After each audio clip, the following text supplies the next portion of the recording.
What's up, guys? We are live a little later than I would have liked, but you know, we are live nonetheless. We're going to be playing some Get to Work and be grinding more of the tower. I'd like to get a little further, preferably. And we'll see how well we can do. So, let's just get started.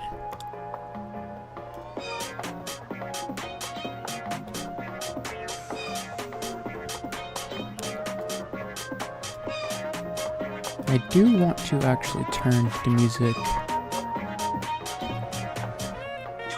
up just a smidge. Nothing crazy. Maybe that's good. Alright. Now let's get into the grind. Our stream today is going to be hopefully shorter than yesterday's. I can't imagine myself doing another 11-hour stream, especially given the current time, so. But we're going to be on the grind. Oh wait, I just want to check actually. Oh yeah. Real quick, make sure the streams were set up properly, because I don't think the Twitch might not have had the Twitch might not have had the right game. Oh no, it's just saved. Okay. Alright, let's get into it. Alright, today we're making progress. So much progress that I think we can get halfway. 25 out of 50, that's our goal. If we can exceed that, that would be amazing. But that's our goal, get at least 25 out of 50. We're gonna start a no-fall run right now, because no falls for the entire day would be pretty good.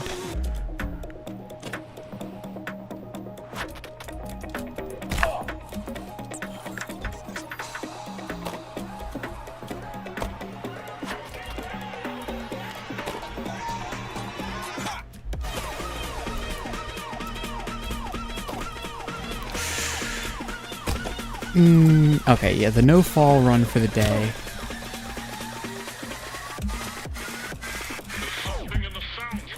Can I make this? Okay, yeah, we're just gonna reset this section.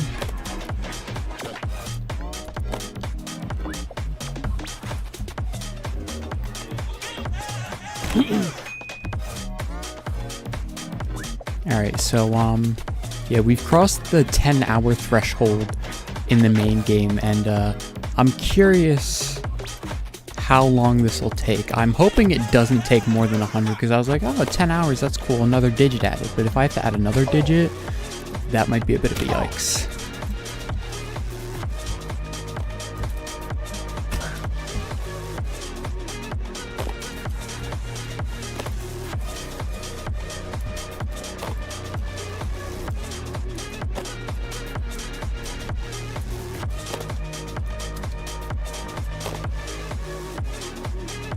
Why am I struggling so much on that jump?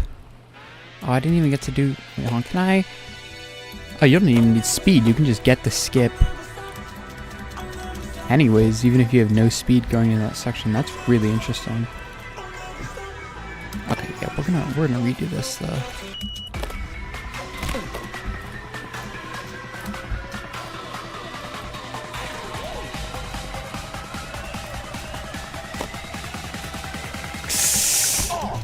That's unfortunate. Yeah, I think we're... Oh, we can go back right here. I don't think I noticed that when I was doing this section previously. Right, let's get enough speed. It's on the second jump. Duh. Not the first one.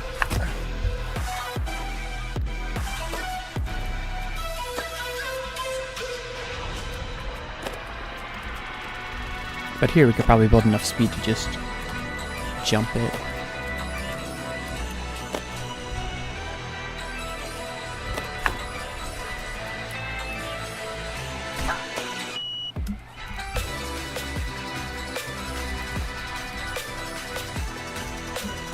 Oh, that's weird, I messed it up again.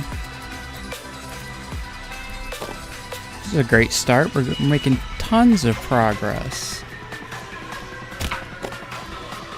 we're gonna go higher here so we get more speed going into this. Okay, but I think I had a bad angle.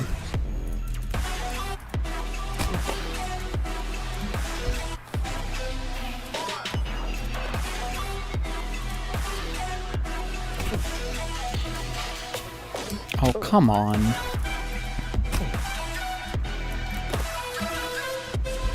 Alright, so on the second jump, we go for the skip. There we go. Doesn't save much time if we mess this up another 10 times, but...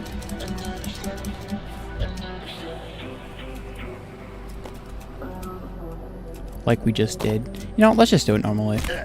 Forget the skip. It's easier to do when you run in the first time. After you lose all your momentum, it can be pretty tricky. Take the slow way, like a casual. But, you know, I don't think our speedrun time is what matters anymore. I do want to get...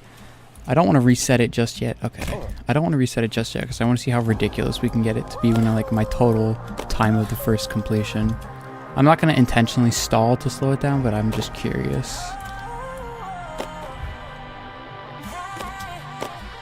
Have enough speed. See, now I'm not going to have enough speed for this, so I guess I'll just redo that. Oh, it's going to make me redo this too. Yeah, that's fine. Nah, I wanted to redo the whole thing, actually. I was feeling like, you know, I messed that section up enough. I need to de-stress and do something else.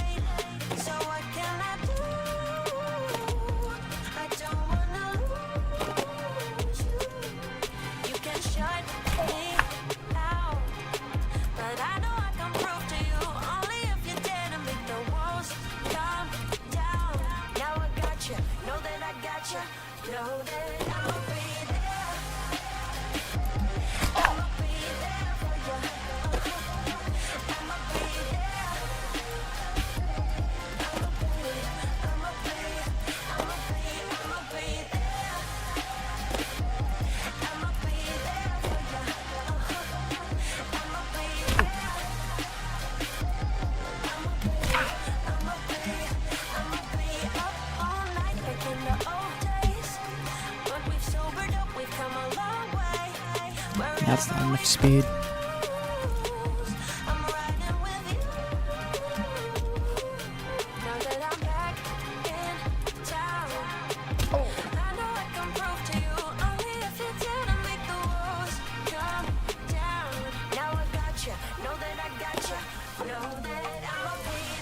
Alright, there we go.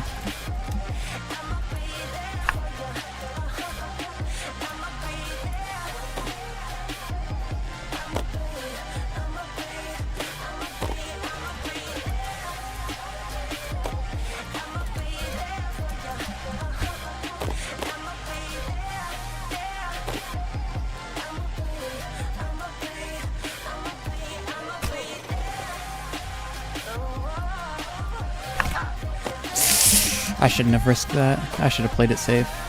Oh well, we can just redo this.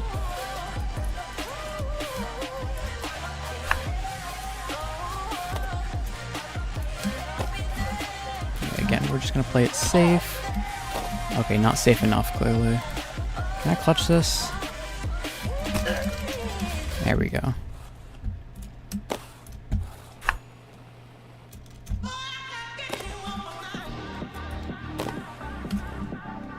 I grabbed there. That's a scam.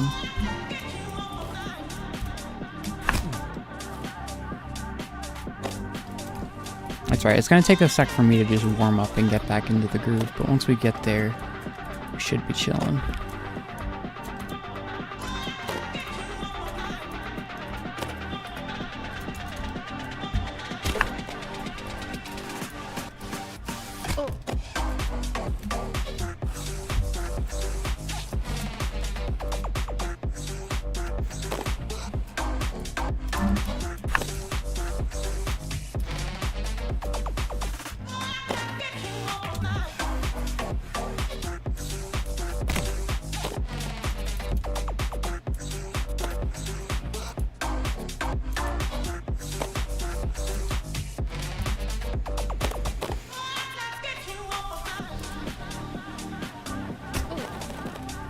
I thought I'd doink there. Or possibly even bonk. I'm surprised I did neither.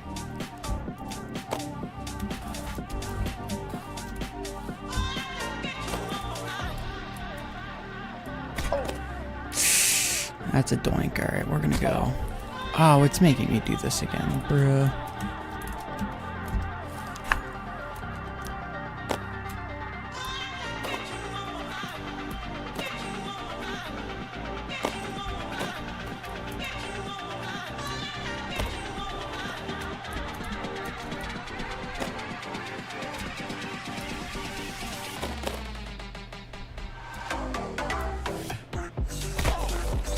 Little doink, but we're chilling. I wonder if I could jump straight to there. I feel like I might be able to.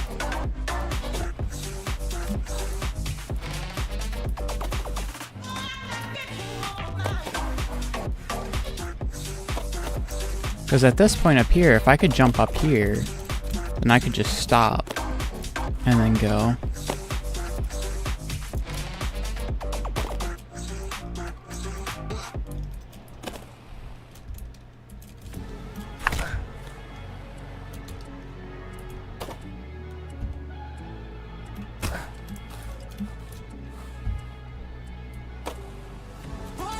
Weird angle, but it worked because I got enough height.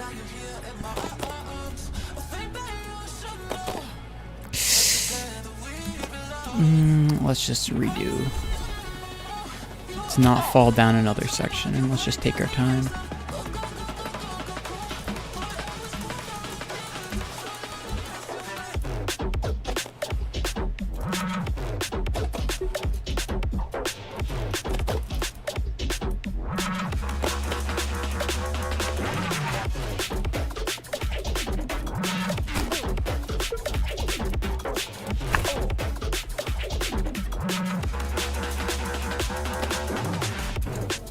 You know, actually, I'm gonna turn.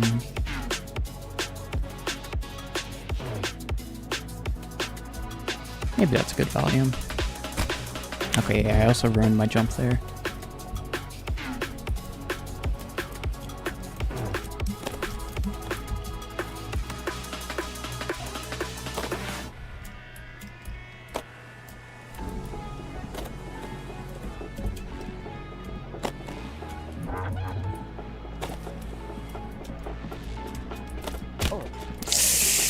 I think if you're not gonna made it, I don't think I would have had speed because of the doink.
Little doink, but we still have enough speed.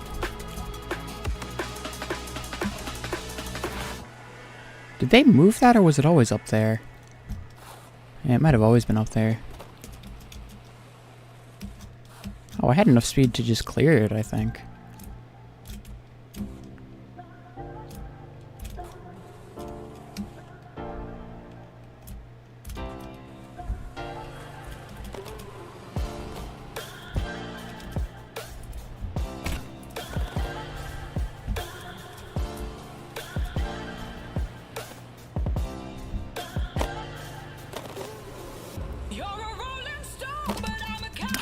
Checkpoint skip, but no double tower skip.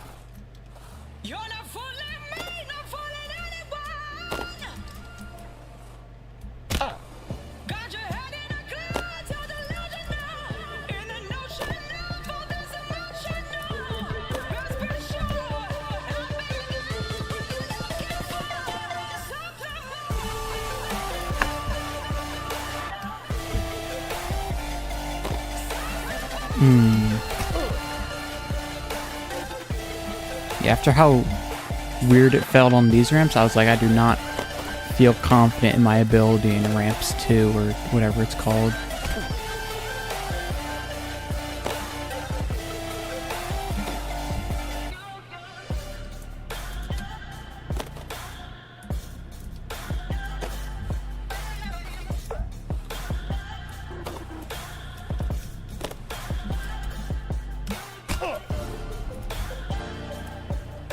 I'm not sure what the one dude said. He said he just didn't hold forward on it.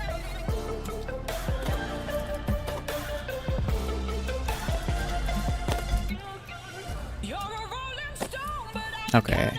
I'm just not used to it. It probably works nicely, but...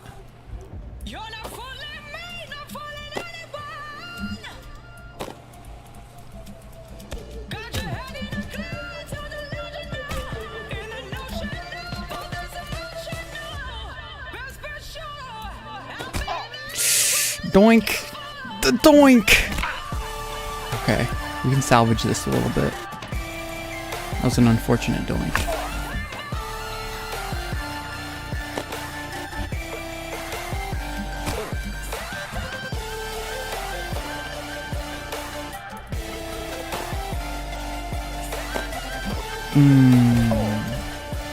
Alright, I think this calls for it.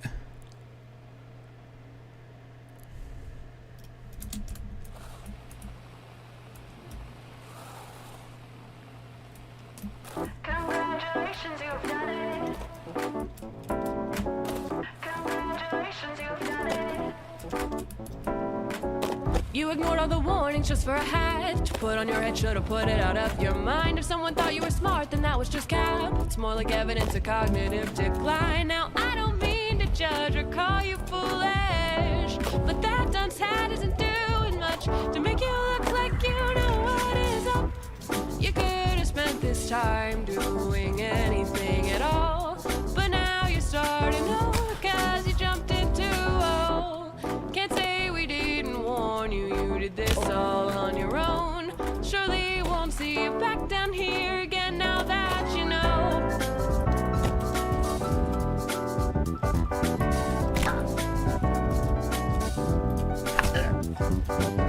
Congratulations, you've won it. A dunce hat for the biggest loser. Congratulations, you've done it. Hats on for the biggest loser. Congratulations, you've won it. A dunce hat for the biggest loser. Congratulations, you've done it. Hats on for the biggest loser. Congratulations, you've done it. Great job. Wow. Congratulations, you've done it. Cool. You've won something. Congratulations, you've done it. Congrats. Congratulations, you've done it. I can give you my therapist's number. They're really great. I think you'd benefit a lot. Alright, well, we're almost there. Okay, good. I had enough speed. I was scared I wouldn't have enough speed for a sec. Okay, checkpoint skip. And let's get to...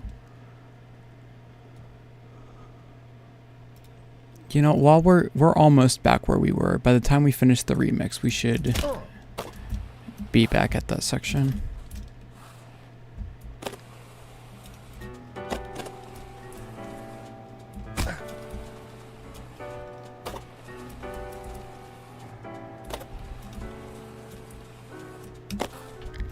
Isn't it funny that you've wasted so much time?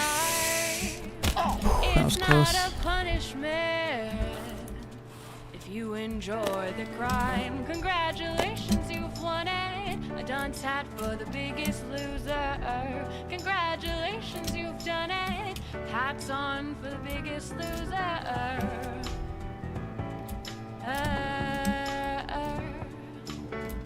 Bet you thought you were cute, ignore warnings.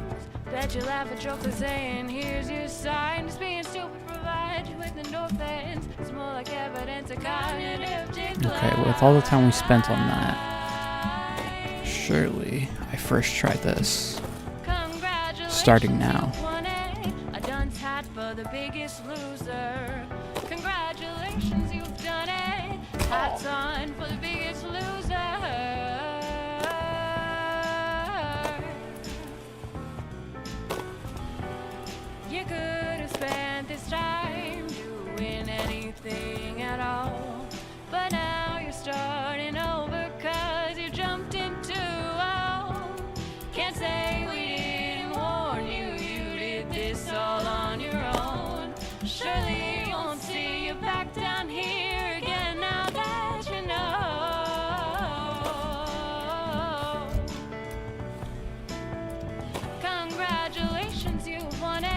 A dunce hat for the biggest loser. Congratulations, you've done it. Hats on for the biggest loser. Congratulations, you've won it. A dunce hat for the biggest loser. Congratulations, you've won it. A dunce hat for the biggest loser. You are the biggest loser. All right, we made it back and got it right this time.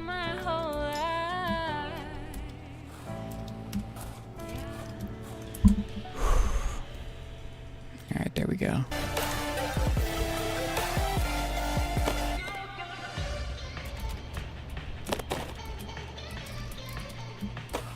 Okay. We're back on colored ramps.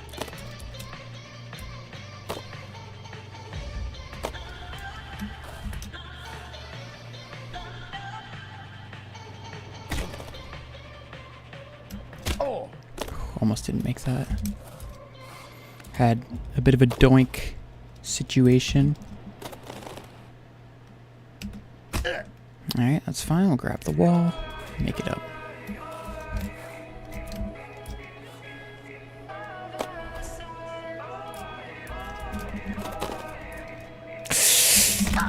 Okay, perfect. Alright, now we're going for top grabs.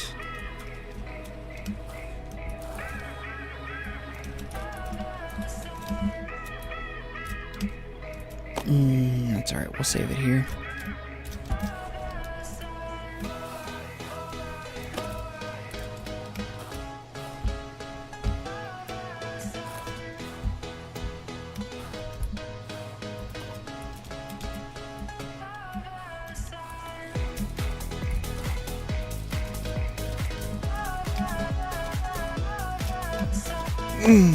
Okay, we're still chilling, we're chilling.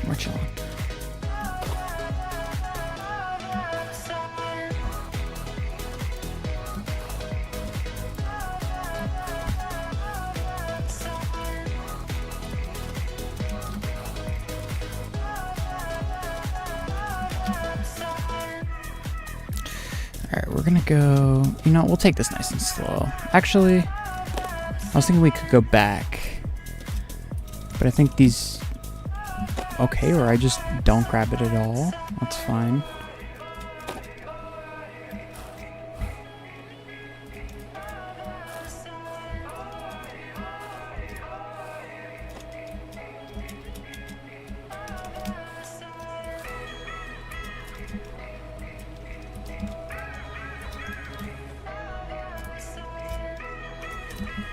Okay, here's probably... Yeah, we might be able to go a little closer. Okay, yeah, just play it safe.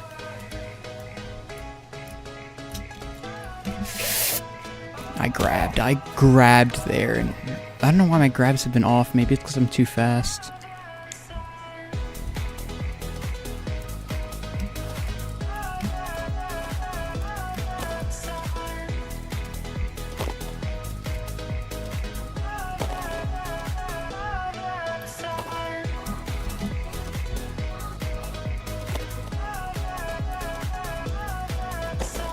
Oh, I thought I'd doink. Alright, we're chilling.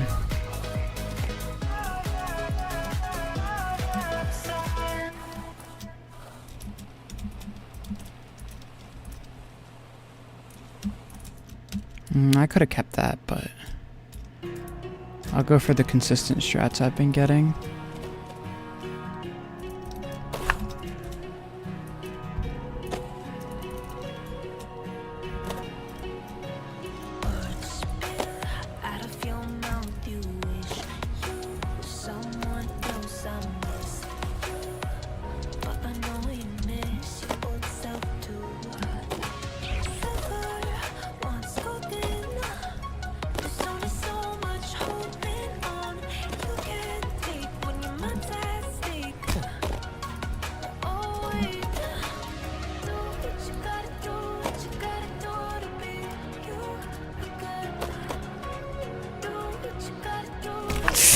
Okay.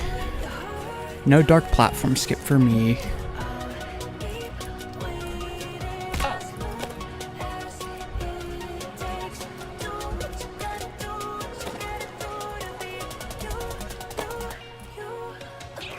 Okay, didn't break 100, but still enough. Sorry, 1 second. Enough speed.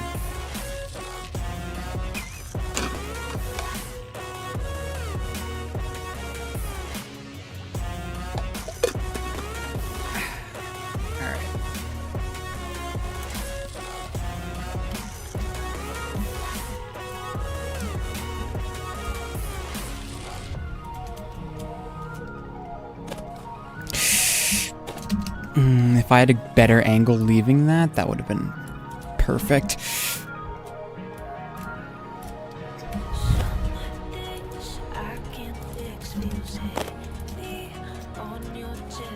Yeah, this is one of the few recovery this is probably the hardest recovery section in the game so far that I've found. It's just thin platforms and like hard jumps that are so scary.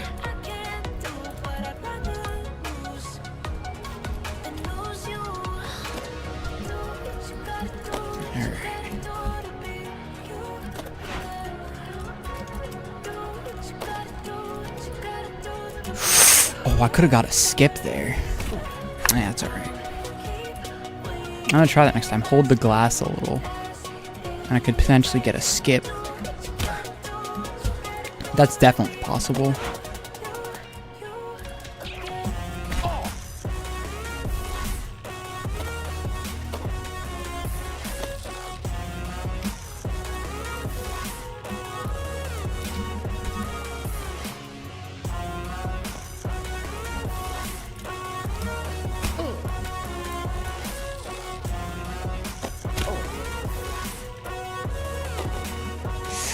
Not enough height to get the platform up there for checkpoint skip.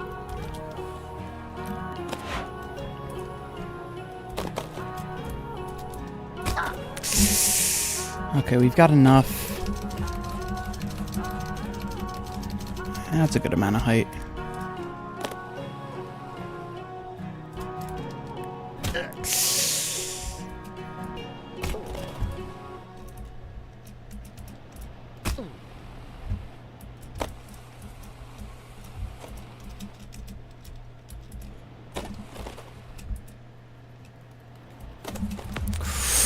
Alright, we're back at Nat Geo.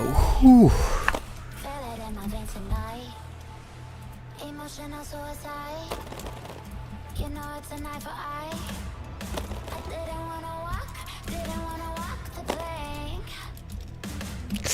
No, that's a doink, that's a doink.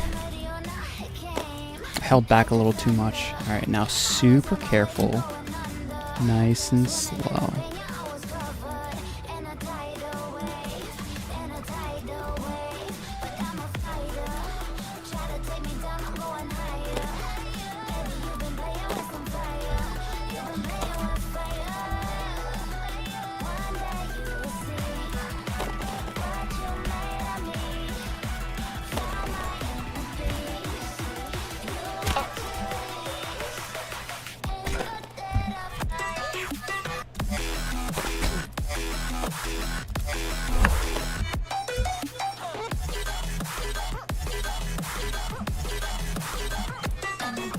Oh no, that is not right. Yeah, I think if I go back here... Actually, wait. I wonder if I can salvage this part. Surely I can salvage this.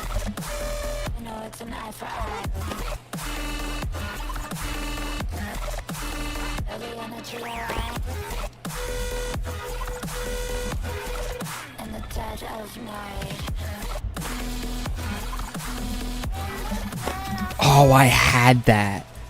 Oh, that sucks. I literally had that. Alright, now let's see, where does this take me?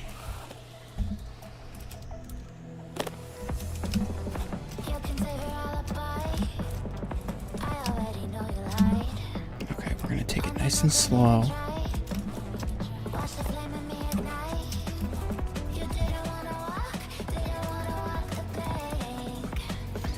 Okay, back to this section. This is fine.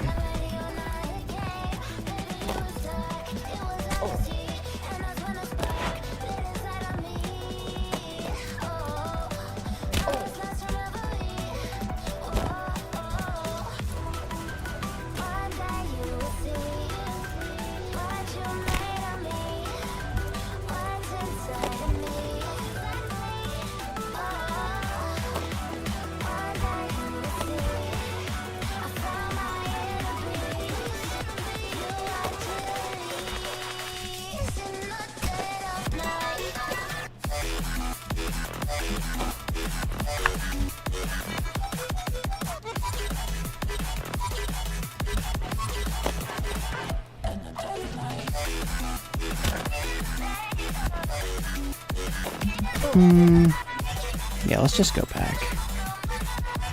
Play it safe.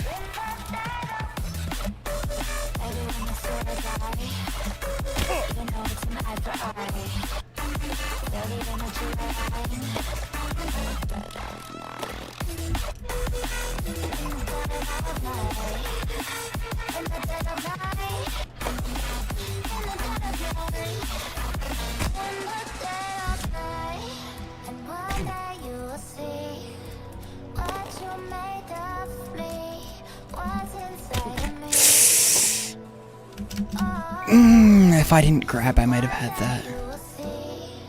It's alright, it happens. Nice and careful.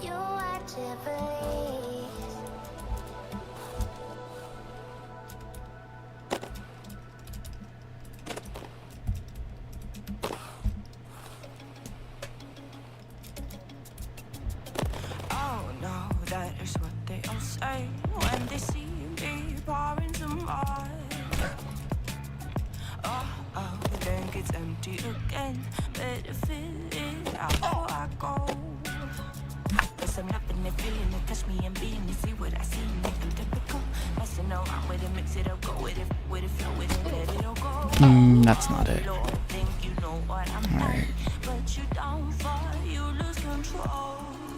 Bittersweet melody when I dance on your fly.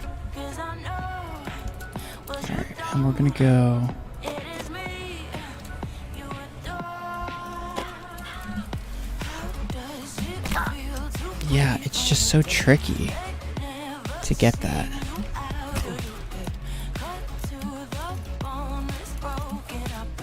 Okay, so I can go here. Oh boy, got so hot I forgot what I should have thought of before. Sure ain't easy for you to let off the rules, cause that's so much fun. Are you loving the feeling it? Touch me, are you in it? Don't see what you're seeing, but typical.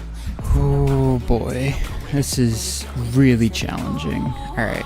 Don't think I did it again. I said a few things that I shouldn't have done. Well, bittersweet melody when I dance on your fly. Cause I know what you don't. It is me you adore. I doinked too much.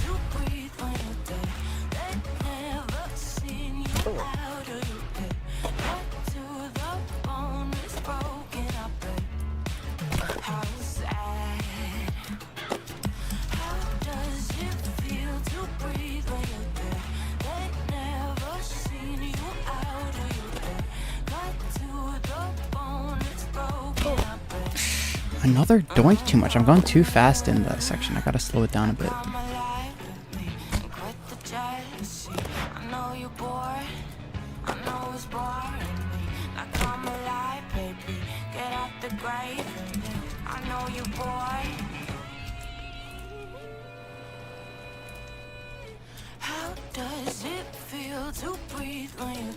There we go. That's much better.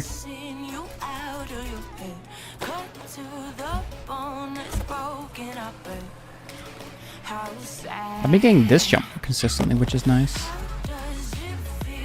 A little doink, but we're chilling. Alright, back on the Nat Geo section.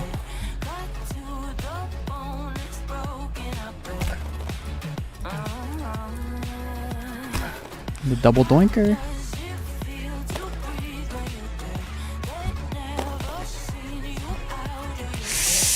Okay, perfect. Didn't think we'd have enough speed there.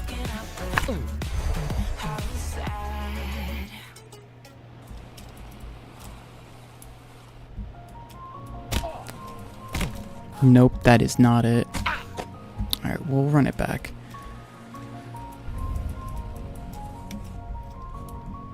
I think I actually might practice this section again. One sec, let me just... What is this called? Totally tubular or something?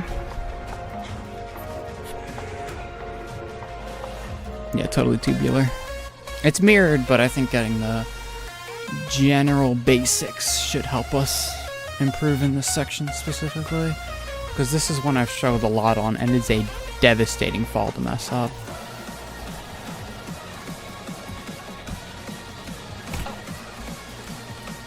See, this is set up differently too.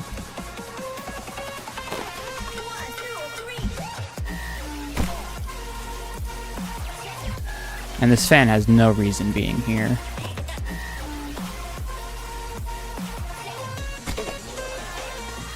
Because I think it's way further out in the main game. I think the jumps are just larger there. So it's like, yeah, this helps, but I think it helps more so escaping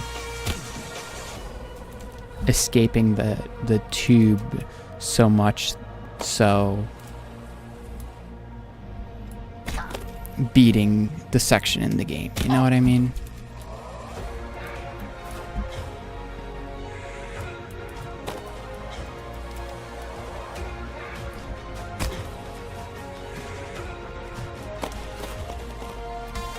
Alright.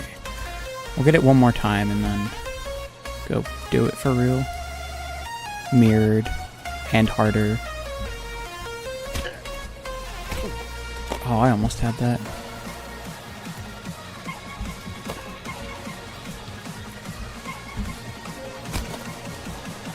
I clipped it again. I think I need to let go earlier.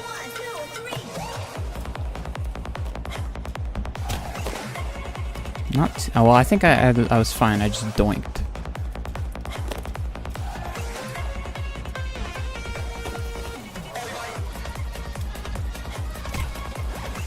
All right.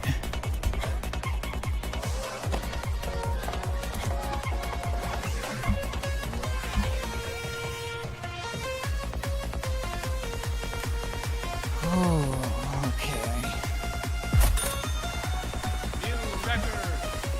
Let's see if we can get this.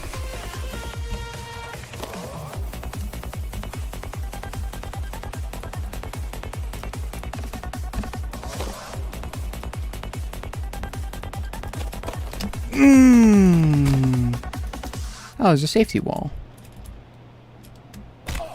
I could have landed up there, but yeah, this is rough.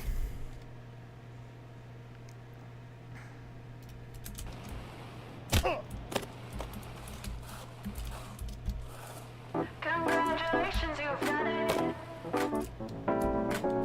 Congratulations, you've done it. You ignored all the warnings just for a hat you put on your head. Should've put it out of your mind. If someone thought you were smart, then that was just cap. It's more like evidence of cognitive decline. Now I don't mean to judge or call you foolish, but that dunce hat isn't doing much to make you look like you know what is up. You could have spent this time doing anything at all, but now you're starting over cause you jumped into a hole. Can't say we didn't warn you, you did this all on your own. Surely won't see you back down here again now that you know. Is that enough speed? A little doink, but we should be fine. Congratulations, you've won it. Okay, checkpoint skip, but no double tower skip. Congratulations, you've done it. Hats on for the biggest loser. Congratulations, you've won it. A dunce hat for the biggest loser. Congratulations, you've done it. Hats on for the biggest loser. Congratulations, you've done it. Great job. Wow. Congratulations, you've done it. Cool. You've won something. Congratulations, you've done it. Congrats. Congratulations, you've done it. I can give you my therapist's number. They're really great. I think you'd benefit a lot. That's all right. You know, I think I know what the problem is. You see, this entire time we've been trying this intense business challenge, the Doinkler portfolio. We've tried to get advice from the grind set. We've tried to meditate to regain our state of mind. But I think there's something we're missing. We need true business advice to help us. And there's only one place to get good business advice. Give me a second, I gotta pull it up. See, I was originally gonna do this on Thursday, but then they uploaded yesterday, and I was like, Well, I still had plans on doing it Thursday, so. Where do I go? As our very first guest on Lemonade Stand, we have Lena Khan, the former chair of the FTC from the Biden administration. 1 sec, I've got to pull up this. I think I can do it like a browser page. Lemonade Stand. Let's just call it Lemonade Stand. Because here we get our true business Lemonade Stand video.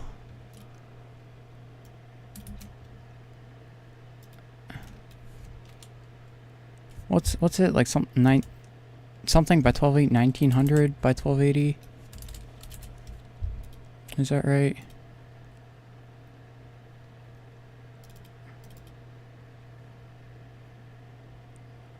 One sec. I don't think that's. 1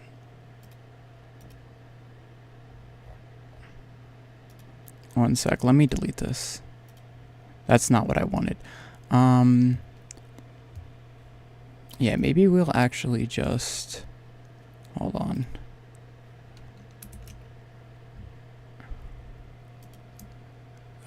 What if I do this?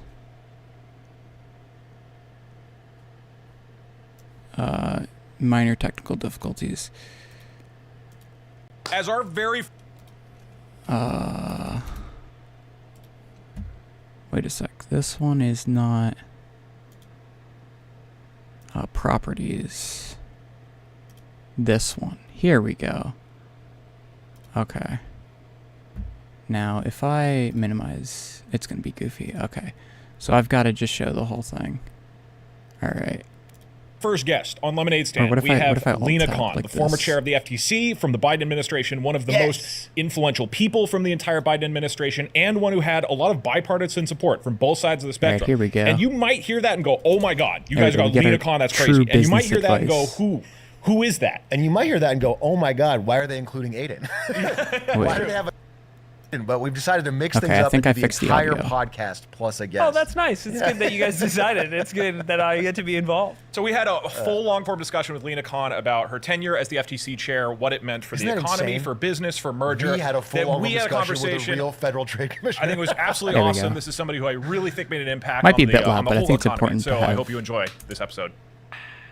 Plenty of sound. Lena Khan, welcome to the Lemonade Stand. Thanks for having me. It is Yeah. so awesome to have you here. This is so cool. This is a cool moment. We got a very guest. cool. We our dead podcast got a guest. Finally.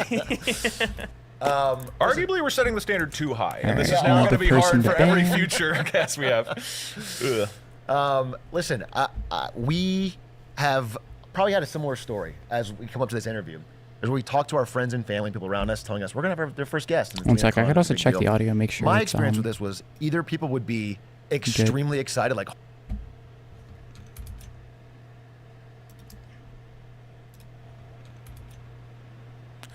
Shoot, I can't.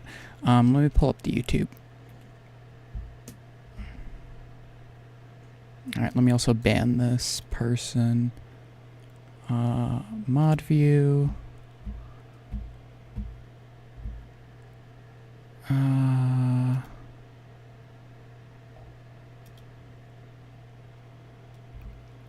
Ban. There we go. Alright, let's go see if this audio works.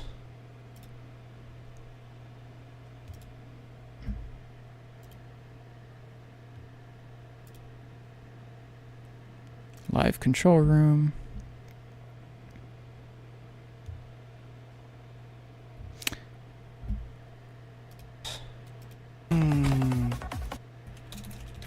and you might hear that and go, oh my God, why are they including Aiden?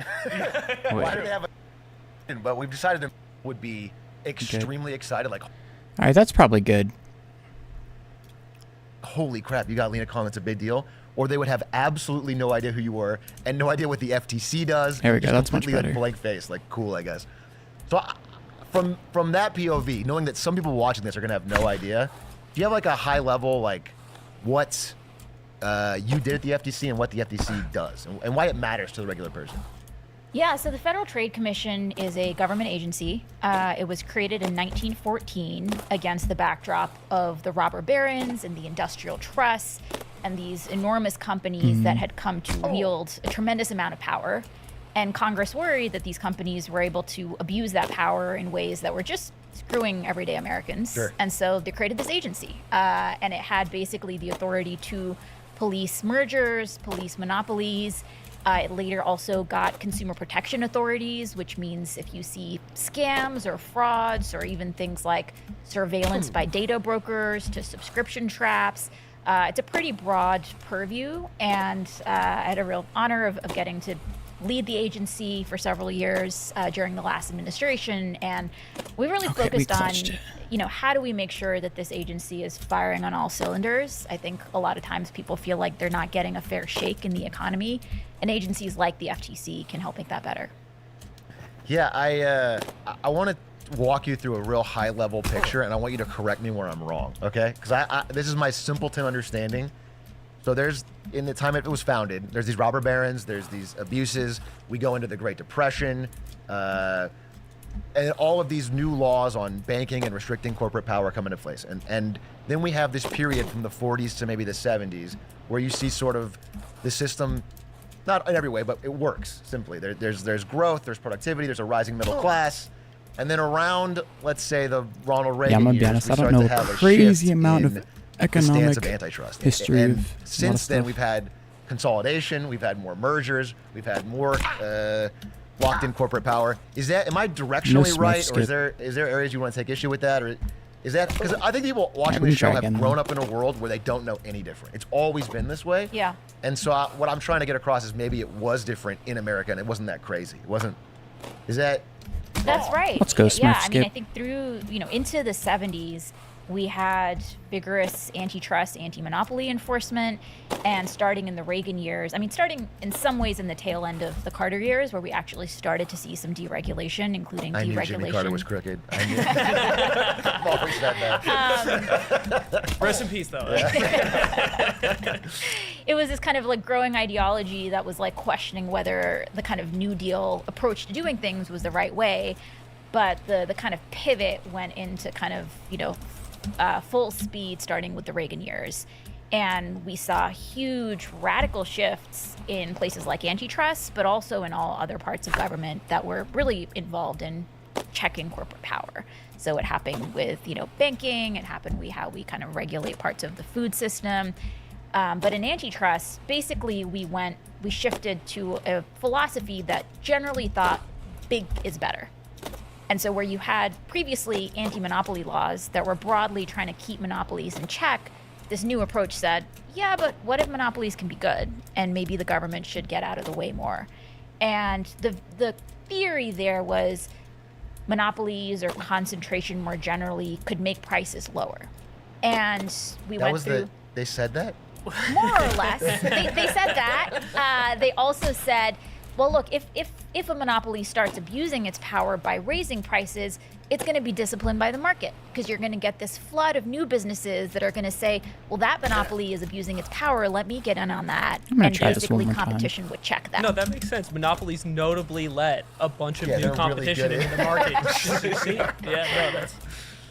I have a quick question from that, because my understanding is the last big breakup we actually did in this country was the AT&T breakup in, I think, 1984.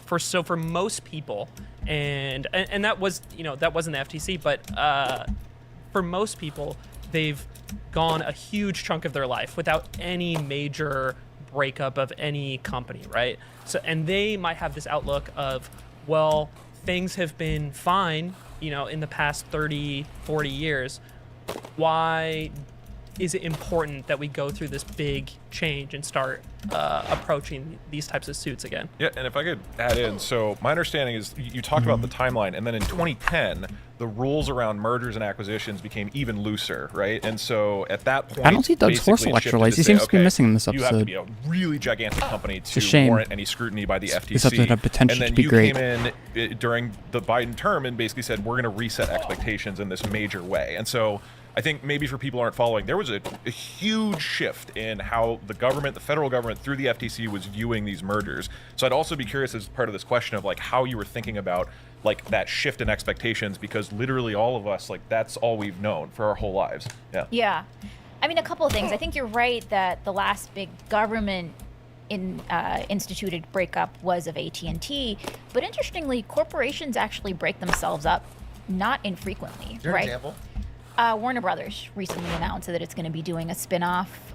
General Electric in the last few years has been kind of spinning off various components.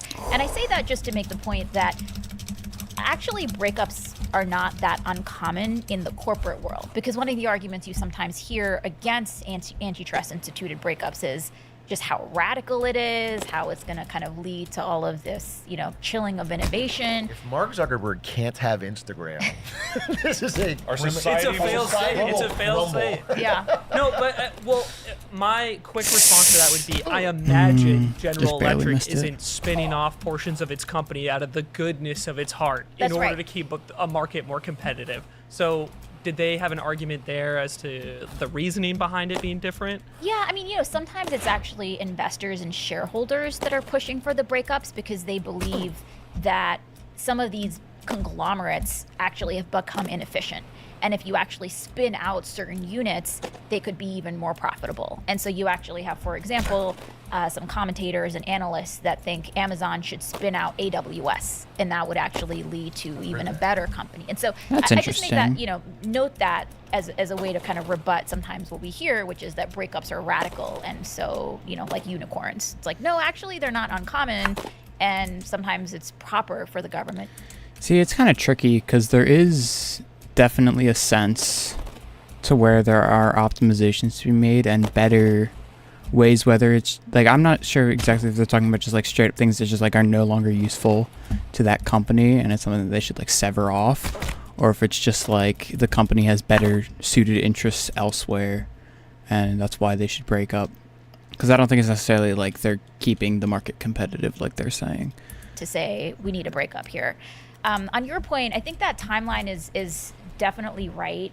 There were definitely some changes on the margins between administration, but one thing that was candidly quite impressive about the Reagan people was that they really came in with a vision and they were able to make it durable. And so we had 8 years of Reagan, 4 years of Bush, and by the time President Clinton came around, what had started off as being pretty radical Reagan administration stuff had kind of become the new common wisdom. And then we saw more or less maintenance of that Yeah, we're approach gonna redo through the this. Clinton years, through the Bush years, even through the Obama years. Now, again, you had some different priorities. You had, the Democrats generally were a little bit more vigorous, but more or less this basic worldview that the Reagan people had introduced stayed in place until the Biden administration. Okay, this leads into a huge question I had, because what I was wondering is that in the past few years, it feels something like this MAGA movement around Trump is actually very anti-corporation, at least in its messaging. And there does forgot to seem slow to be down. an agreement from average people that corporations have too much power or have consolidated too much. It's interesting to see that you, in your position at the FTC, had the support of somebody like President Biden, but also had the support of someone like Steve Bannon, which is very interesting. Or JD Vance too. And or somebody like JD Vance saying that your work was a good thing, and it feels like this is something we should be able to very easily agree on. I might have across just had all- that if I just all went for it. constituents in the I feel United like you States, are right? the only sliver in that Venn diagram in all of politics. I don't think they agree on almost anything else. So that is a good question. So since you were, and then Trump comes back into office and you're no longer in that position anymore, I was wondering, what do you think it takes to get this type of approach to antitrust to stick right now? Like something that feels so accepted by so many people, regardless of their political affiliation, but it seems very difficult to keep that agenda locked in government. What do you think? How do we approach that?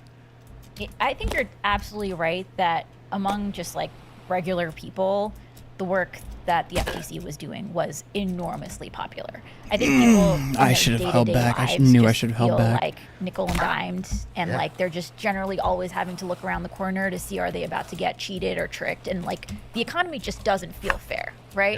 Yeah. And an agency like the FTC coming in and doing investigations and starting to sue corporate lawbreakers, even when it's really powerful corporations, I think for a lot of people, just affirmed that the I economy feel like is I not could cheat and unfair go because back it's there just and like do the a huge weather, skip. but because corporate actors are abusing their power, right? It's not some inevitability. Yeah. And, we would get comments from people saying things like, I'm a lifelong Republican, hardcore free market capitalist, but if the Federal Trade Commission goes through with banning non-compete clauses, it'll be the best thing the government has ever done. And so we were able to attract a pretty broad coalition of just regular people who thought that it was really important for the government to check corporate abuses. I think, in terms of the institutional durability question, it's interesting because after the election, we saw just a surge in expectations in Wall Street and deal makers thinking, things are going to go back the way they were precisely before the That's Biden what I thought, administration. Yeah. I think we saw kind of just a lot of like almost salivating, right, at Wall Street in terms of just the deal making prospects. And that hasn't entirely come to pass. So the new Trump administration has kept in place our new merger guidelines, some of the new merger rules we put in place. They have continued so far the Facebook litigation, the Amazon litigation, the Google litigations. So there is, I think, much more continuity than a lot of people, especially on Wall Street, expected. That said, we are also seeing pretty significant backsliding, including on the consumer protection work. On mergers, the new administration seems very eager to do settlements and these kind of consent decrees, which there's a long record of them failing, where basically the government will say, sure, this merger is illegal, but if you make certain promises about how you won't abuse your power, we'll let it go through. This murder is illegal, but That give is us the so gun. funny. It's illegal, but as long as you're not I'd love like to follow up on truly that. So vile I about think it. a key thing for people aren't aware that the FTC does is that when two big companies are merging or a company's buying another, that needs, let's say, to be at least be approved by maybe approve is the wrong word, but the FTC will see that, and then if the FTC is concerned, this feels illegal, this is anti-competitive, then you can push back against it. You can sue to try to block it, or you can ask for negotiations and say, hey, for you to go through with this merger, we feel like you have to do these specific things in order to make it feel like you aren't going to infringe on the free marketplace and competitiveness. So I'm curious, with a few of the cases that you did, that is how you guys resolved it. For example, the anti-bundling case with pharmaceuticals, there was two giant healthcare conglomerates that were coming together, and the concern, please correct me if I'm wrong, was that they might bundle together their products and then sort of like force insurance companies to only buy their products. So the concern was you guys, by combining together, can then sort of influence the market unfairly. And my understanding is the resolution from your end was they agreed to not bundle. And so to me, that seemed like actually a good use of that resolution. That's really interesting because, like, in that sense, it's either they faced way too much pushback from trying to merge together that they were like, this isn't worth the effort, or they were straight up trying to do exactly what the entire investigation was about and prevent them from raising the prices to an unrealistic way by essentially monopolizing it to some degree. So it's very interesting to see like what the reasons would be behind the decision that the companies made to say, you know what, maybe it's better to just stay separate. Like maybe it was just less paperwork, I don't know. All right. But what you were saying just now sounds like maybe that's not always applicable, like just asking the companies to give up a certain element of the business. Mm-hmm. Yeah, I mean, you always have to look at what is the specific merger, but we basically went through a decade where these types of settlements were very fashionable. And so we saw things like a merger between two rental car companies. And as part of that merger, the government said you have to spin off some of these assets and sell them to a third party. Within a year, that third party had failed, and the merging rental company ended up buying all of those assets back at a discount. Right? We saw something similar happen with the Safeway Albertsons merger, where the government said, this is anti-competitive, but if you sell off these stores to this third party, we'll let it go through. third party went bankrupt, the merging companies bought it back. So we had a track record of some of these divestitures failing. That's interesting. They track it even after they're done in which they work, and with the deal, just to make sure they know what's going on, whether it failed or succeeded. Allow some of those to happen. But I think what we're seeing now is almost a preference for consent decrees rather than suing and litigating in court. And look, it's always difficult to predict with precision what's going to happen when a merger is going to go through, right? It's basically trying to look into the future, and as the government, you're looking at documents, you're interviewing a lot of market participants, you're doing these investigations. But at the end of the day, if there is a high likelihood checkpoint skip and a double tire skip. I don't think I've got double tire skip today. Competition, and that Americans hopefully I will never fall back down again. There's a and question about who should bear the risk Knock of on that, wood. right? And if a company is saying, well, let us just do this settlement, and the government's like, I'm not sure if that's going to work, but maybe we'll let you try it. The cost of the we'll let you try it is to regular people. Yeah. And so, one thing that we really kept in mind was just like, how risky are these settlements? And if they are risky, we don't think it's fair to just let regular people bear that cost. Something I liked what you said in a different interview was that we can't let fines or settlements become the cost of doing business. Like, it's just something that these companies basically hope for or agree to pay, and it's a calculated part of how they approach doing business in the future. And I liked that a lot. Yeah, I mean, I think your end goal, correct me if I'm wrong, is to just not have hyper concentrated corporate power. Like, not that they're paying a fine on it out there, but they're just that it does not exist. Wait, but I have a question. Yeah. But I like the way you broke it down, right? The idea of that the risk feels so or possible. Who the cost it actually but sets maybe with, it's just right? out of reach. But how do you I'll skip the entire ramp section. decide what the not the entirety of it, but is? most If of I'm it. Kroger, why can't I buy up one more grocery chain? Mm-hmm. It's just one more. Yeah, it's a great question, and we did review and then ultimately sue to block the Kroger-Albertsons merger. That would have been the largest grocery merger in U.S. history. And practically, what an investigation looks like is you figure out where are all the areas where these two companies are competing. And competing can look like different things. It can look like Kroger executives saying, oh, look, Albertsons is, increasing the number of sales it's doing. We need to up our game too. Or, Kroger saying, look, Albertsons just agreed to a higher wage for its workers, so we have to up our game, right? When you have companies that are kind of looking over their shoulder and reacting in response to one another's competitive decisions, that's competition. And in the Kroger-Albertsons case, there were hundreds of markets across the country where these two companies were competing, and Kroger was very eager to get one of these settlements. They said, hey, we'll sell off, stores to this third buyer. That third buyer had no experience running a grocery store, right? So one of the things you have to think about is what's the likelihood that this buyer is going to actually be able to succeed? Well, it's also an interesting point when you look at it in that sense, like the competitiveness of the two stores. Like, even if prices don't change, there's other aspects, like they're saying, like employee wages, that are also pretty important in a competitive industry. So there's probably things that normal people wouldn't think about or wouldn't look at. That's also a factor in play when considering the benefits and disadvantages of allowing these companies to merge. And if you're Kroger, you kind of don't have an incentive for that third party to succeed because it's going to be a competitor, right? So you kind of have to think about what are the conflicts here, and there are a whole set of factors that you look at to figure out, is this buyer actually going to succeed, or is it likely to be a bust? Can I ask a question about? Here's the thing. I think when we discuss mergers, for a lot of regular people, it is tough for them to know how breaking up a Google or an Amazon or a Kroger-Albertsons affects them. It's hard. It's very abstracted from their day-to-day. And so I wanted to talk about some of the consumer protection stuff you did, because I think when I talk to people, that is the stuff they can immediately see the impact of. And so that's like click to cancel. We're also 1 hour in the things like that. And we're 1 hour in the stream, so if you're enjoying, don't forget to subscribe on YouTube and follow on Twitch. We're gonna be doing a ton of get to work trying to beat this tower.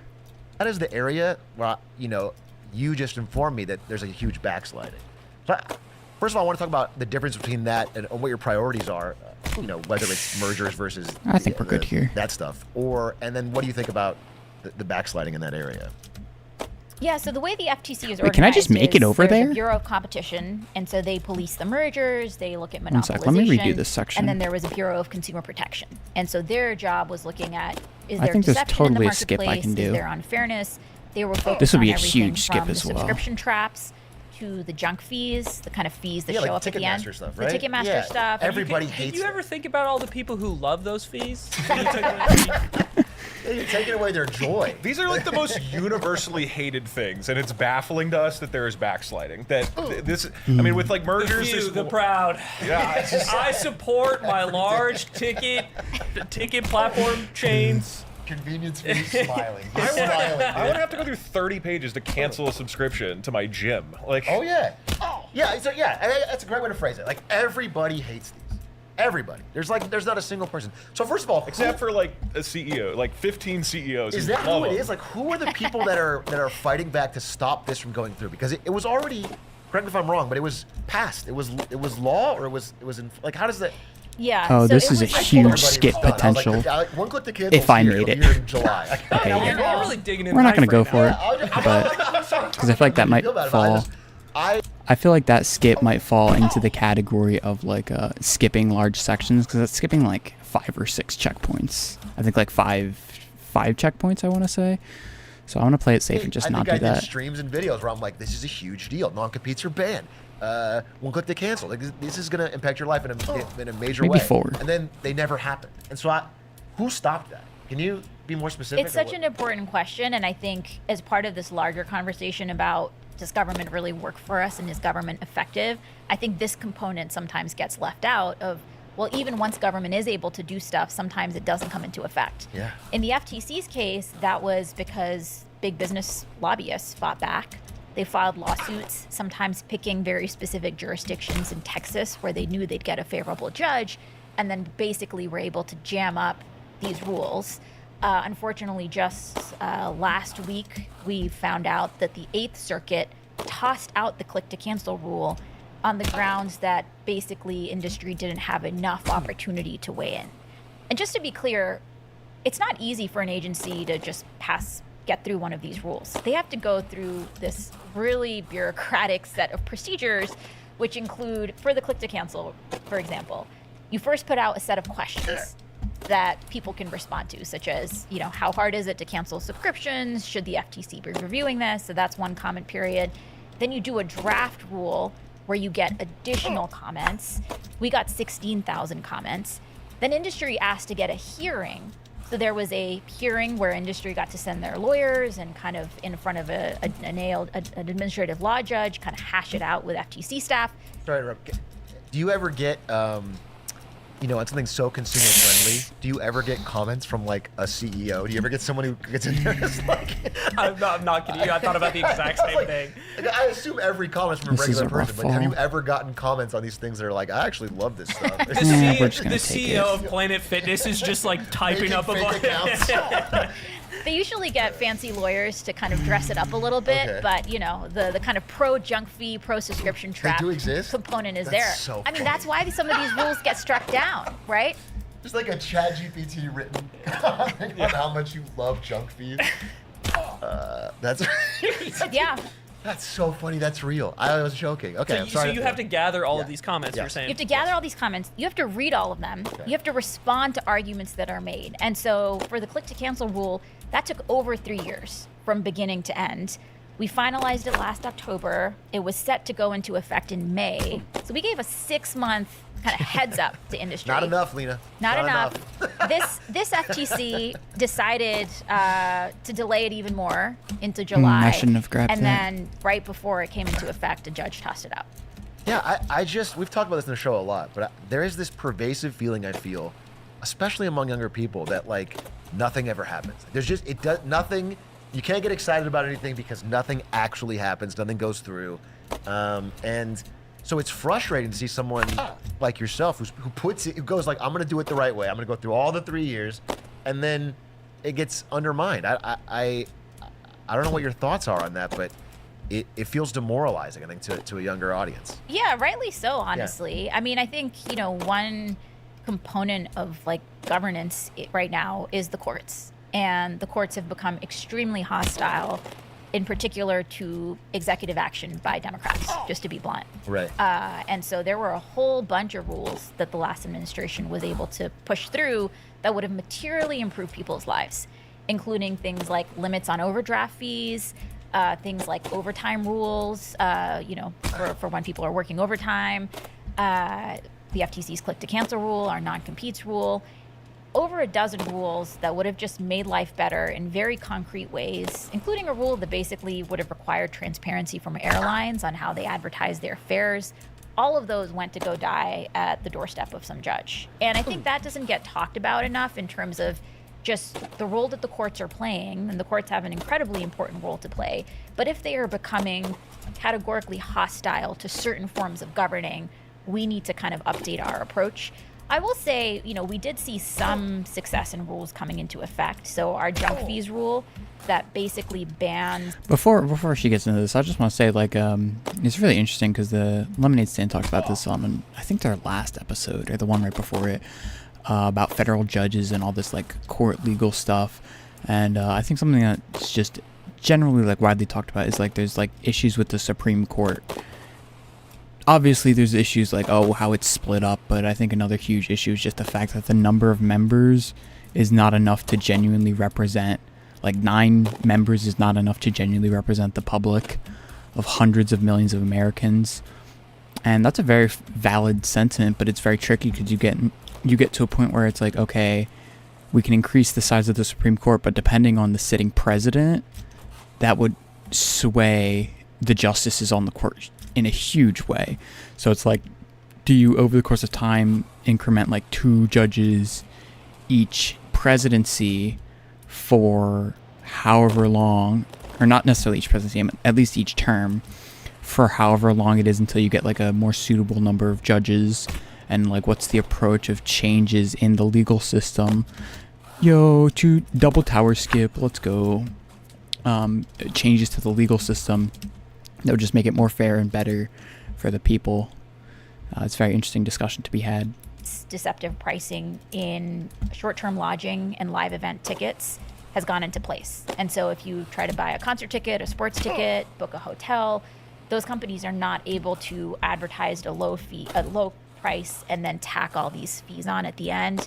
We also were able to bring down the cost of inhalers through some of our work taking on, abusive patenting practices by big pharma companies. So, there was progress. They would add a little strap to it or something. Exactly. Okay. Yeah. I saw that. Yeah. So, we you were feel able. That's disrespectful to all the research that went into developing the strap to the inhaler. On that one they just caved. They didn't try to make that argument. I do like that because it's just you got me. Yeah, that's crazy. The lawyer sat down to write the comment. Was I can't come up with anything. Even ChatGPT just says, I can't help with that. That's impossible. That's such a line though, because if they'll fight click to cancel but not fight that means how bad this has to be. Well, I in the vein of things not fully going through or fully sticking, the one case that I had a specific question about was the Microsoft Activision Blizzard case that you guys had, and how you're saying, you have to push and develop the case for these things over years, and then to have something like that not go through at the end of it, how does that affect your team's internal morale and how you approach things in the future? Because when you put that much time and effort into something and have it not go through, I imagine it's frustrating. Can I add on to that? We have a lot of gamers in our audience, and if you're the average gamer, you probably don't care that much if Microsoft wants to buy a video game producer like Activision. So when you guys first saw this, when the merger proposal hit your desk, and you are trying to evaluate, is this problematic? What led you to then go, we do think this is going to cause issues for customers? Why should a gamer care about this? So great question. So basically when those types of deals get filed, we have staff that starts investigating, and they start investigating by requesting, thousands, not millions of documents from the companies to figure out, why are they pursuing this deal? What are they looking to get out of it? They do a lot of interviews with people in the market, including, other game developers, other rivals, and basically come up with an assessment as well as an economic analysis of if these companies merge, what is their incentive going to be? what is their business plan? What is their business strategy? And is that ultimately reducing competition and making things worse? In this instance, and the team had felt very strongly about this one and recommending that the FTC sue to block it. The concern was that so far Activision had really thrived as this platform agnostic developer, right? They were investing, they were developing games and doing it to get them out They made through as many Skylanders. platforms and distribution channels as possible. And there was a real concern that if we allowed this merger to go through, it would basically start creating walled gardens in gaming, where instead of having kind of these platform neutral content developers that could sell through all these different outlets, you would instead see kind of okay, what's happened in that's Hollywood, fine. candidly, where you see this vertical integration between the distributors and the content producers, and over the long term that can make it much harder for creators to get their stuff out. Didn't it used to be the case that like a movie studio could not own theaters? Is that the idea? But now because of streaming, isn't that how it works? Where I've noticed it over and over that every time there's a rule that seems to make sense and we agree on, with big tech, a lot of what they do is just find a way to rename it or just do something. Like with Uber and minimum wage workers and all these ways, just like it's just renaming the same thing, but you're just going around like buy now pay later versus debt, and they get around all the rules that existed for that thing because it has a different name. But it's the same thing. How come nobody in the court or in the FTC can just be like, this is very obviously the same thing? Why is it? I honestly wonder. I think this all the time. Like, because if you ban buy now pay later, can they just call it something else and then do the same thing? Is that? It's a great question, and candidly, there is just an enormous amount of lobbying power in DC that is dedicated to basically arguing that something is new and innovative, and so the old laws don't apply. Right? I mean, I think we've seen that time and time again. We've seen it with AI, candidly, with companies trying to say, well, this is so new and different, and so those rules don't apply. And so with AI, for example, we had made it very clear that collusion is illegal regardless of whether Okay, you're we're not doing going it to in do the an old school skip, way even or though it's through definitely algorithms. possible. Discrimination is over there. illegal if you're doing it through an algorithm. There's no kind of Because this AI section exemption isn't too from the bad, laws it's just on the time books. consuming. And the But I think speedrun, you're right that with various technologies, they'll probably do you it, always but try to see for the kind of this challenge, I don't think arbitrage it's number. necessarily Yeah. allowed. Yeah, that brings me to a question that I really wanted to ask. And this is maybe jumping ahead, but I just want to run with it because. Wait, can I interrupt you? Yeah. Could you follow up and say what it was like at the end of the acquisition Microsoft? Oh, I'm deal? sorry. Yeah. Yeah. Just I think the Yeah. morale part, but I think this ties into everything here, which is the you're fighting against the lobbying, you're dealing with judges in certain areas or certain jurisdictions. And we talked about earlier, Microsoft starts saying, "Oh, we'll Actually, I'm do gonna go this. for it We'll once let just to Call of prove I Duty-" can they hit start it, offering those, and then those never do little, things. I'm definitely falling. breadcrumbs to say, Huge well, it amount. actually is fine. So, because it does, and the way you've described I'm the curious FTC if I can make it from in here, the 'cause I think past this is would be a an relatively easier small stop. agency, right? So when you're in this Okay. constant David Huge versus skip Goliath just dropped. battle, how do you? Huge how do you skip. guys You stay skip like 4 or motivated 5 and keep sections. the morale up in the wake of things not I think like going 4. through? I was 4 really curious about checkpoints. that because it feels, because there's so much collective support, that we need to keep pushing for these things in general. Let's see, which So, checkpoint is this? I yeah, think how do this you one's feel about 16. that? Yeah, I mean, look, those setbacks are tough. 15, and, so you know, 3 the checkpoints team, skipped. Was obviously really disappointed when initially at the district court level, the FTC lost. There was a really strong recommendation to make sure we were appealing that, and so we did appeal it. Pointed out where we thought the judge got it wrong. I think on the question of motivation, you're right that the agency is really small, but it has such an incredibly important role to play, right? I mean, the work that the agency does can determine, are people able to afford their medicines, or are they having to ration them? Right? Yeah, that's Are you fair. able to drive 10 miles to a hospital as opposed to 100 miles? Are you having to do buy now, pay later? Even just something simple as like reducing costs for something like an inhaler. I know it's different because of all the patents and stuff, but I'm sure that could pave the way to general price manipulation and monopolizing in the pharmaceutical industry. Because I know a huge one brought up is like insulin all the time, and they're like, this is progress in the right direction to mitigate those costs. Of course, it's not going to be the same, and it's probably won't even be the same company because it's not like insulin's a different story. Like you could argue with the way that the bacteria is formed.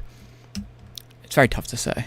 For your groceries because they're too expensive? Which is cool. By the way. That's a good. Are you able to easily switch jobs, or are you locked down by a non-compete, right? I mean, these are really concrete things that affect people's lives. And I made it a big focus at the FTC to make sure that we were actually hearing from people across the country. That's good to hear. It's Get really like those easy in these voices. types of jobs to become super insulated. And, you know, your kind of default calendar is basically people who know how to reach the agency and navigate the halls of power in Right. DC. And you're not really as plugged in with like just the vast majority of Just Americans. regular folks like podcasters.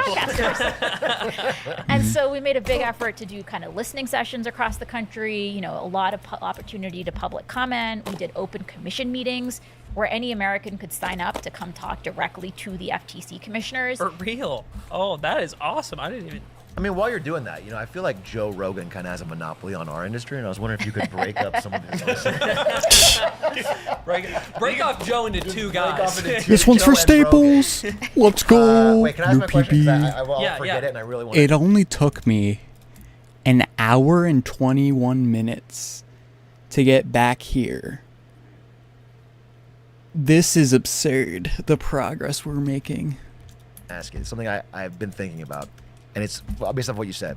So you're familiar with like RealPage and like so that scares me because basically what RealPage is like an AI algorithm that tell me if I'm wrong, by the way. Landlords can like input how much they're charging into, and then it recommends them what price to charge. But Oh, what good. What it's doing is everyone is signed up for RealPage, so all the landlords are soft colluding without talking to each other because they're all Interesting. putting their thing in, and it's deciding the best price that they can all. It's like they're one company, so they're doing a monopoly price without having to be a monopoly. That scares me because couldn't any industry do that? And how do you enforce or stop that? Like once they have that capability, That's way it feels too much like speed. unleashed Oh my gosh. Pandora's box demon. Like I'm super scared of that, and I want to know if you have some words that would make me feel less scared. That's honestly what I want. Like, because I'm a huge supporter of your mission, and I've talked about it a lot on my content. And reading about RealPage, it's like, wait a minute. Even if you ban that, how is it enforceable? How could you not just hide that? Or I don't know. It's all scary. So please. I mean, honestly, you're right to be freaked out. Okay, damn it. Damn it. And you know, this was inflating rents for people across the country, right? Serious money that people were having to just overpay because of this RealPage collusion. And to go back to what you were saying earlier, there are right now lawsuits Yeah, that's that are rough. making the argument. It's okay, that, checkpoint hey, skip, this is just not double tower This skip. is old school collusion. It's being done in different ways, but But This it's is so the, basically. it's the Juicero of collusion. It's like no, we've is so repackaged different. making juice. Oh, It's yeah. AI collusion. Yeah. And so that's still being worked through the courts, Okay. but you know, I hope that judges will kind of come to agree that if you're price fixing through algorithm, that's still illegal. Yeah. But I mean, once they ban it, I guess I'm just so nervous that something that's so like if they have an app on their phone, Yeah.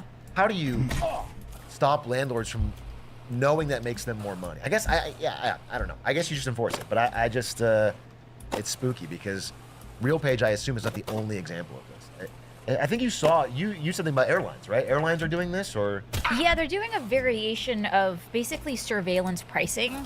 So basically, the holy grail for companies for a Oh, long time please has don't been tell me I'm stuck. the ability to charge each person what their willingness to pay is. Oh, this. And so, you know, they want to basically Okay, be my able mic to fell figure out 'cause I what was is your spamming so demand curve much. versus your demand curve.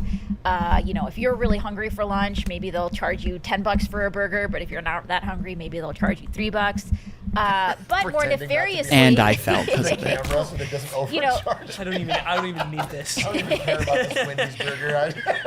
But now there's so much data collected about individual people by data brokers, by this whole shadowy ecosystem that's just tracking you through your phone, through your browsing history, that there is a serious worry that companies will be able to do this. And actually, Delta Airlines just announced on their earnings call that they're going to start using some of these algorithms to price some of their tickets. And so imagine a world in which you have a death in the family, you have to go home for a funeral, and they know that through scraping your email that's that is, you know, scary. announcing when the service is going to be. They know you're in a tight spot, Ooh, and so you're double going to be tower charged skip, but much then I more fell. because of that, right? Or imagine that you're a family that has a nut allergy. Are you going to be charged more for the nut-free cereal than for the one with nuts than I other feel like- families that don't have that, One right? sec, And so one sec. Well, it's the free market. Well, you could counteract that by I think like 90% of the people, if not more, that are buying like the nut-free or like gluten-free or like all this stuff are the people that need it in at least 90% of the cases. posting how much you hate your mom who passed away, and that way someone's like, I don't even need to go. Me sending fake emails about how I fucking hated my mom, and to get the lower flight price. every email you see the price drop $20. That is dystopian. That is dystopian. Yeah, that's It is dystopian. horrendous, man. But that's what that real page stuff makes me think about, because it just feels, like you said. I think we said this actually off pod. We were talking, but sometimes these companies will use the technical difficulty of it to run circles around lawyers and government officials who just can't keep up with.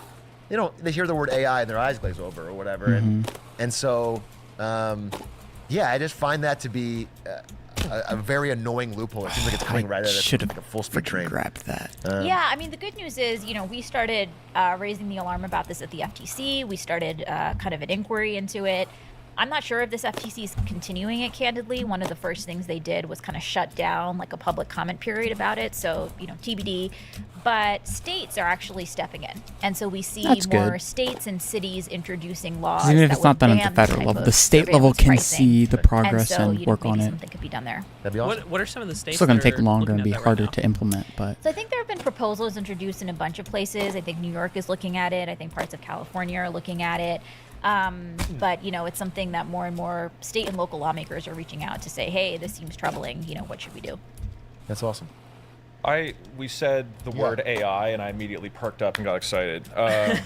So I actually promised some friends that I would bring this up, which is I think the consumer protection work that the FTC did while you were there, immensely popular by basically everybody.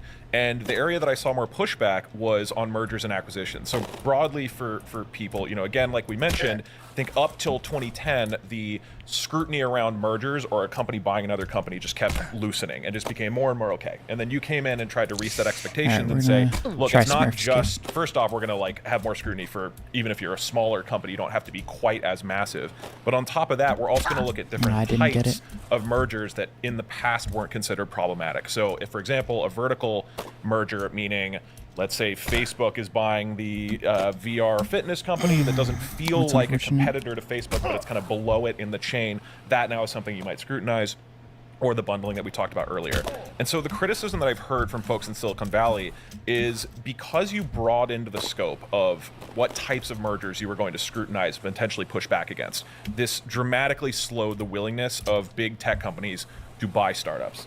And for the Silicon Valley world, I have friends who at startups were basically saying the policies that are going in by the FTC right now are killing our ability to get our companies acquired. The folks who right now, the whole ecosystem of Silicon Valley, for people who are not aware, is you make a startup and then literally 90% of the Let's time, go. the exit strategy is you Double get tower bought skip. by a company.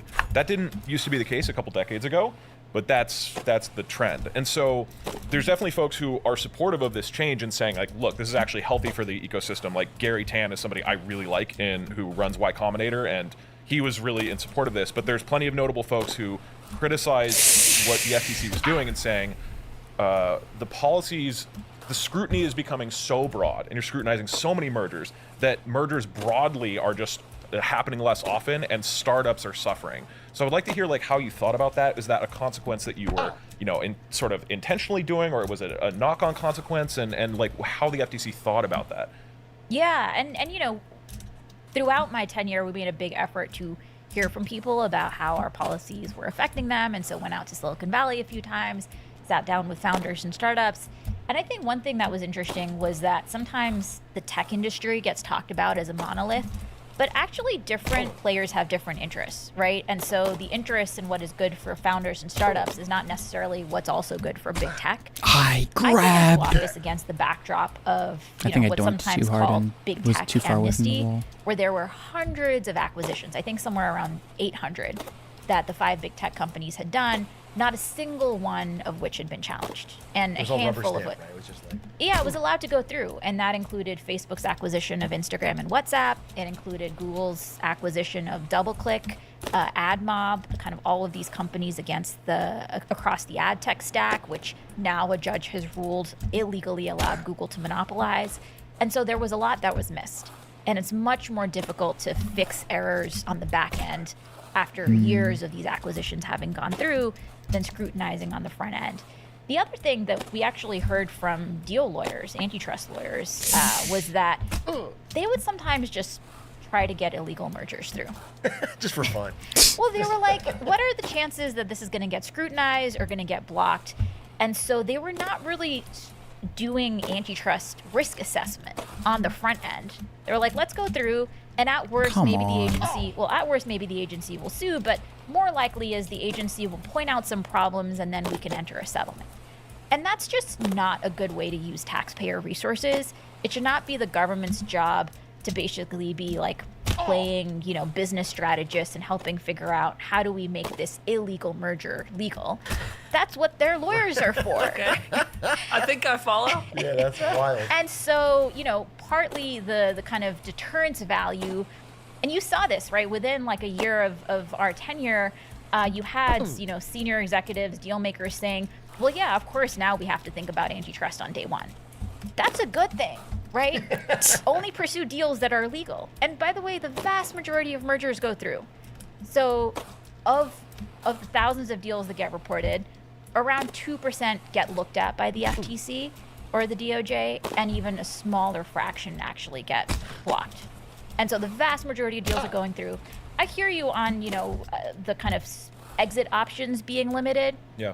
I would say a few things. One, a world in which the kind of big tech companies are basically in the driver's seat about which companies are going to thrive and which companies are going to die, I don't think is good for innovation. Yeah. Right? Like the way that historically America has stayed ahead in terms of new innovations coming in is by some of the incumbents being toppled. And so, I think a world in which the startups are exclusively thinking about some of these acquisitions as their exit can be bad for innovation in the long term. The other thing is, even if you want an exit by being bought up, a world in which there are 7 or 8 or 9 or 10 potential buyers of your company is better than if there are just 1 or 2 in terms of your ability to negotiate, in terms of your ability to actually get better value. Just get a better price. And so, fall in I a company think that has better overall, responsible we did hands that are definitely going see big tech slow grow down your some of company their more. acquisitions. I think some of that definitely dissuaded illegal deals to the extent that, companies were looking for more clarity. We tried to offer that. But interestingly, there were some pretty significant examples of when tech acquisitions were stopped that ended up leading to more innovation. So one of the deals we stopped was NVIDIA trying to merge with ARM, which we allege would have basically inhibited innovation in semiconductors. He worked at NVIDIA. I worked at NVIDIA, and this helped my stock price a lot, so Apologies. I'm going to do on everything else. But ARM ended up IPOing and becoming enormously successful and is now talking about maybe directly competing with NVIDIA. Similarly, the Adobe ARM that's like a merger, good- the Adobe good thing to Figma have more merger competition ended up not going and through. just Actually, not have because the of U.S. company improve. enforcers, but because of Europe. Figma has now announced it's exploring an IPO. So we are seeing kind of instances in which not having been able to merge is leading to kind of more success and more innovation. 100%. I mean, there's a great example historically, right, where the FTC or DOJ, I let's don't know just which chill. one, was attempting to break up Microsoft, and they didn't. It got blocked like at the last minute. But even that threat and that aura hanging over them, I think, allowed for the free space for Google and all these other tech startups to rise in Microsoft's dominance that ended up becoming dominant themselves. But like that That's area wouldn't have interesting. existed. It was my understanding. Yep. Okay. Just So The- I'd like to continue the to fragility of the company and the availability of a power vacuum and economic vacuum allowed the room for growth. Steelman the frustrations around this new broadened scrutiny. So one of the examples that was brought up for me when talking to folks was Windsurf. So for people who are not aware, Windsurf is an AI coding company. It was about to be bought by OpenAI. The deal fell through, and a couple days ago, Google came in and announced that they are going to spend $2.7 billion, which is an insane amount of money for this company, to basically buy the CEO, all of their researchers, and a license to their technology, but not buy the actual company at all. And the thinking here is Google basically came in, gutted the best people from the company, while screwing over the rest of the employees who work there, who aren't benefiting from a sort of exit of any kind. and then they leave, and Google has no scrutiny because they didn't technically acquire a company. That's They just interesting. bought all the talent. And so I've seen this as an example where people are saying, okay, well, if you try to stop, if you really scrutinize all these different potential mergers from big tech companies, they're just going to find these other things that actually harm the startup workers. So I'm curious how you think about that. Yeah, I mean, I'll say first of all, I think this is a really important question because actually figuring out how are we incentivizing innovation is super important. And I think one of the costs of allowing big tech dominance to go unchecked for so long was that there was a real cost to innovation. And so I think getting this right is super important. You know, it's interesting. I think there are kind of different narratives about what happened here. I think one narrative is this deal was structured this Let's way go. to Okay, evade we're back at antitrust Nat scrutiny, Geo. which maybe is true, although antitrust enforcers are also supposed to look at what is functionally happening, not just what's formally happening. And so if, you know, they're functionally gaining control of kind of key assets or operations, that should be reviewable. But I think the other interesting thing here that some commentators have pointed out was there could be something around some of these AI investments that are more susceptible to this type of kind of like extraction strategy. Because the Right. talent is so important, Because right? the talent seems to be so critical. The other thing is it doesn't seem like there are kind of key moats right now. And this is not an acquisition structure, I don't think, that, for example, Facebook could have pursued with Instagram. Because there they were really looking to bring in-house this rival platform, this rival network, and we just aren't seeing those dynamics here. I think the That's other not thing, gonna- candidly, that and might I have think we worked, saw but I don't this, think it was good you know, in for at least 2020, consistency. 2021, where we were in a zero interest rate policy environment, sometimes there are bad investments that are done, right? And I think My sometimes NFTs are going to go up any day now. and I think, you know, there are some kind of vocal venture capitalists that are very eager to kind of blame the government but then kind of hysterically come asking the government for a bailout for kind of Silicon Valley Bank. But, you know, practically, I think you kind of need to drill down into the details and figure out what's actually going on here. Are these some kind of just erroneous investments, or, you know, was This one's for antitrust policy really Staples. responsible Staples here? is just the goat. What can I You know, say? of course, my heart goes out to any employees that are kind of being screwed by these types of arrangements, and I think they should. If they just made this scrutinized platform to the not have the extent blue that glass. it's allowing some of these big tech companies to kind of consolidate control. Yeah, it does not make sense how what Google is doing is allowed. You just come in, buy specifically all the leadership, and then leave. It's kind of crazy. With Zuckerberg with Scale AI, I mean, my understanding is that they bought like 49% to not trigger owning the company, but like they basically own the company and all its resources, and then they have no more clients because no one wants to work with them because they're basically a Zuckerberg company. Interesting to me. I want to talk about, okay, because we're on time here. I want to talk about the great white whale, your ultimate target, the one that started your career. You know, when you were at Yale Law, you wrote an article about Amazon and antitrust, and it sort of, I think, kick-started your career and led to you being the youngest FTC chair, which is incredible, by the way, because I think we're around the same age and doing podcasting. So that's awesome. You know, I want to talk to you through what specifically about Can you make it Amazon, on because I top? think from the Nah, I don't think perspective that'll of a really regular help. person, they like it. That's the thing is Can I say Okay, something? we're jumping through I love hoops. how cheap it is. people, It's great. People like It's so cheap. Prime shipping. Like, I don't know why you hate Prime shipping, Lena Khan, but I think You know how cheap this shirt was, Lena? Dirt cheap. I want you to sort of explain, I think, the key idea of your paper, like how they abuse antitrust or monopoly in a way that's not seen, like in a way that's not directly on consumer prices, and then how you handle that at the FTC, and what the current status is on the lawsuit on Amazon. Okay. Oh, Yeah, I so need to got keep the my start momentum, don't here I? Through doing research and reporting, where I was basically talking to a lot of the businesses I that go sell from through here? Amazon, and then also talking to the investors and analysts that were looking at Amazon as just through a long-term financial prism. And this was around kind of 2013, 2014. And it was really interesting because talking to the businesses that were dependent on Amazon, it became very clear that this company was developing as a gatekeeper, where they were increasingly go up to the becoming left? dominant over What's kind that of up on a the key right? channel of commerce. And in the same way that 100 years ago, if you wanted to get to market, you had to ride the rails Hold of on, the railroads. I'm gonna go back to the portfolio because I am unsure of exactly how I'm supposed to clear this. I think this is called going through hoops. Gaps in the marketplace? No. Regulatory hoops? Maybe it's this?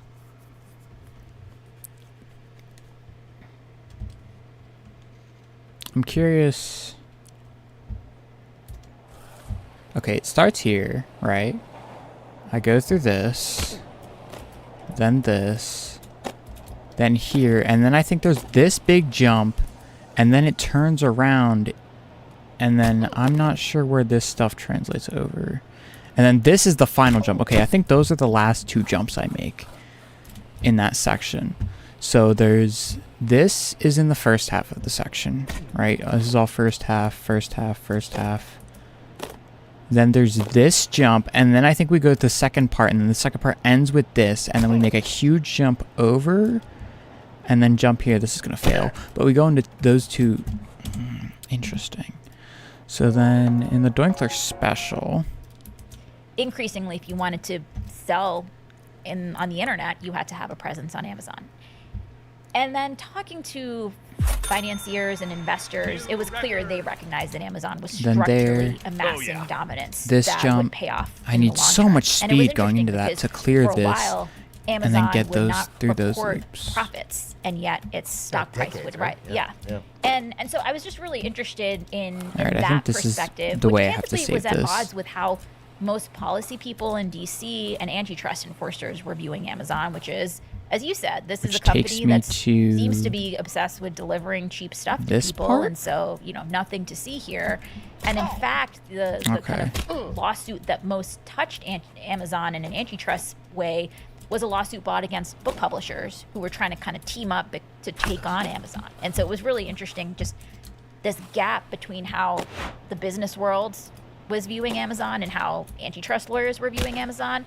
And so I wrote the paper to basically use Amazon to tell this broader story about antitrust and how some of the key business strategies that Amazon used, including predatory pricing, where it just ruthlessly priced what's below up? Welcome. cost in certain key segments Okay, to gain this works. dominance. This works. 1 second. This As game's well really as intense right now. I gotta vertical focus. integration, where it would both be the platform and then competing with companies on the just barely platform. missed it. But those types of practices Yo, used what's to up, be Zoe viewed as Peterson? You just illegal dropped a in some follow. cases, or Yo, viewed I very greatly appreciate suspiciously. it.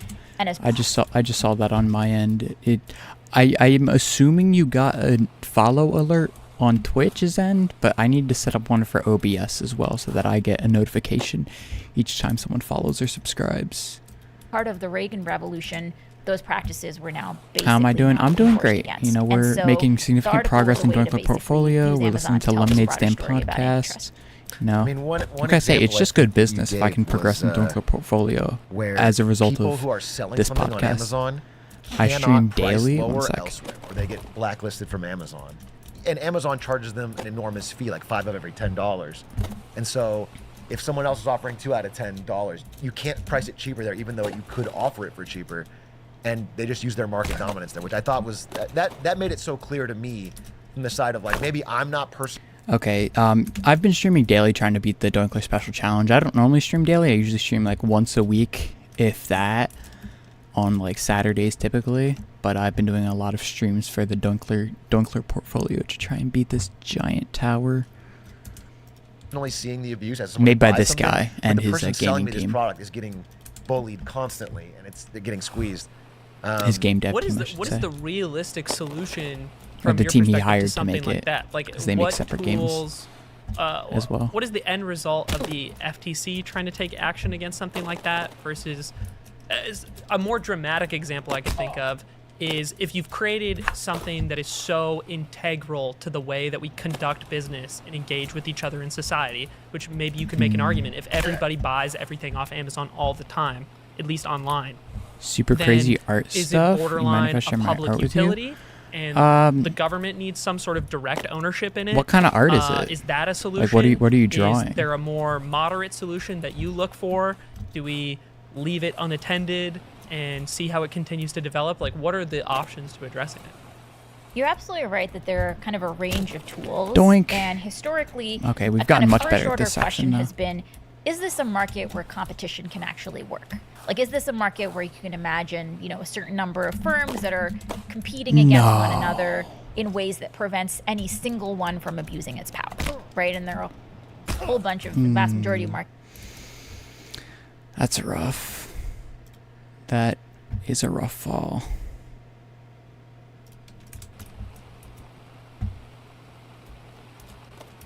That one jump is just a little scuffed.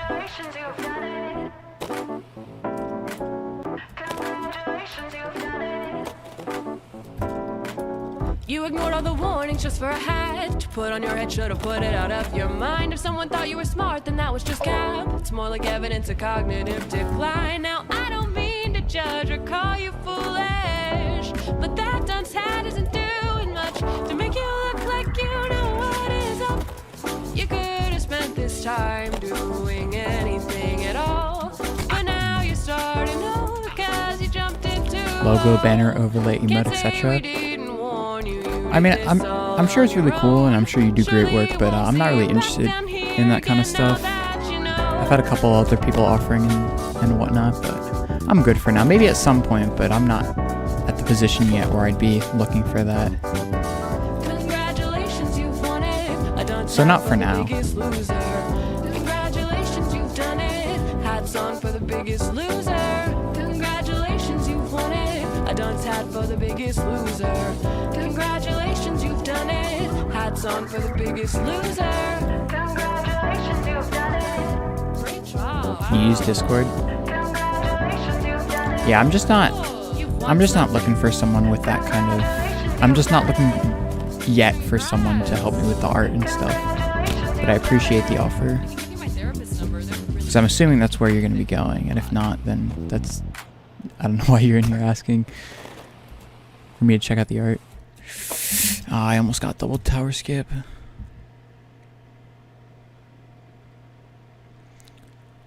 Sorry, but I'm just not interested. Alright. Let's pull up Dunce Hat Remix. Alright. Yeah, because that was a devastating fall. Literally, I was at section 18, like one of my PBs, but there's that weird scuffed jump where it's like if you get enough speed, you get too much. You know, you have to be very precise. I'll see if I can practice it in the portfolio, because that's one I struggle a lot on.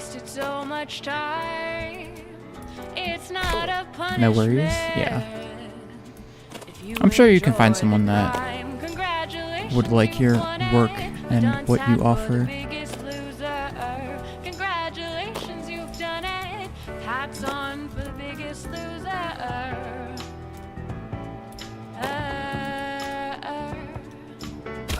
Bet you thought you were cute, ignore warnings. Bet you laugh at jokes like saying, here's your sign. Just being super polite. Do you have a website or something like way I could find your art? That would be like an easy way to just look it up, or just so I can see for future reference if I'm interested in your stuff. Like, do you have your own Twitch page? Do you have like creators that you've worked for that I could look up to see what you've kind of done? Alright, let's go. Oh, I just barely missed Smurf skip.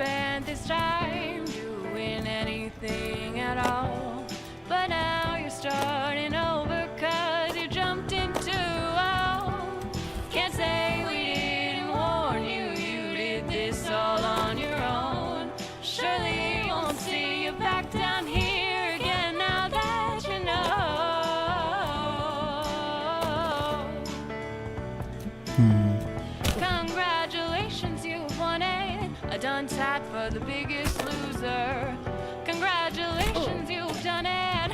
Hats on for the biggest loser. Congratulations, you've won it. A dunce hat for the biggest loser. Congratulations, you've won it. A dunce hat for the biggest loser. You are the biggest loser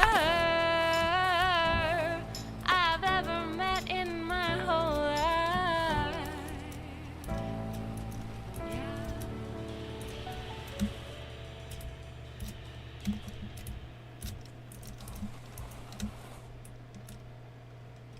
Alright, after we get to the next stopping point. Okay, yeah, I'm gonna pull back up the podcast. Markets in the United States we consider to be governed by competition.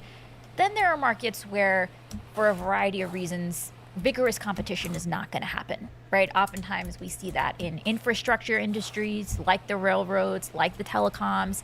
You know, there are huge fixed costs. If you're laying physical rails or wires, like you're not going to want like multiple companies installing the same stuff. And So in those instances, instead of using antitrust, we've used what's known as kind of more of the public utility toolkit, which has basically meant that we prevent them from discriminating. And so you have to charge everybody equal rates for equal service.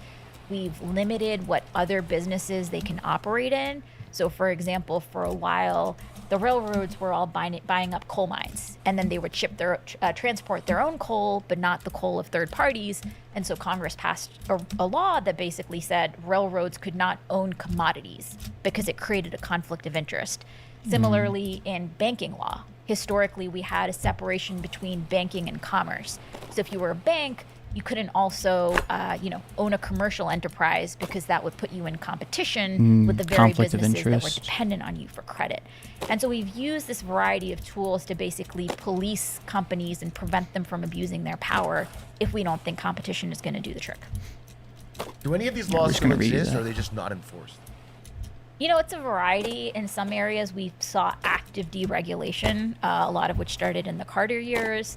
In some instances, the laws are there, but interpreted differently. But generally, there has been a big retreat from this way of doing things.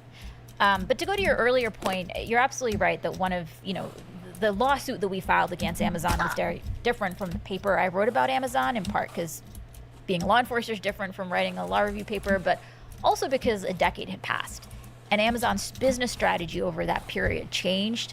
I don't know if you're familiar with the work of Cory Doctorow, but he's written about kind of what he calls enshittification of platforms. Yeah, I read this. Yeah. And he talks about how, like, in phase one, a platform's goal is to get as many people on the platform as possible, right? And so it'll go out of its way to make things cheap.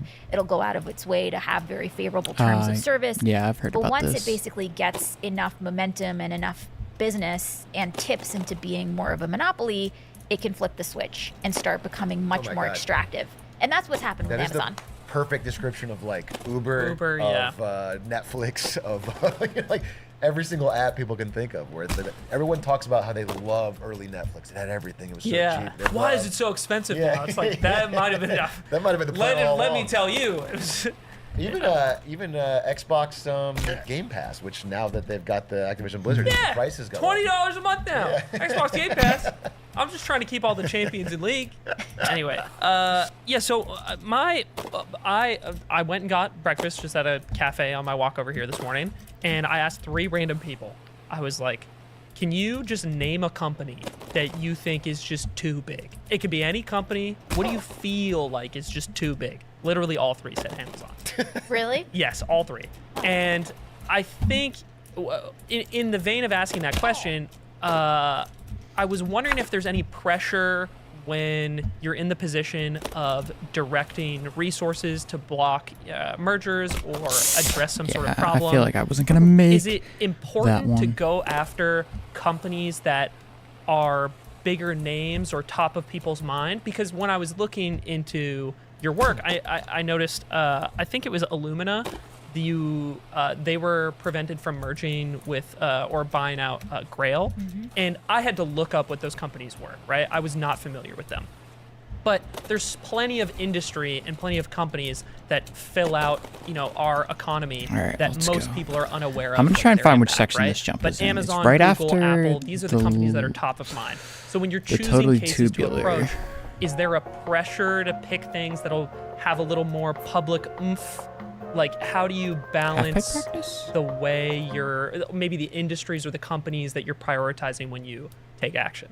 Yeah, it's a really apt question because the agency is so small, and every investigation or case you're doing is one other investigation or case you're not doing. And so those trade-offs are super acute. Let me see if I can find it.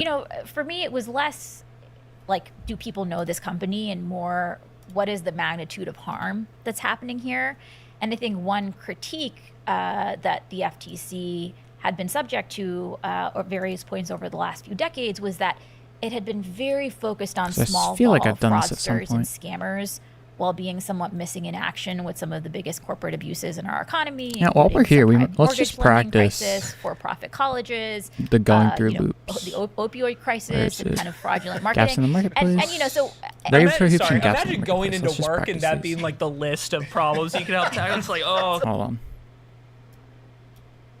It is the magnitude of harm. investigation or case you're not doing. And so those trade-offs are super acute.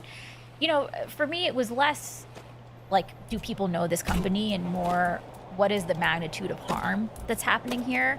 And I think one critique that the FTC had been subject to at various points over the last few decades was that it had been very focused on small ball fraudsters and scammers, while being somewhat missing in action with some of the biggest corporate abuses in our economy, including the subprime mortgage lending crisis, for-profit colleges, the opioid crisis, and kind of fraudulent marketing. And so... Imagine going into work and that being like the list of problems you can help tackle. It's like, oh, okay. I mean, it was a hard job, but, one thing that I really worried about was if the agency punches below its weight, there's just a huge risk that Congress is going to strip it of power, strip it of money. There's always going to be opponents to the held back too agency, and much. so there's kind of you should do your job because it's right to do your job, but there's also like a self-interest in wanting to make sure you're showing what your worth is and your importance to the public. So, we were very focused on what are the biggest pain points. All right, it's not hold forward the whole For time. me, I think I'm near top of that list was healthcare. getting a good line. Healthcare is not discretionary. People pay way too much for service that candidly is worse than in many parts of the world. So we were very focused on drug prices, on hospital mergers. That's hard. On 'Cause things even after that like section, I had to keep independent momentum. pharmacies and making sure they're able to stay afloat.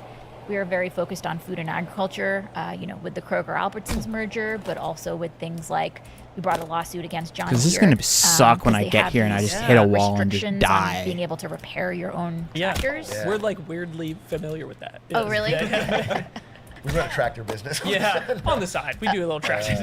No, it's just as well as tech markets, because so Surely many I of these can companies have salvage become this. so integral to navigating day-to-day life. So that kind of, what is the magnitude of harm? How important is this industry? Those are types of factors that we considered. That's so cool. I mean, it's nice to hear that there's like what the balance to the approach is. One thing you've mentioned a couple times is, or earlier you were talking about how Europe had approached regulating a merger before the United States had.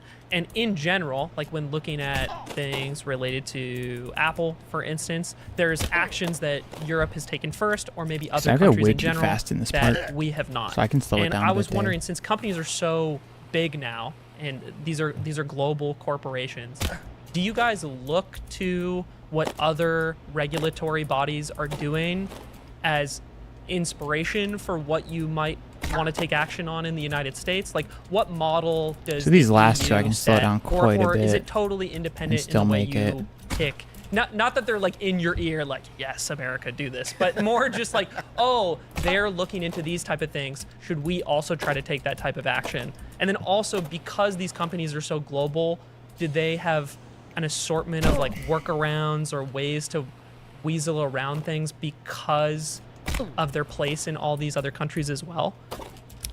So the FTC has a lot of these cooperation agreements with jurisdictions around the world, and long before my time, the agency was kind of very enmeshed in talking to other regulators and enforcers.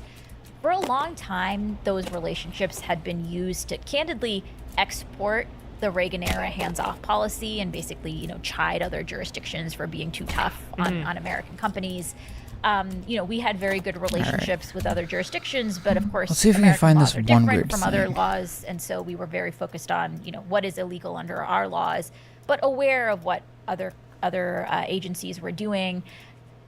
Companies always tried to basically use these different jurisdictions to try to get around some review, or they would kind of try to time merger reviews so that they would get approval in some places and then come to the U.S. and say, well, look, 99 out of 100 have signed off, and so judge, the Americans are being weird. Not sure. yeah, being weird right basically.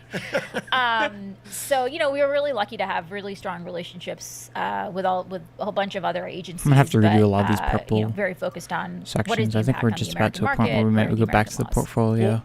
your practice. relationship with other agencies is something I wanted to touch on. This is a little bit in the weeds and for me. We literally were like, don't ask about this. For me question. We said this. I can't help most myself. people don't I've been care. dying to ask you let this me see if question they because fix It's the about the off DOJ. rate. Yeah, It's about the DOJ. Okay, We told them not to ask this question. because I met somebody that works for you a few someone months else ago, beat and it. I embarrassingly referred to a case that was the I don't know. DOJ's and not the FTC's when Frost I met her. And I killer. still think about it. But the reason I wanted to bring this up was because the DOJ seems to be the other agency that can tackle some issues with mergers. So when you guys are deciding how to approach things, are you coordinating or like speaking to the DOJ about like, all right, you guys take this, we'll take this? All right. How, are there other agencies within the U.S. that can approach these problems? Come What's the on. difference between Do you? you I have flip a follow-up question. And I feel like this is a really reasonable actually, question. Is it rock, paper, scissors? Do you think that's a little too inside baseball for an audience of? I don't think that's. We're an hour in. Way more We're speed. an We still hour in. got double Yeah, we've got a vote. If they're watching, they're okay. Fine. Yeah, I'd love to know. double tower skip. Yeah, no, a very Oh, I need relevant to question, maximize honestly. this. Eat shit. Don't. Eat shit. He's gonna hold this over us. Be nice to him. That's Nina the one rule of loved this my podcast. question, guys. Gonna clip out really relevant question. Listen to that a few times. Yeah, Yeah, clip thank ends you. there. No, but this is question. something I was genuinely curious about because Yeah. I was always going through cases from the past 10 years. I'm like, oh, a lot of these things are the DOJ. So how do you balance the approach between the two agencies? Yeah. So you're right that the antitrust laws are enforced both by the Federal Trade Commission and by the Antitrust Division within the Justice Department.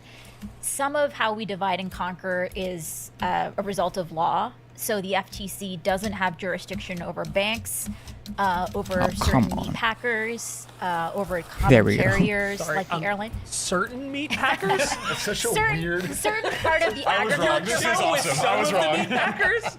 some parts of the agriculture supply chain, and actually this goes back to the FTC wrote a really hard-hitting report exposing the meat packer oligopoly in like 1919, and there was such ferocious backlash that Congress stripped our jurisdiction over that sector and gave it to DOJ. That's crazy. Railroads, airlines, telecom, DOJ does that. But for areas that are not kind of a result of what's written in the law, it's partly a combination of kind of experience, right? So who historically has looked at some markets, who historically has looked at others. The FTC has looked, for example, historically at grocery stores, at hospitals, at pharma, whereas DOJ has looked at health insurers. And so partly it's just based on experience. There would sometimes, before this last administration, there had been a lot of turfiness, and sometimes they actually did have to resort to a coin flip. You're not kidding. No, the administration What's right the before question? ours was kind of famously most at war, including, it resulted in things like DOJ sometimes filing amicus briefs against the FTC in the FTC's cases. So there was like a lot of dysfunction. I was very lucky that my counterpart, Jonathan Cantor, who was at the Antitrust Division, was a really fantastic partner, and so we had. That's cool. We were very aligned and Would kind you of. call heads or tails during the coin flip? And why? when they meet at the the head of agency meeting that they all do before they Yeah. decide the weather, they flip the coin to decide who gets the. Yeah, who gets the game? Weather. Before they decide the weather. No, this is what a hard hitting question that I'll uncover all this Okay. information. Fine, it Oh was- my I- God. I didn't know there was Never meatpacking is. drama. If I knew there was meatpacking drama, I would not have put. Because where's a meatpacking oligopoly right now? Who handles that?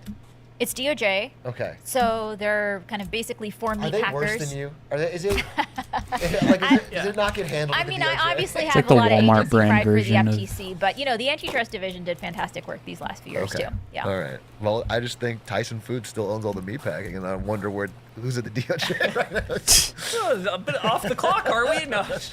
I saw Amazon lawsuit. I saw a Meta lawsuit. I didn't see a lot of Tyson Foods lawsuit. I would like to ask about what it was like working as the youngest FTC chair, because I think what is so cool about you being one of the most, I would argue, influential people of the Biden administration is that, like, you started that role like when you were about my age, like, and the people watching, you're a politician who actually is part of our generation. I was going to say you're about 40 years too young to be in that position. Yeah. According to if we look at the status quo By right the now. rules. And so I genuinely want to hear about this, because I think something that causes gotta so much get younger frustration people in with politics, what millennials can I and Gen say? Z, certainly for me, is the feeling that our politicians don't represent us. And so for you, as somebody who came in incredibly young by comparison, what is it like to work with, let's say, Congress, who the average person is 95 years older than you. How do you bridge that gap? Like, was that hard? Like, what is going on here? Why don't we have more younger people in politics? I mean, I do hope that that's a trend that will continue. It was obviously a big honor to get to do this job the last few years. I think one of the kind of biggest takeaways for me is just like how you build a team is really important, right? I was picked for this role because I had kind of certain views on, what had gone wrong and how to fix it.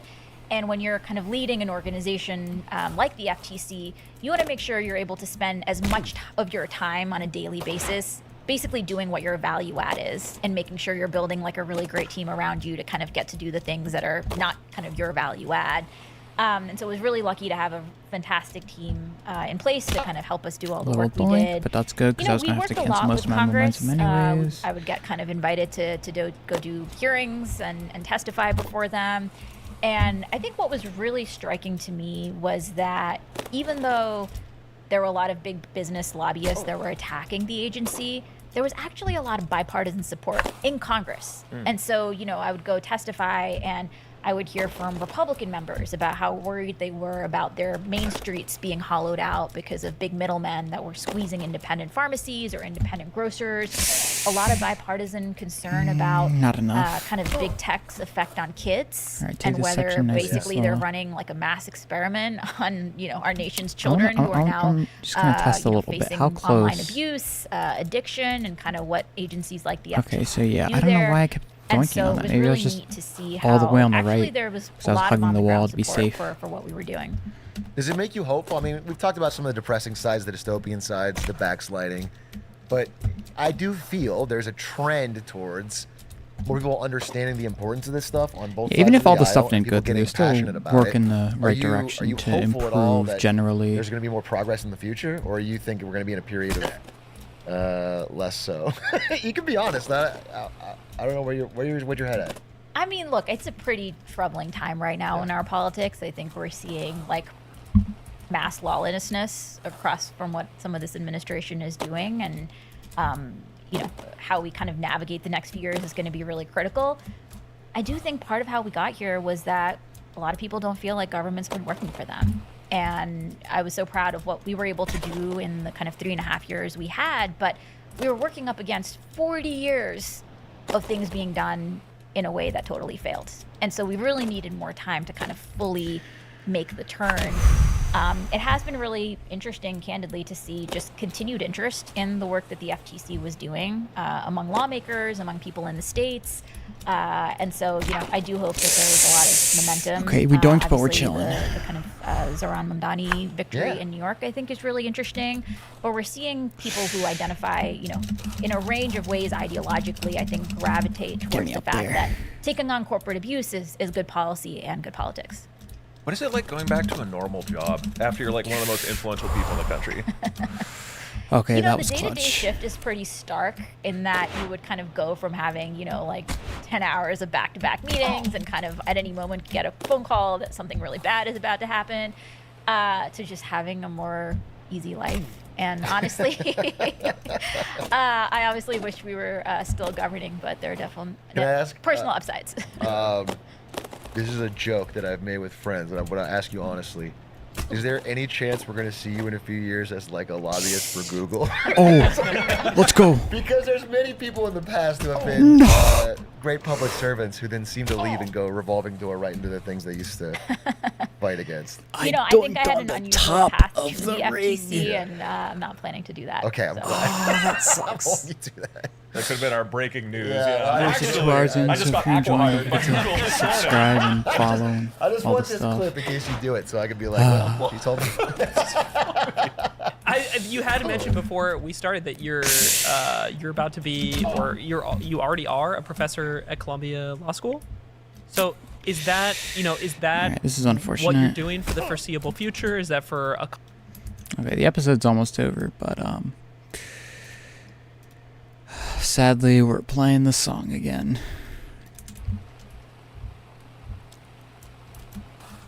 Wait, was it even playing through last time? Okay, it was.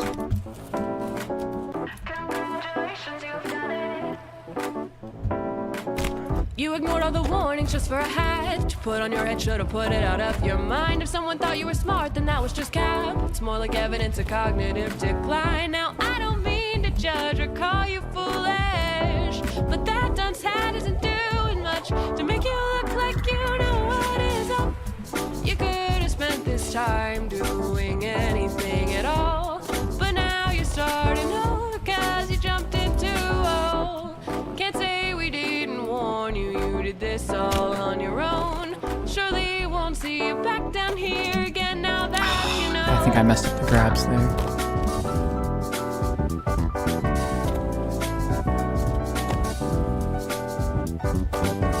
Congratulations, you've won it. A dunce hat for the biggest loser. Congratulations, you've done it. Hats on for the biggest loser. Congratulations, you've won it. A dunce hat for the biggest loser. Congratulations, you've done it. Hats on for the biggest loser. Congratulations, you've done it.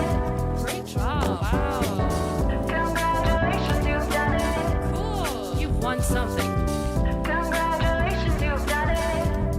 Congrats.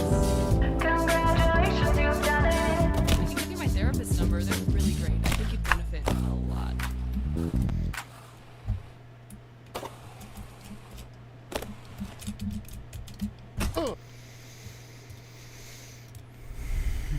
All right.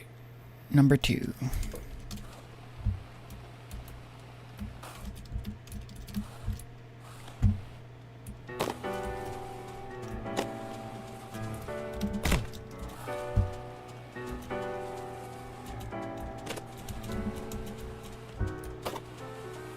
Isn't it funny that you've wasted so much time? It's not a punishment if you enjoy the crime. Congratulations, you've won it. A dunce hat for the biggest loser. Congratulations, you've done it. Hats on for the biggest loser. This is some scary Bet you doinks. thought you were cute, ignore warnings. Bet you laughed at jokes of saying, here's your sign. Just being stupid provides you with endorphins. It's more like evidence of cognitive decline.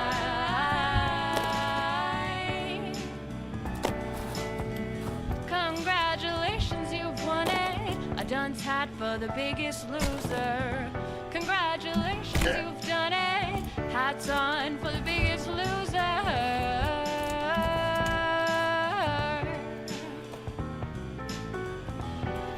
You could have spent this time doing anything at all. Yeah, we'll count that as a But checkpoint now skip. you're starting over 'cause you jumped in too old.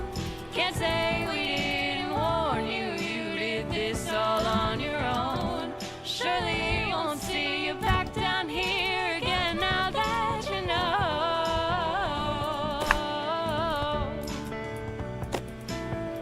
Congratulations, you've won it. A dunce hat for the biggest loser. Congratulations, you've done it.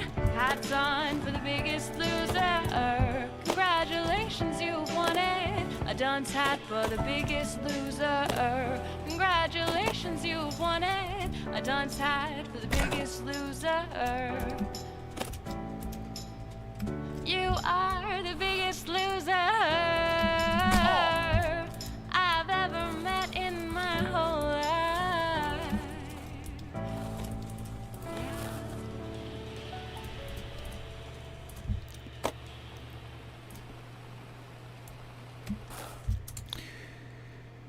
Ooh. All right, let's finish up this episode of the podcast. Couple years, like how do you go from a position like that and then look at the rest of your career? Because you've done something so incredible already, and you could seek to go back to that, I guess, or what are the paths forward for you? Yeah, I mean, I think, one of the areas that does actually make me really hopeful and optimistic is that there is a surge of interest in this stuff from young people, including from law students. I get emails sometimes from high school students saying, I'm doing my project on Ida Tarbell and want to bust up the trusts and, can I interview you for my school project? It just does seem like there is greater consciousness and awareness about the fact that we do have That's these also a positive. anti-monopoly laws and just a broader set of laws that are supposed to govern corporate power and make sure our economies working for everybody. And so the opportunity to kind of help train that next generation is really exciting to me.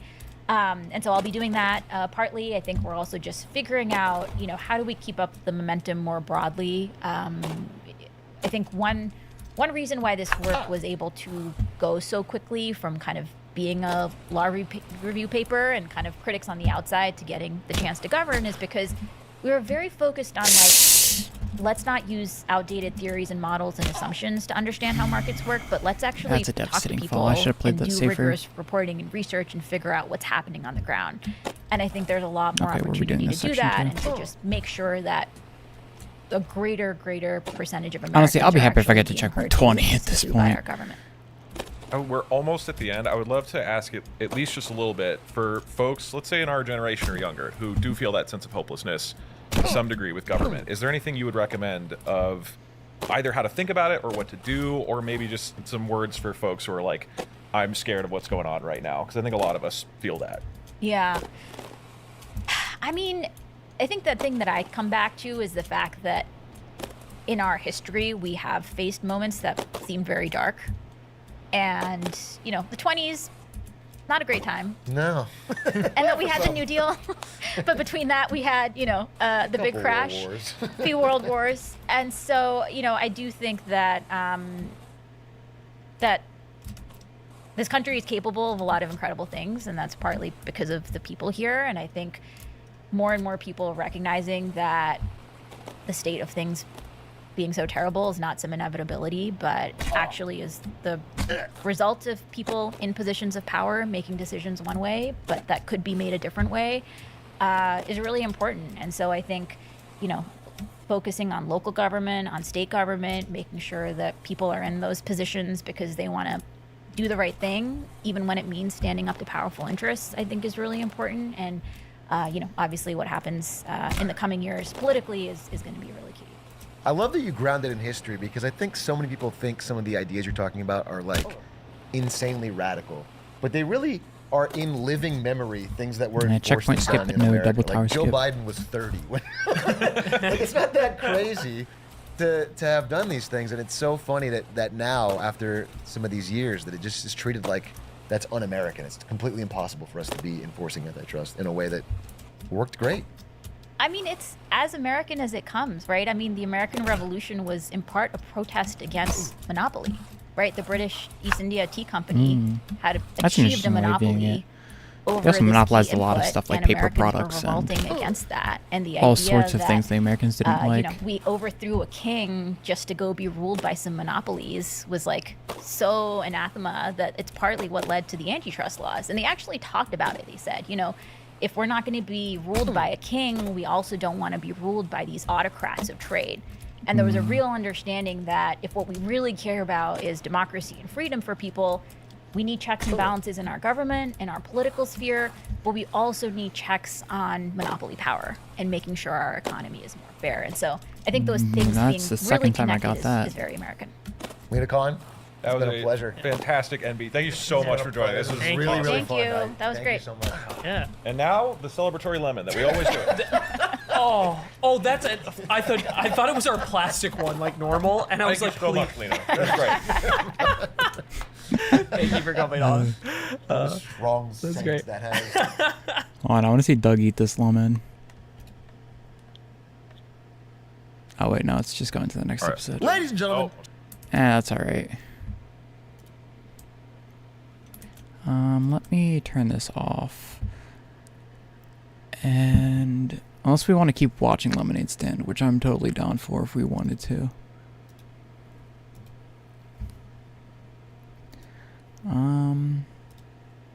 Let's go back to just the music.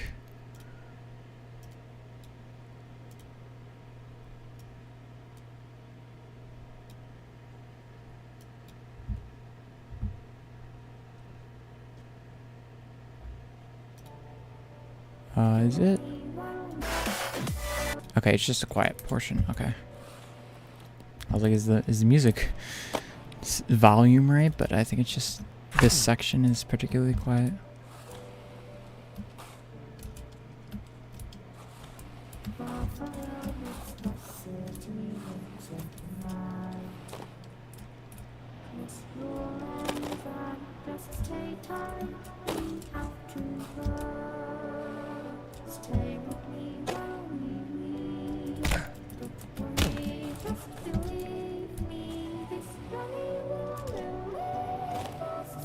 I didn't get Smurf skip.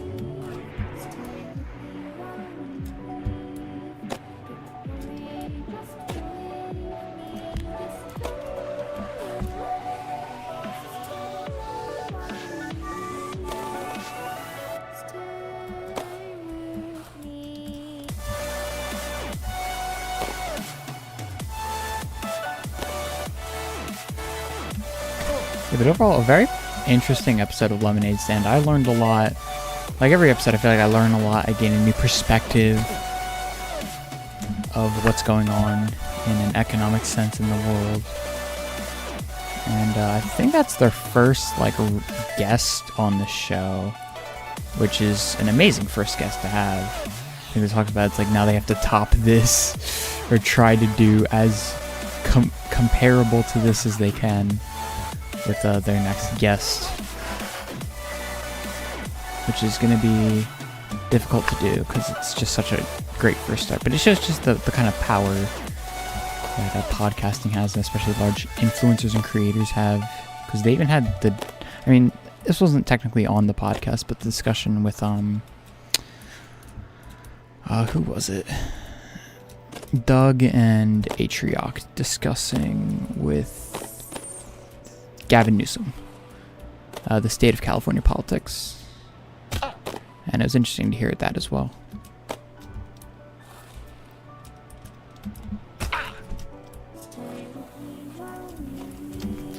Okay, take it nice and slow. Don't rush, don't rush. This is literally a small section that takes such a small amount of time, but could be a huge fall and devastating loss if I mess it up.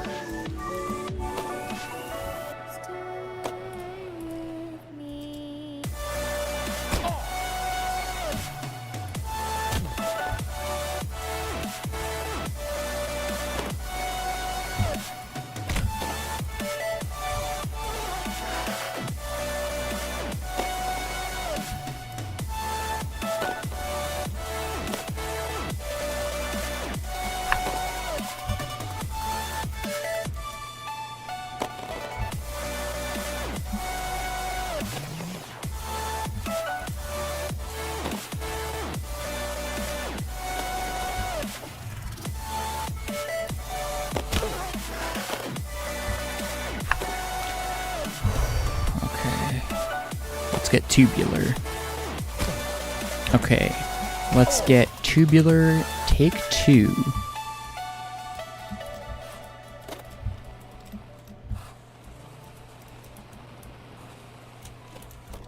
Let's get tubular take 3.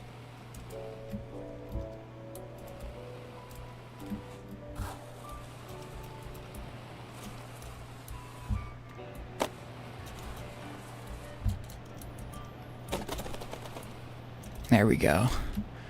Alright, now let's nail this jump first try and not fall off.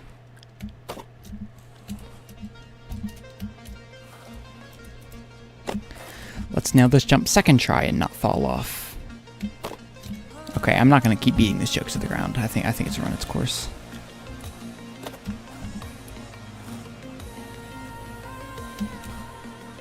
That's okay, we can cheese this. Oh, come on.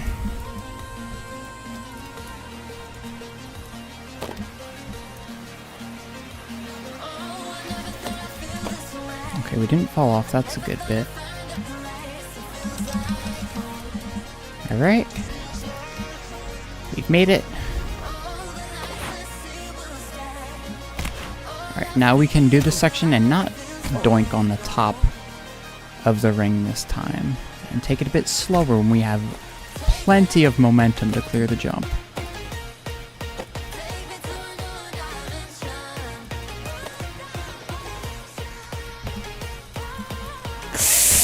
This isn't looking great. Okay, but it works. Perfect. Oh, it just keeps going. What section is this now? We're reaching uncharted. Checkpoint. New PB. I can taste it. It's glorious. Yes! After 2.5 hours. Oh, yeah. New record. Oh, yeah. Oh my gosh.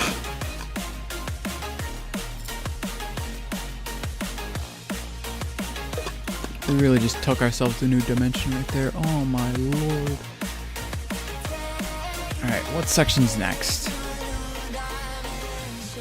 Alright, Nat Geo. I think I need to practice this section because I think if I fall, it's a devastating crumble. So we're gonna practice a bit. We're at the part. You're right in the portfolio, so I haven't given the special a try. Yeah, the special is tough.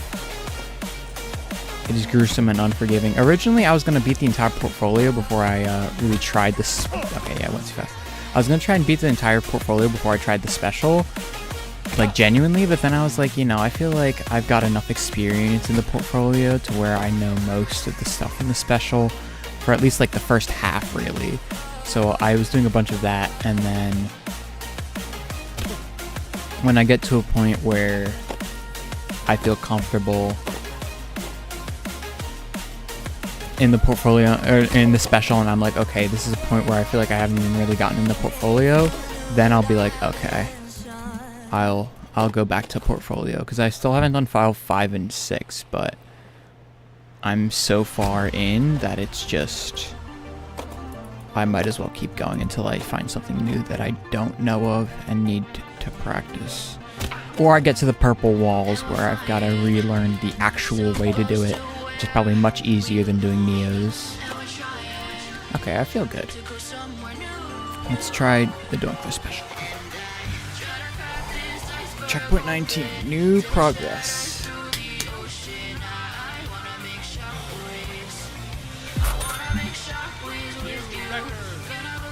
Oh yeah.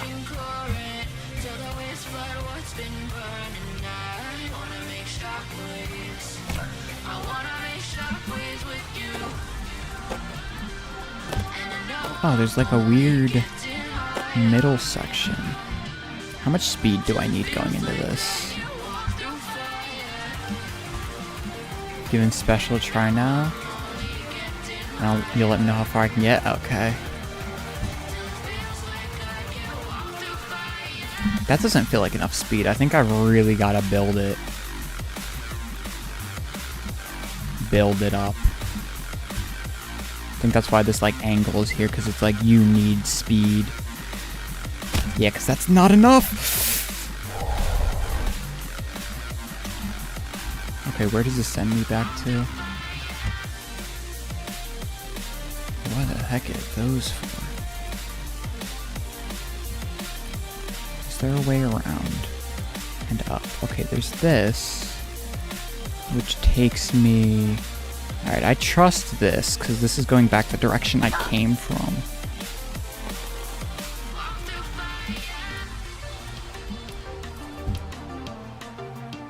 So I trust that this, I don't have enough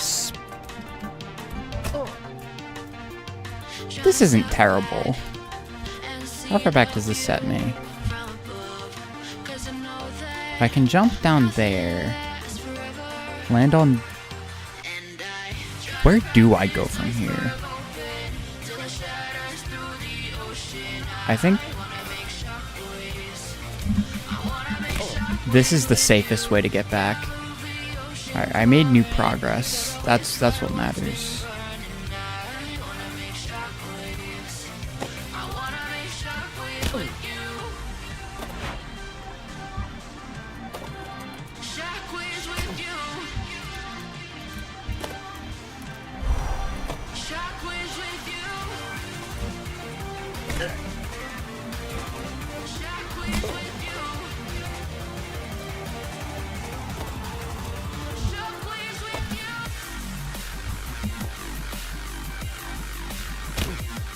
Okay, yeah, we're gonna take this redo on this section. Yeah, we'll just take this slow way back.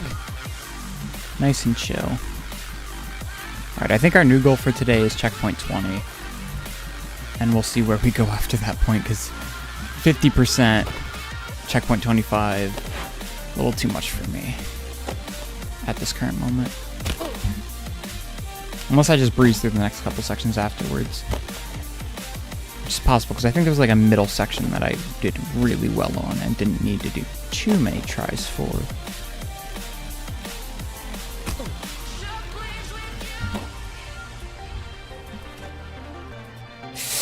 That's not enough.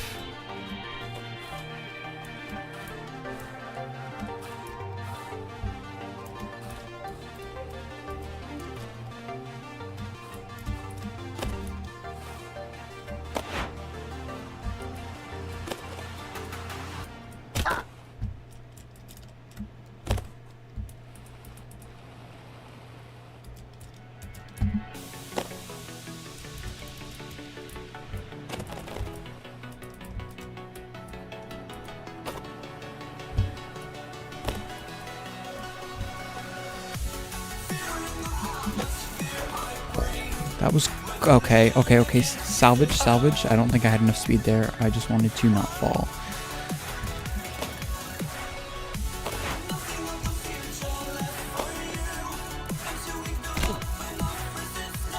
I wish after you beat a level in the portfolio, you would have like the replay system where you can like set a checkpoint where you want and just respawn at that checkpoint to keep practicing specific jumps. Because there are specific jumps in large sections like these, especially the one at the very end right here that I've just been struggling on a lot. And it sucks that even if I went through the portfolio practice, I'd still have to go through each and every time all the rest of the jumps just to practice that last one.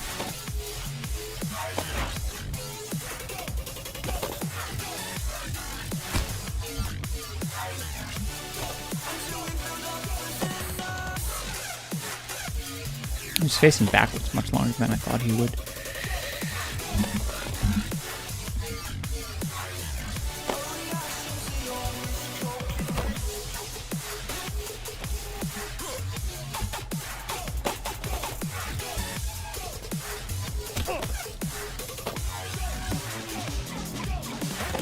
Okay, I didn't get that checkpoint, but I don't care. It doesn't really matter. It still shows we're at checkpoint 19. Little doink. Okay, that was a devastating doink.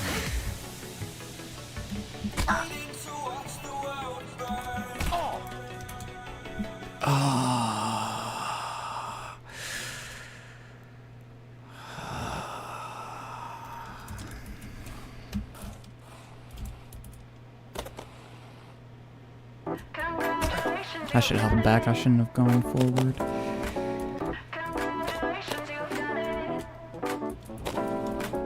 You ignored all the warnings just for a hat to put on your head. Should've put it out of your mind. If someone thought you were smart, then that was just cap. It's more like evidence of cognitive decline. Now I don't mean to judge or call you foolish, but that dunce hat isn't doing much to make you look like you know what is up. You could have spent this time doing anything at all, but now you're starting over because you jumped in too old. Can't say we didn't warn you, you did this all on your own. Surely won't see you back down here again now that you know.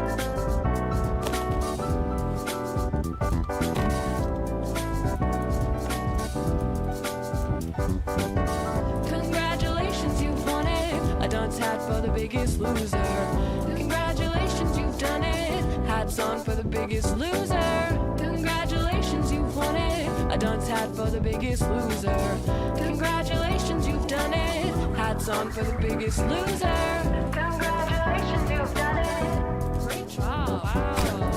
Congratulations, you've done it. Cool. You've won something. It's not enough speed. Congrats. Congratulations, you've done it. I can give you my therapist's number. They're really great. I think you'd benefit a lot. Alright. Rough.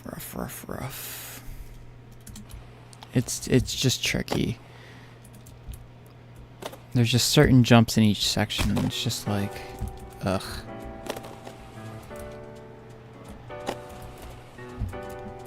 Oh, that's way too fast. Isn't it funny that you've wasted so much time? It's not a punishment if you enjoy the crime. Congratulations, you've won it. A dunce hat for the biggest loser. Congratulations, you've done it. Hats on for the biggest loser.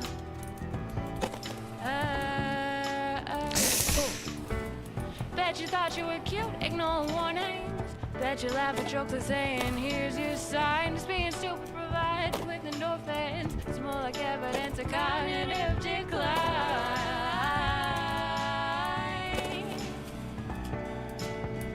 Congratulations, you've won it. A dunce hat for the I'm struggling way too much on this loser. section. Congratulations, you've done it. Hats on for the biggest loser.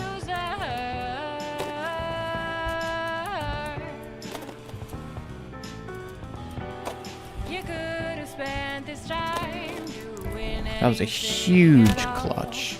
But now you're starting over 'cause you jumped into can't say we didn't warn you. You did this all on your own. Surely you won't see you back down here again now that you know.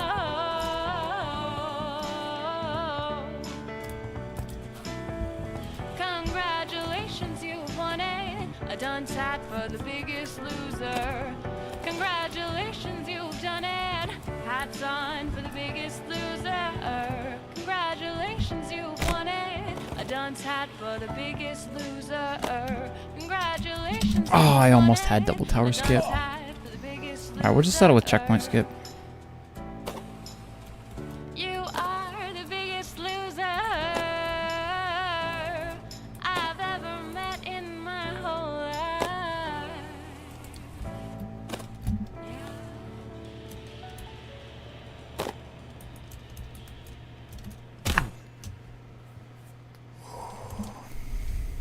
You know what? We need to grind back up and we need to get there fast.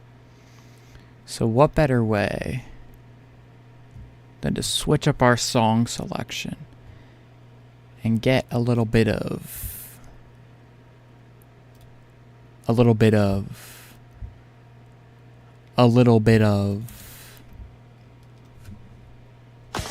there we go.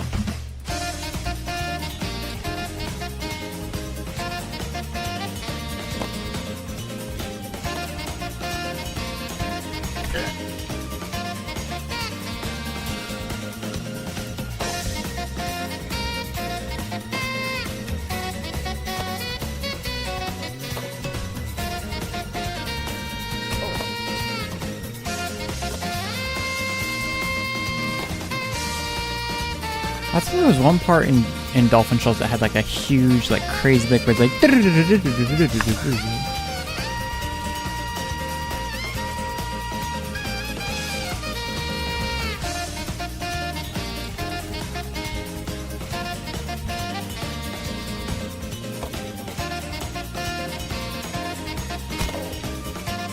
Oh, come on.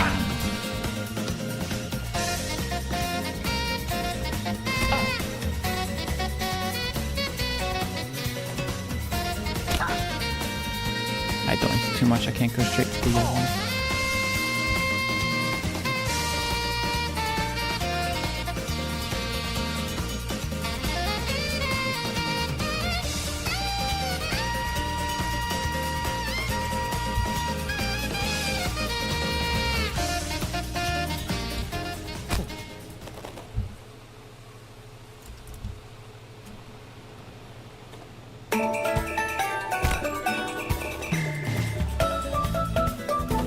Not enough speed.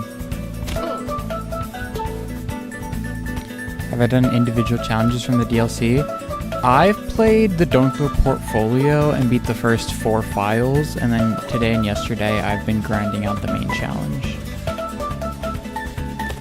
I haven't beaten all of the individual files yet, but I think it's better to get practice in the main portfolio, in the main special, without just grinding out the challenges. Some stuff's slightly changed, and I don't want to lose and forget all this skill And all these sections that I've been practicing from before.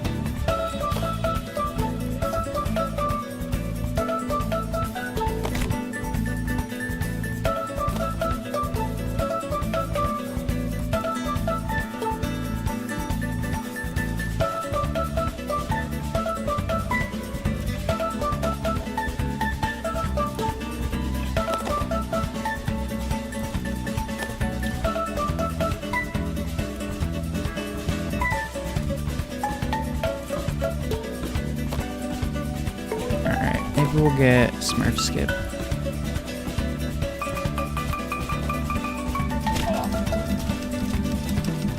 Nope, not quite.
Did they fix the climbing thing in top grabs for the DLC?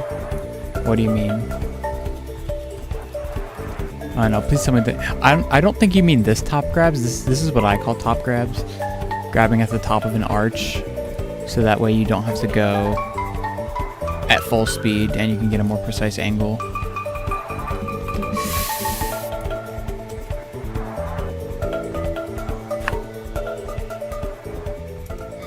I think this calls for a meditation session. I don't think we've done one today, and I think after that, I think I really need it.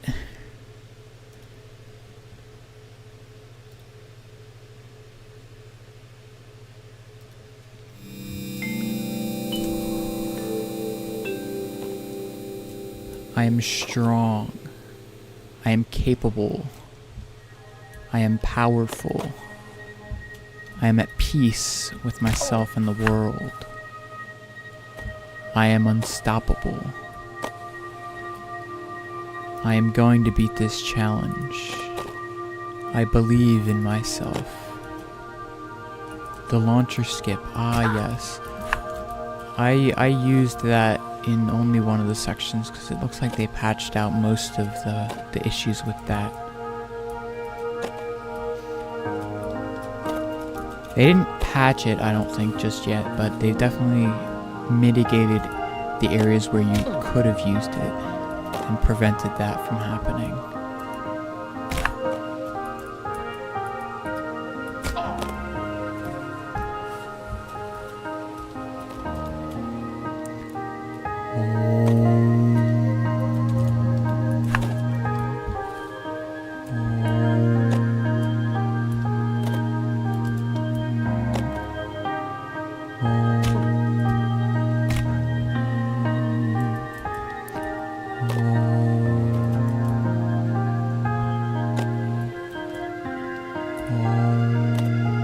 I'm gonna try this at least once. Okay, no, that definitely doesn't work. You lose all your speed there. I want to try it going this way now. I want to see if there's a way to...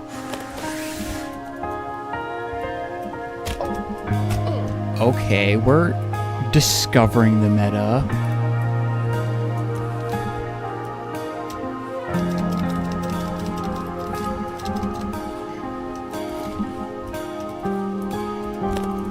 Here we discover and redefine the meta. New skip just dropped. New skip discovered by yours truly. And I fell because I just wanted to show it again because it's that cool.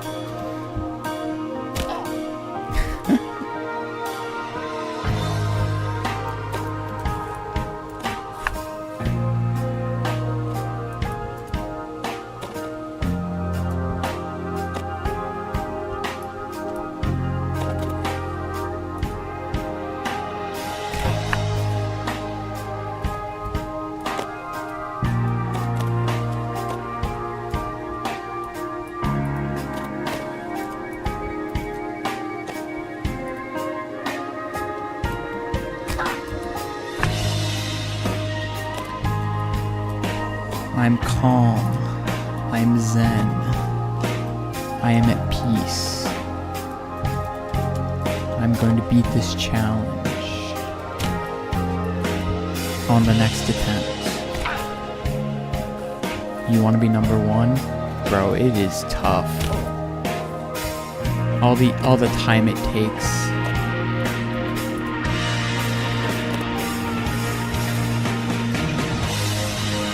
Wow, this song goes in.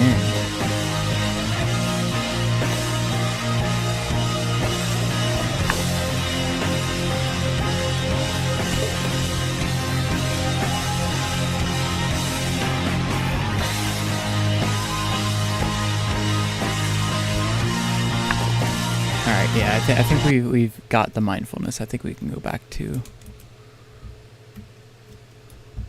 our Mario Kart 8 OST.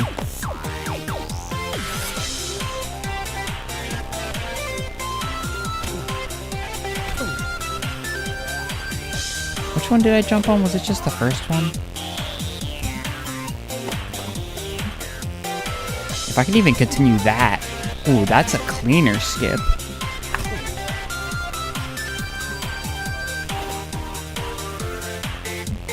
Sorry for spamming. I thought I had a thing that prevented spamming, but that might just be a separate thing.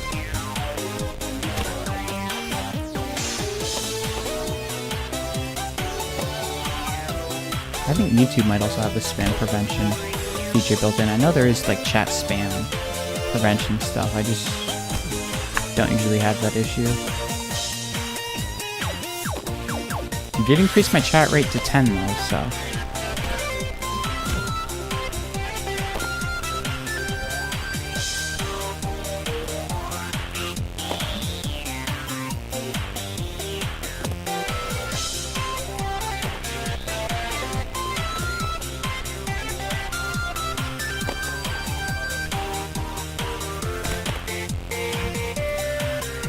Maybe if I enable a slow mode of like 1 second or something.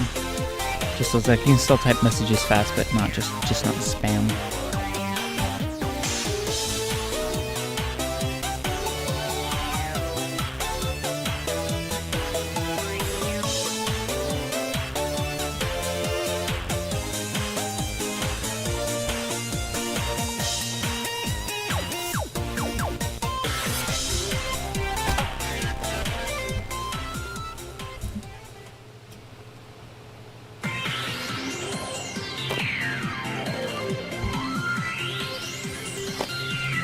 Checkpoint skip.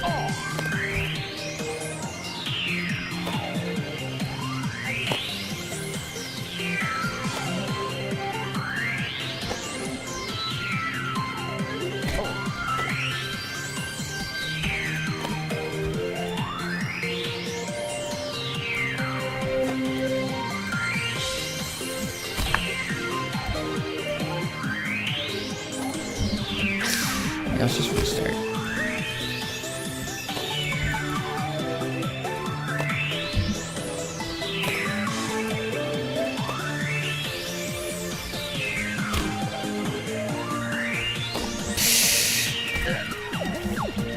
I can't be bothered to crawl along that whole thing.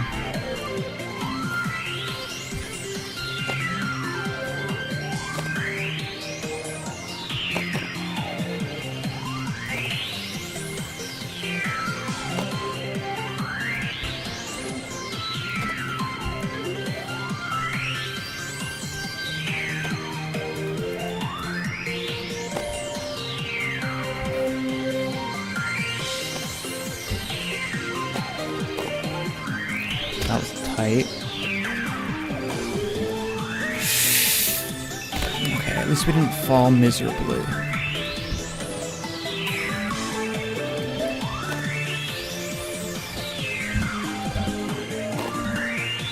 Yeah, I knew I didn't have a good angle going to that. I was just like, maybe if I correct enough, but...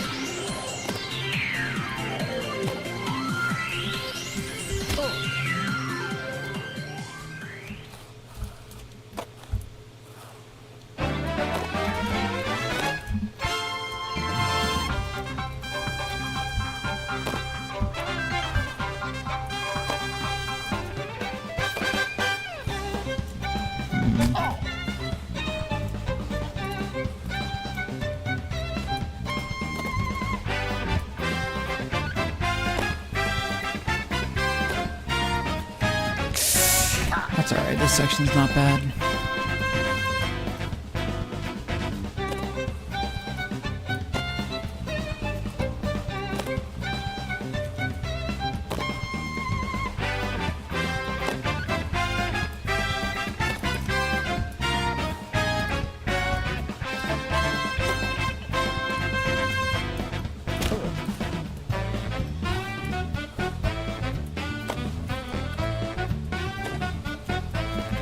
I keep getting that recently. I've just been doing that more and more.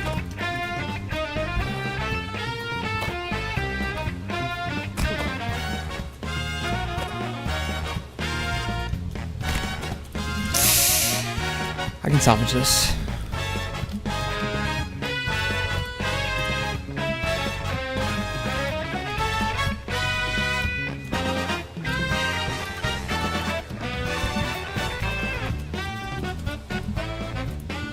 Totally salvage this.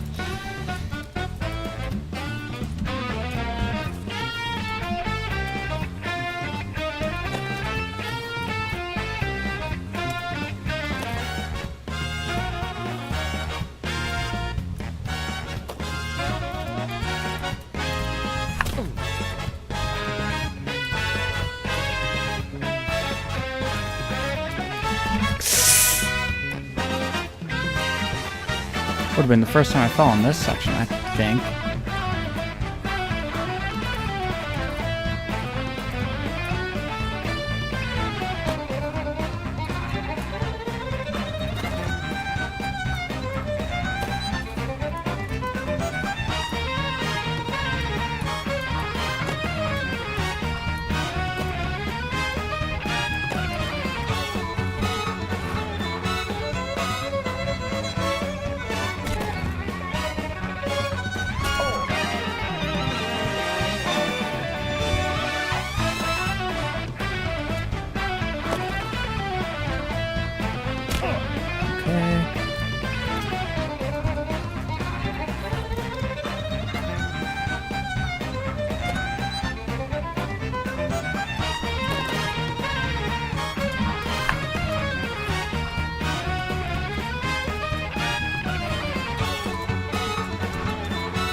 It's alright. It's not too far of a setback.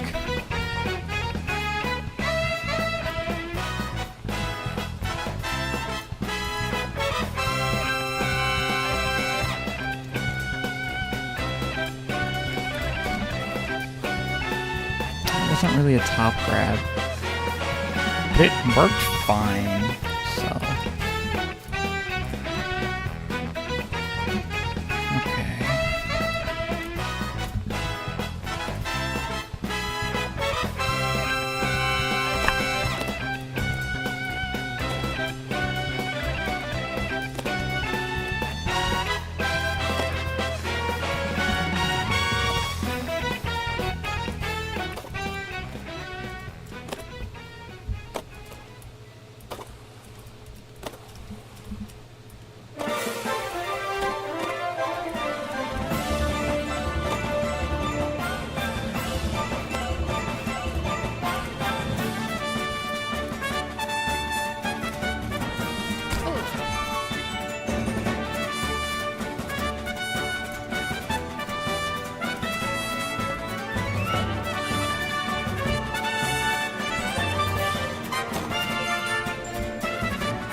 What the heck happened there?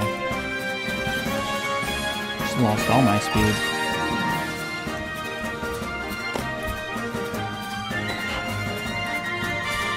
This sounds like a freaking Mario Galaxy level.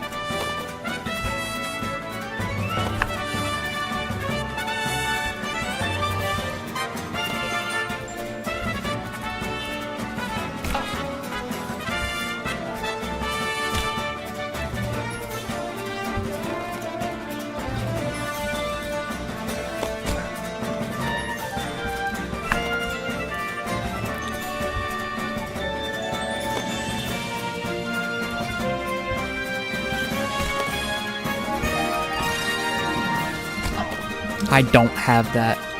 I did not want to take that risk.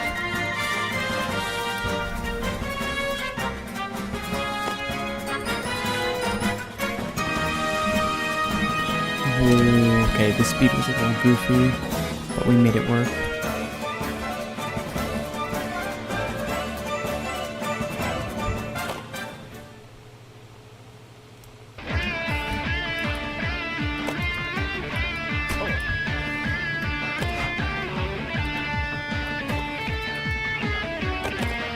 Now we got the electric guitar going. That's the highest I think I've ever done that.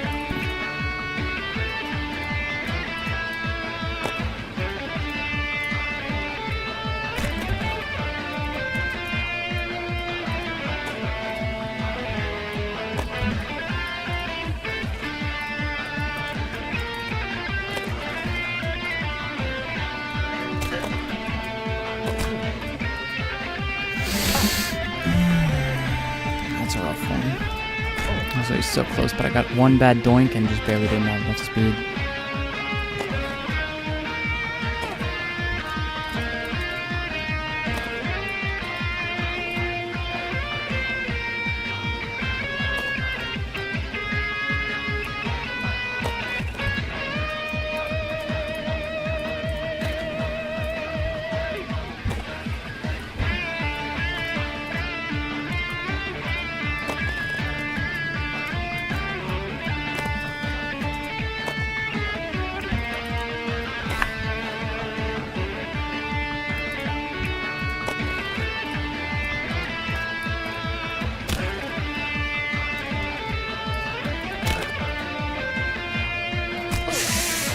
That had the potential. That was risky and I should not have done it.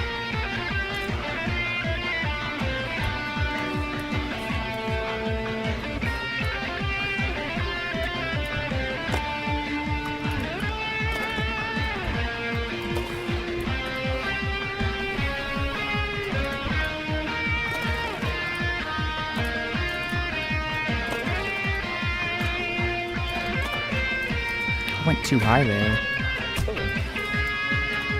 Can we get much higher? So high. I thought those jumps were scarier than they actually are, because if you mess them up, you only fall in like one section.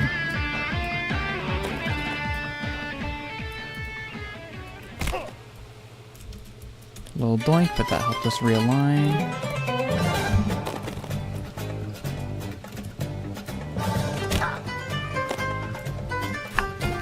Back to the tube.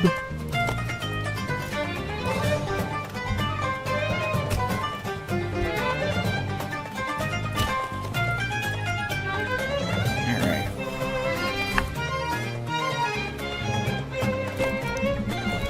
I almost did that legit and not even having to do this like cheese stuff.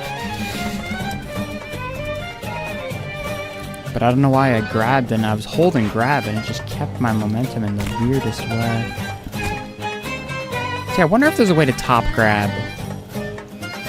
If I run... yeah, I don't think there's an easy way to top grab him.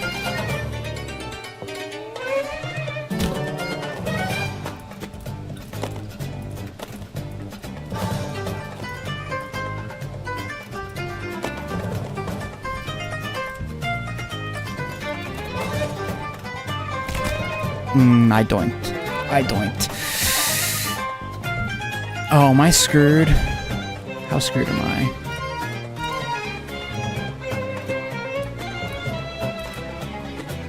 I think I can salvage to here. And maybe make this jump. Let's go for it. That's good.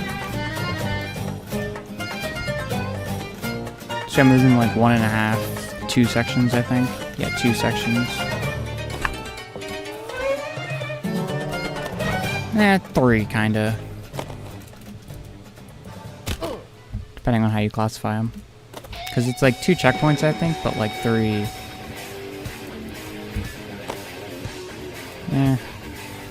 Yeah, 3 sections.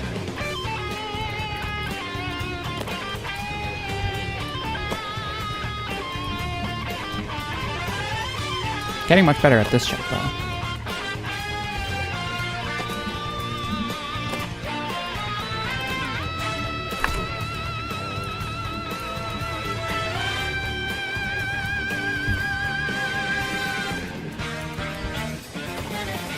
We are also on the 3-hour mark on the stream, so if you're enjoying and you're watching on the YouTube, don't forget to subscribe. If you're watching on the Twitch, and don't forget to follow as well. Alright, back to the tube.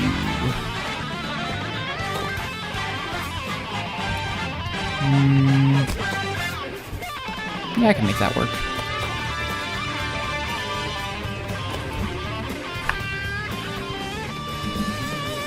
That's how you do it normally. Let's go. I just need to hold backwards more. I want to go on top of that just for the lulz.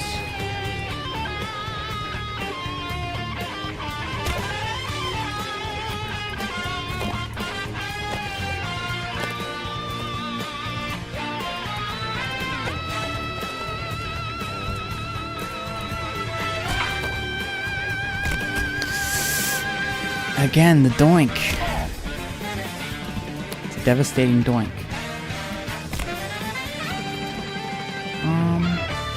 Oh, I could probably jump back here. That's not that bad.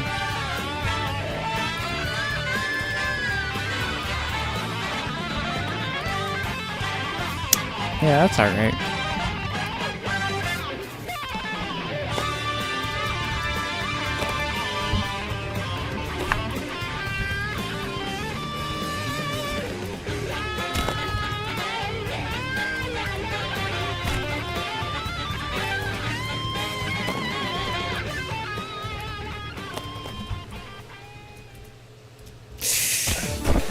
That's a rough doink bonk combo.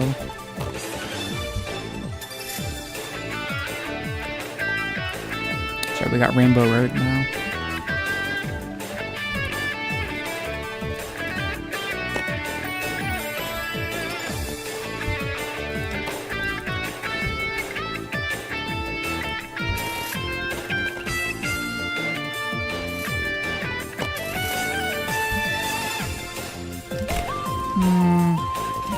Let's just take it chill. It's probably easier on this side to just go around.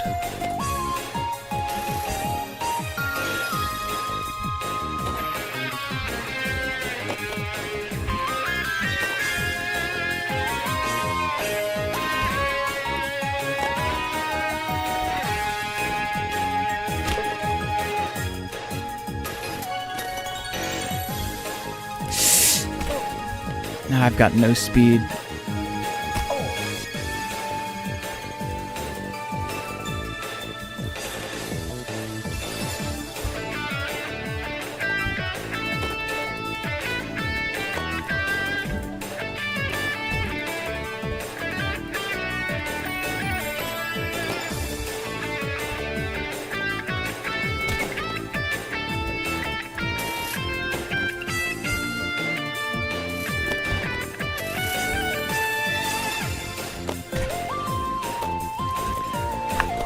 Back to the tube.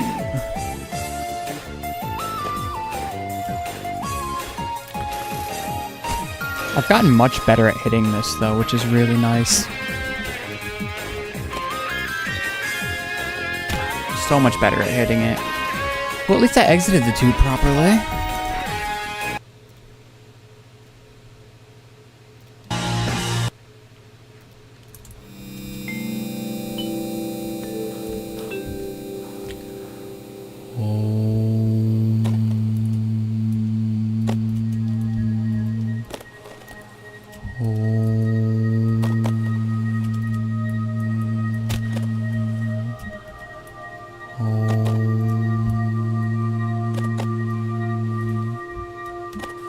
I am strong.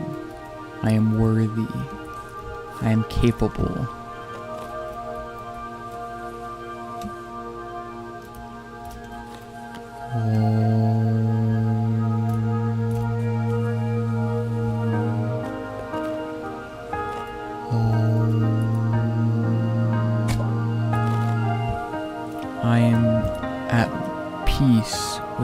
myself and with the world. I am missing double tower skip.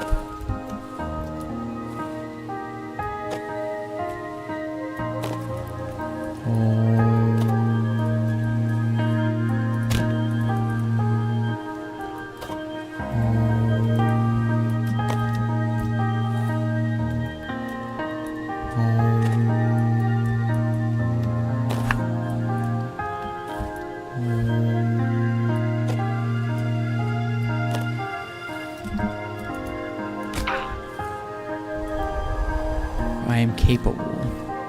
I am loved. I am strong.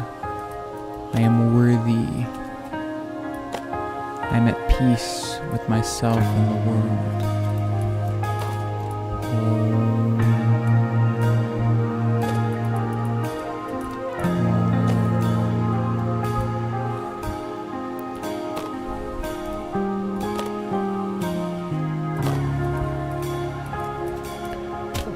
I am strong. I am capable. I am unstoppable. I will beat this challenge. Alright, there we go. Got some of that out.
I'm doinking.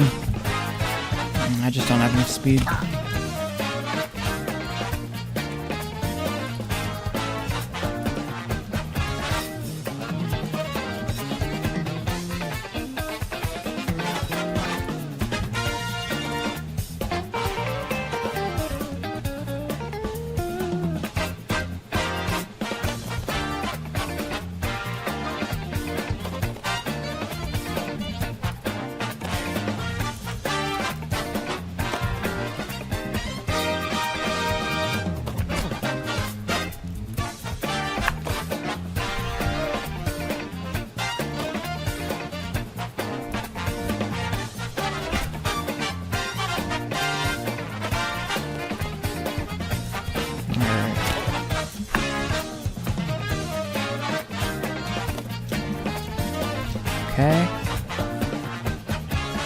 Getting better at that jump, which is nice. Just less stress to deal with. Ah.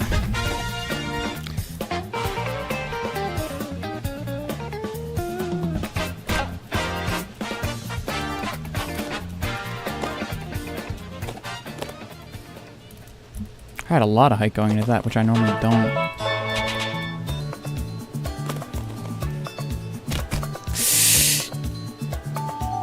I doinked too much. Alright, where do we go to save this? I guess just here. He just did a full 180.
A little doink, but we're chilling.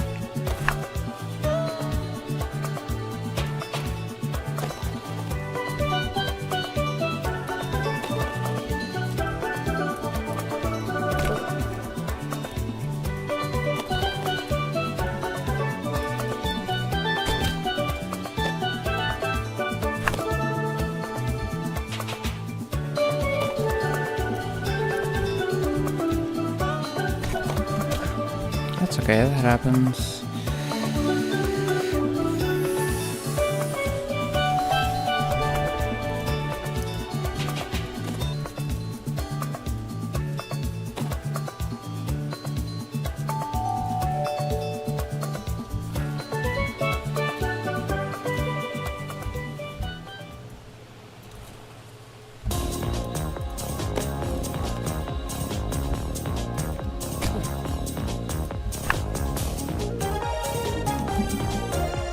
I didn't hold back enough. Okay, I think we need a little speed.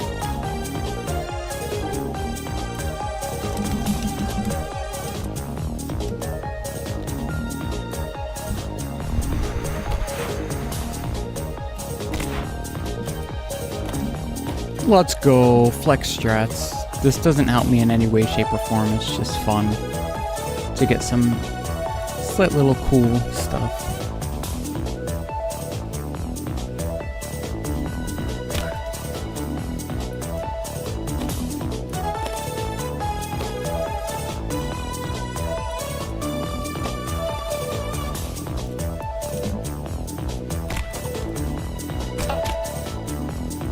Please tell me that doink. Oh.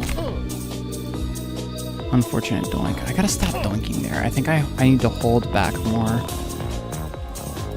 Because I think if I don't get that first angle hit, I'm just set up in a bad line to fail that section. Getting very good at these couple sections I'm doing right now, though. Which is very nice. Making substantial progress here. Just in overall consistency.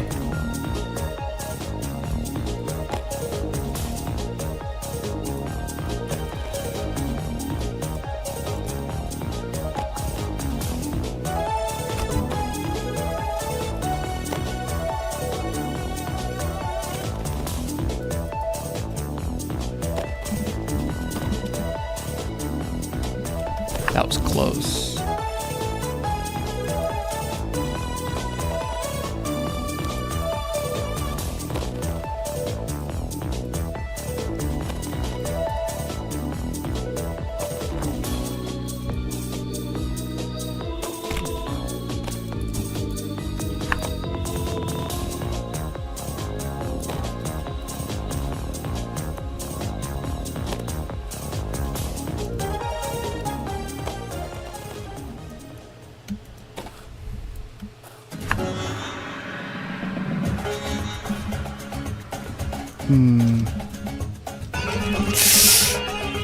I held W instead of holding space. I meant to hold space and I held W and I just friggin' ruined that section. It's okay, we can get an easy... Oh my gosh, I almost had enough speed to just friggin' clear the jump. I think it's actually been a while since we've heard a classic, so we're gonna bring it back, sadly.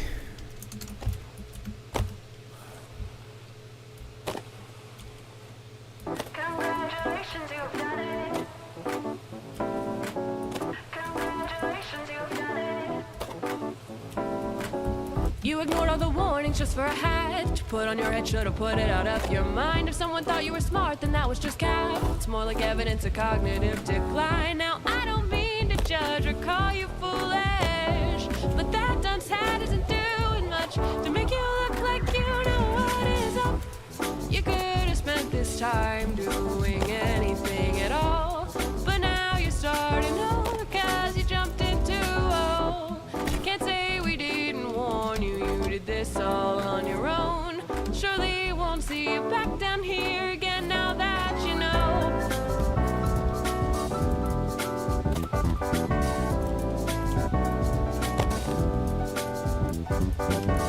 Congratulations, you've won it. A dunce hat for the biggest loser. Congratulations, you've done it. Hats on for the biggest loser. Congratulations, you've won it. A dunce hat saved it. for the biggest loser. And go for Smurf skip. Congratulations, you've done it. Hats on for the biggest loser. Okay, or just beat this section. Don't get too fancy. Cool, you've won something. Okay, now we get another chance. Congrats. Congratulations, you've done it. And we got Smurf skip. Let's go.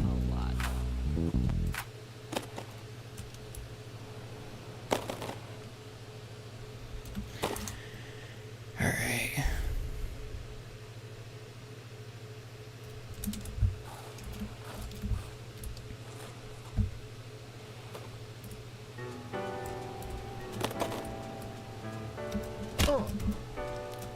Checkpoint skip.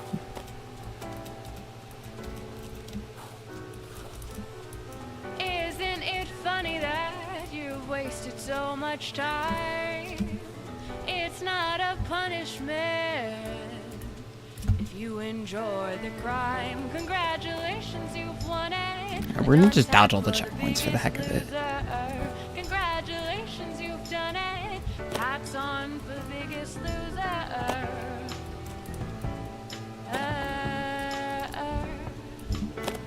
Bet you thought you were cute, ignore warnings.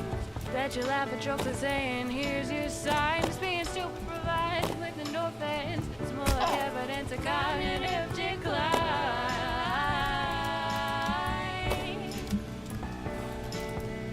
Congratulations, you've won it. A dunce hat for the biggest loser.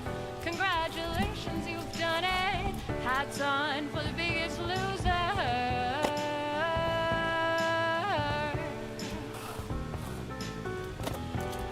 You could have spent this time doing anything at all, but now you're starting over cause you jumped into can't say we didn't warn you. You did this all on your own. Surely you won't see you back down here again now that you know.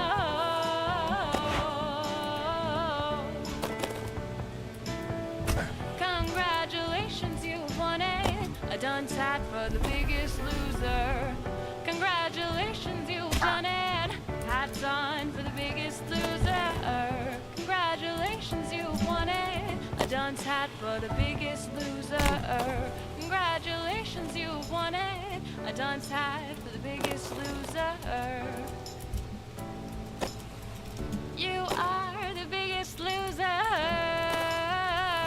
Okay, I don't think I can skip this next checkpoint easily, so we might just have to get it. Honestly, in like the 4 minutes, like maybe 5 it takes to play those songs, I literally completed like 10 plus sections, which is absurd to be at this point, but We're just gaming. What can I say?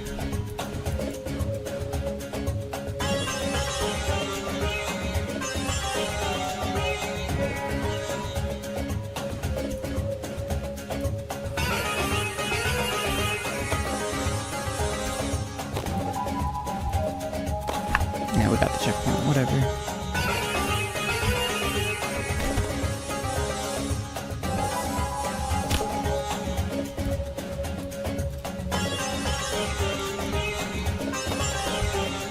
Is that enough speed? Yeah, we're good.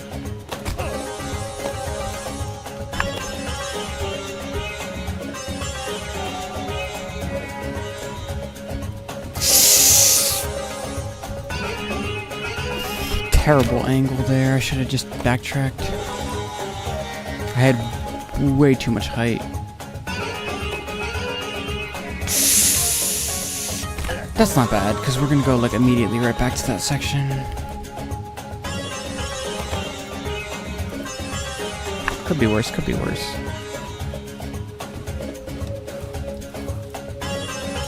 It's past this section, the half pipes are free. And we're pretty much good to go.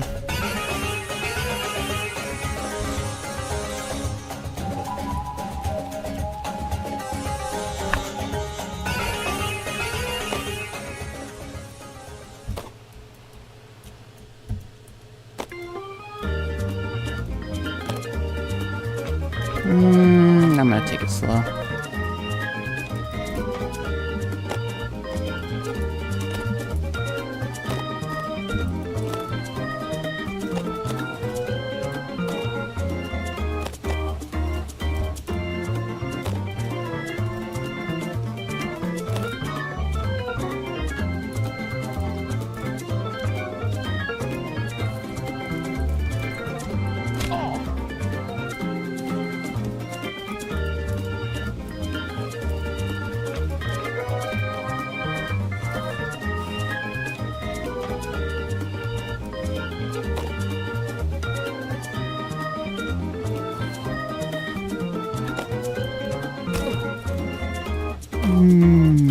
It's okay, it's literally just a couple seconds. I was like, ooh, that's a rough fall. That's a new one.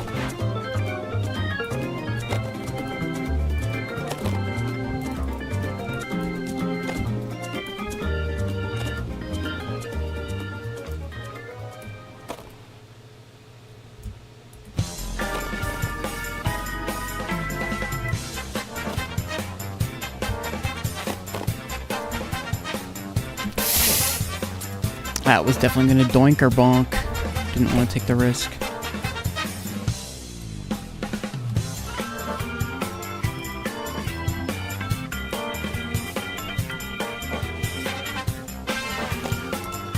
Quick stretch break.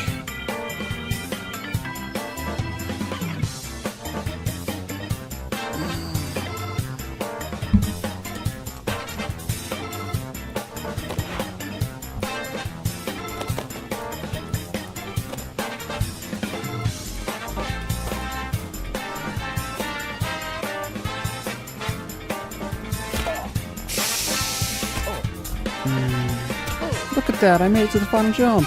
I just had enough speed for it.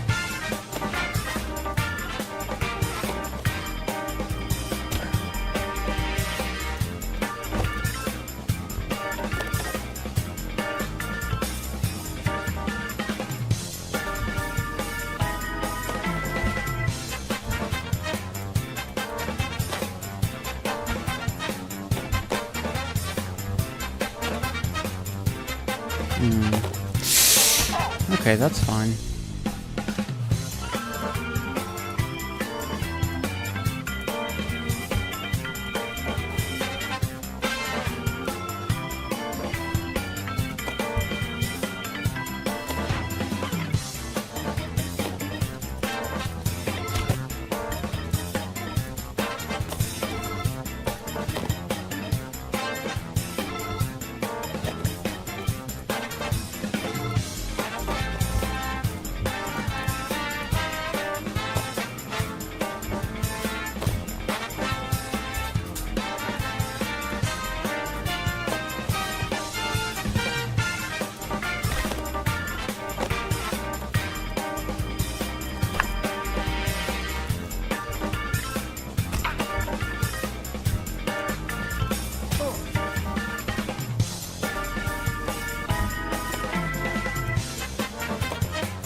Oh, this is DK Jungle. This one's a banger.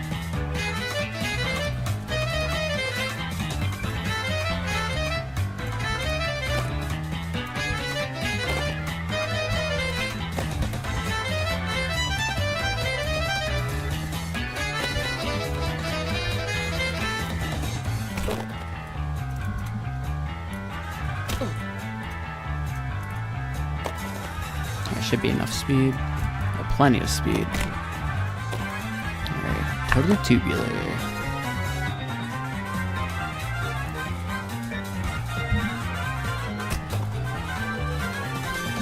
Alright, let's chill. Let's slow our roll.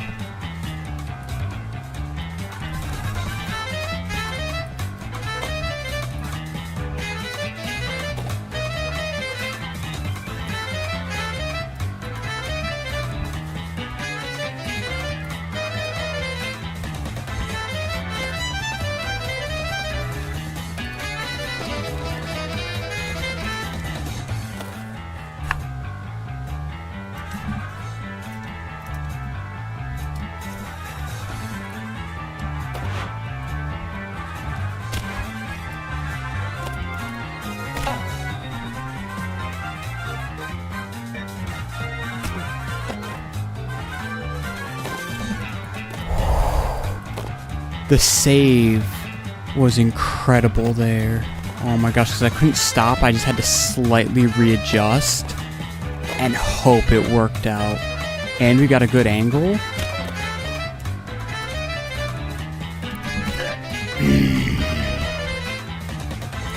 How do I salvage this one? Anyway, I can get around to one of those now.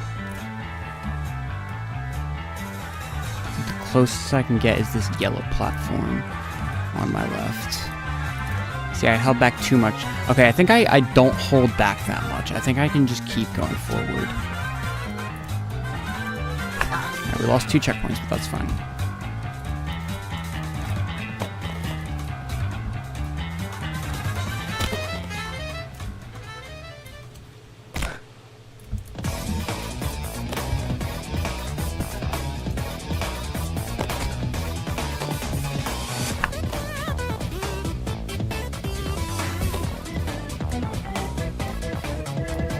I held back enough, but we're gonna send it.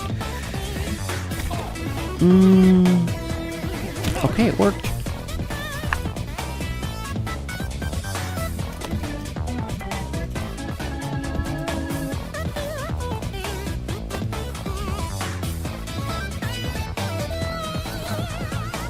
Almost.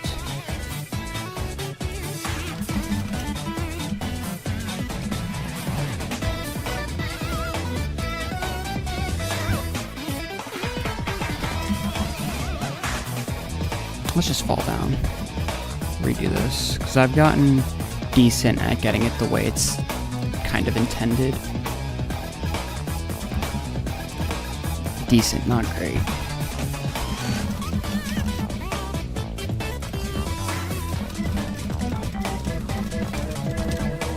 If I spam space harder, I'll make it up.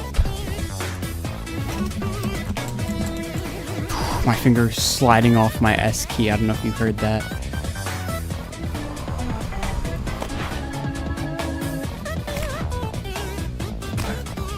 Let's go, top platform.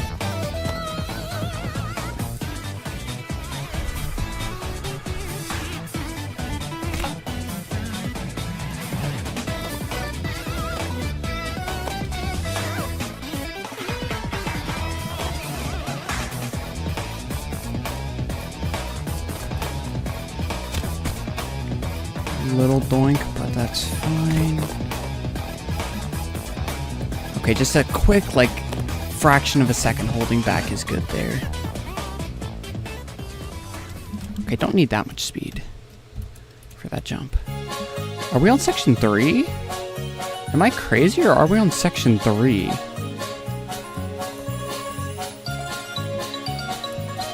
One, two, three, 4, 5, 6.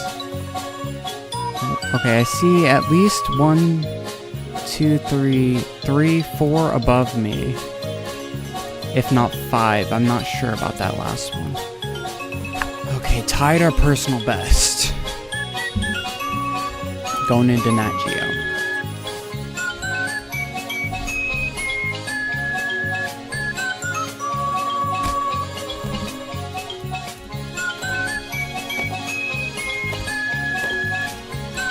Okay, and then we gain speed, blitz through this.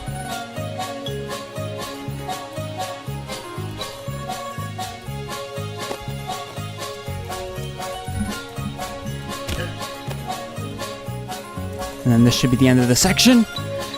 Yes, we got to our goal today of 20. Well, our second set goal of 20. Now, where does that bring us? Oh yeah, new record, progress, whatever he says. Okay, so I could cheese the section before. Doesn't look like I still want to because it looks like, is it reversed? I think they reversed it.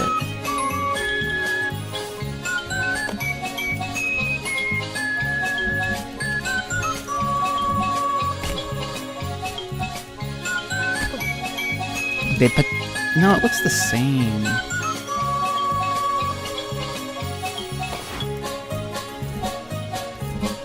That feels slightly changed.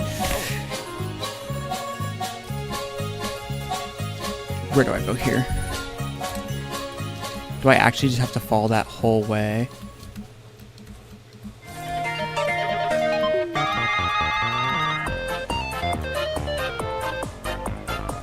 I think I do. Alright, that was a knowledge check and I failed. But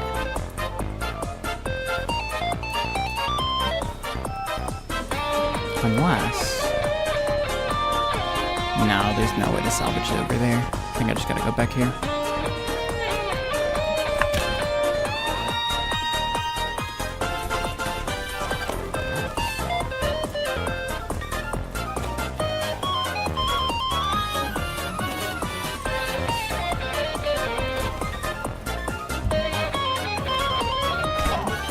That's alright.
That was a big doink,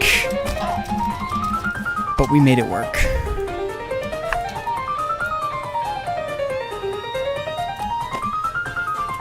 Almost had that.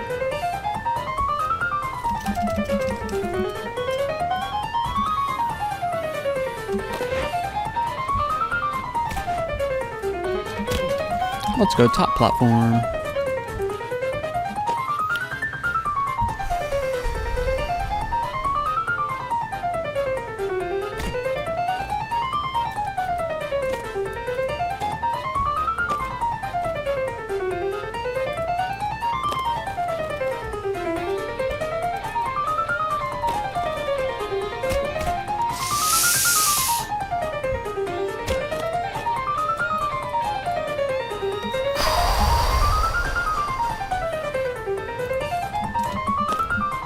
Okay, we can clutch this.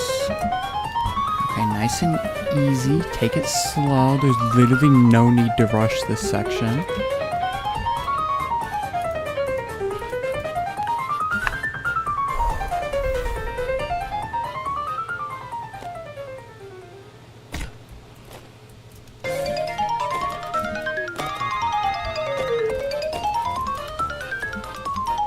Take this nice and slow.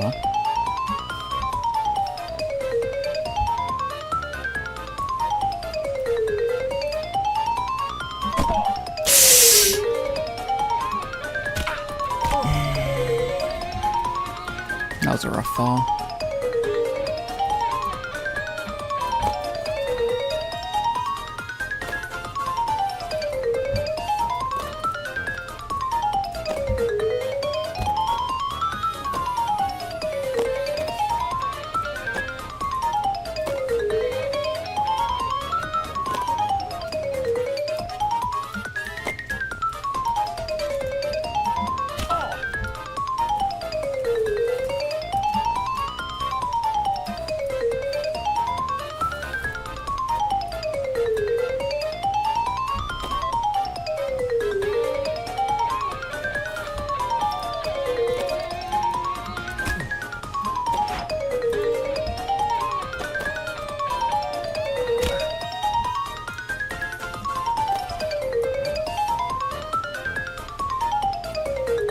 Alright, no speed there.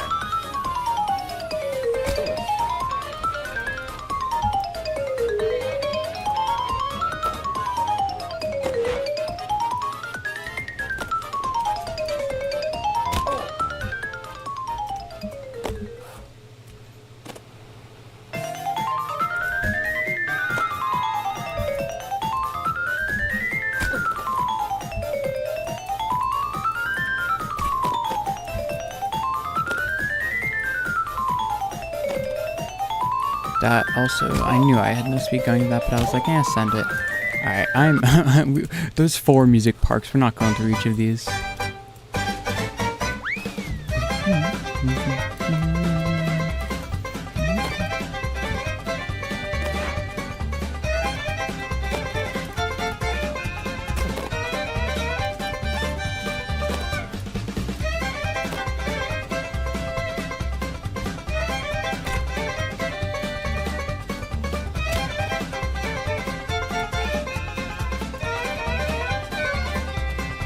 That just looked clean.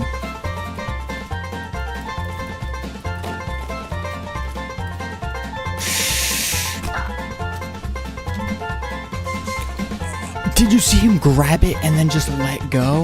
That's fine, we can clutch.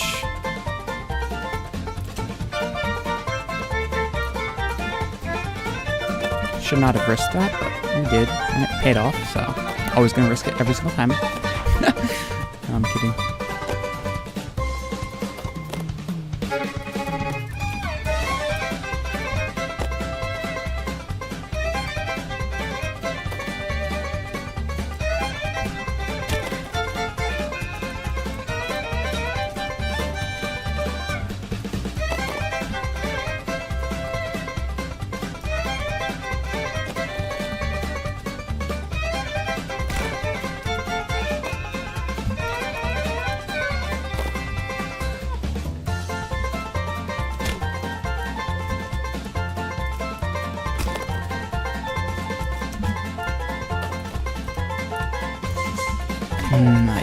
I held too much back.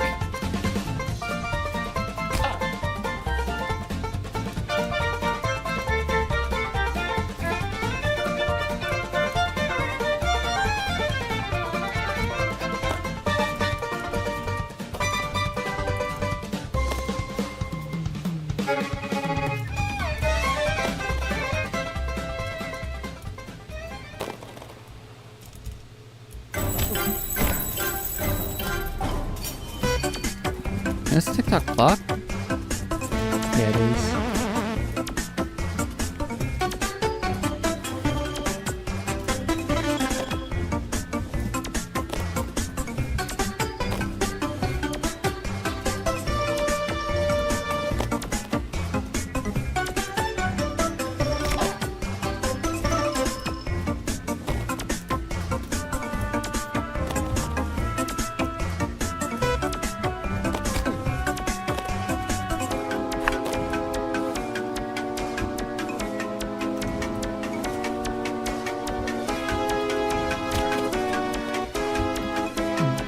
Okay. We'll take it back.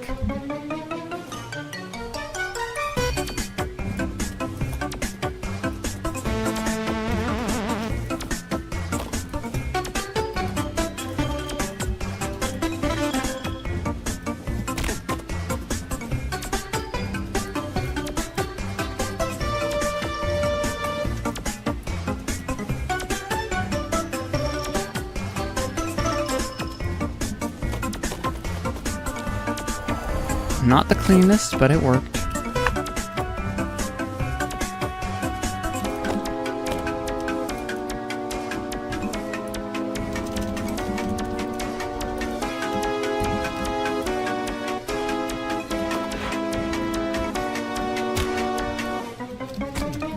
Let's go, top ledge.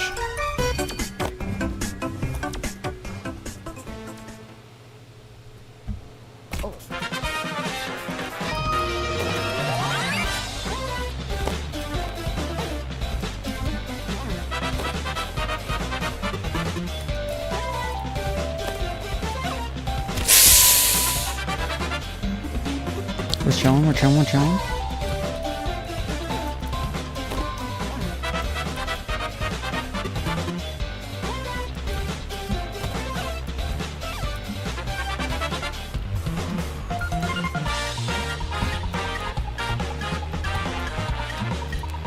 We're back to checkpoint for Nat Geo 2.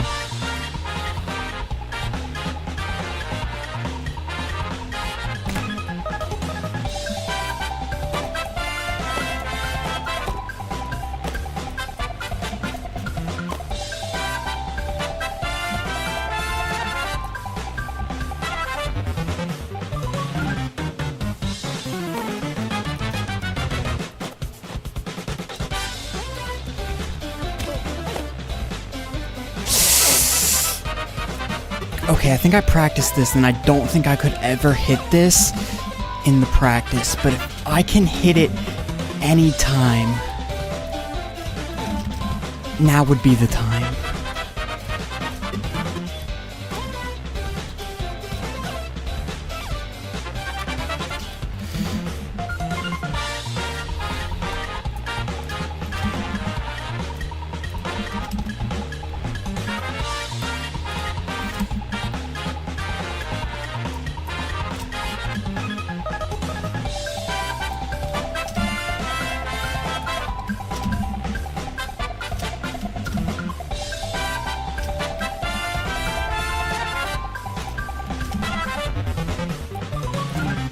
This is literally the last jump.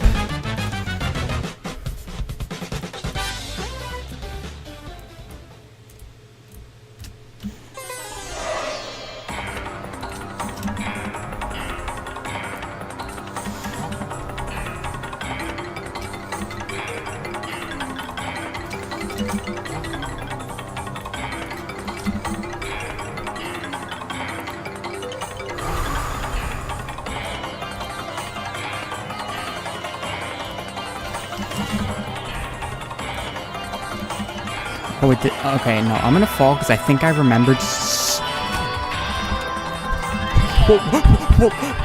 What was that, game? What was that? What was that?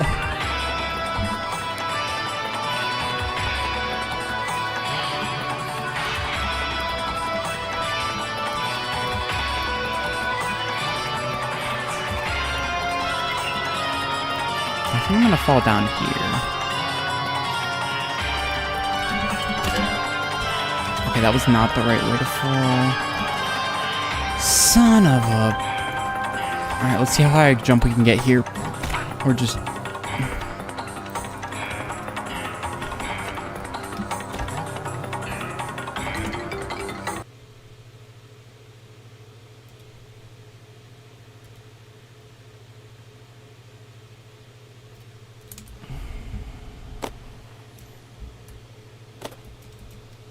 Congratulations, you've done it. Congratulations, you've done it. You ignored all the warnings just for a hat to put on your head. Should've put it out of your mind. If someone thought you were smart, I should've taken the safe strats like to... evidence of cognitive decline. Now I don't mean to judge or call you foolish, but that dunce hat isn't doing much to make you look like you know what is up. You could have spent this time doing anything at all, but now you're starting over because you jumped into a hole. Can't say we didn't warn you, you did this all on your own.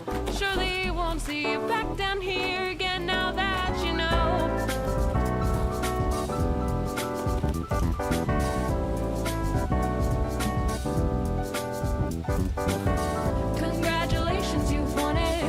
dunce hat for the biggest loser. Congratulations, you've done it. Hats on for the biggest loser. Congratulations, you've won it. A dunce hat for the biggest loser. I know this usually doesn't work, but we're gonna try it. Congratulations, you've done it. Hats on for the biggest loser. Congratulations, you've done it. Great job. Wow. Congratulations, you've done it. Cool. You've won something. Congratulations, you've done it. Congrats. Congratulations, you've done it.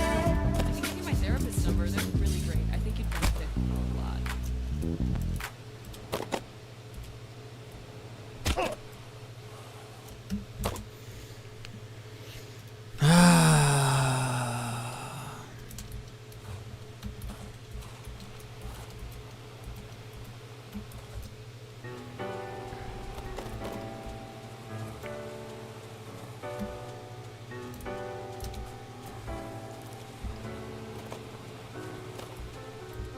Isn't it funny that you've wasted so much time?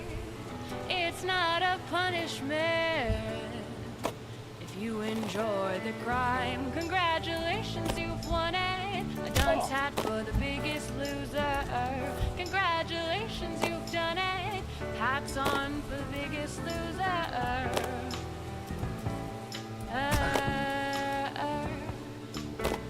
Bet you thought you were cute, ignore warnings. Bet you laugh at jokes like saying, here's your sign. Just being stupid provides you with endorphins. It's more like evidence of cognitive decline.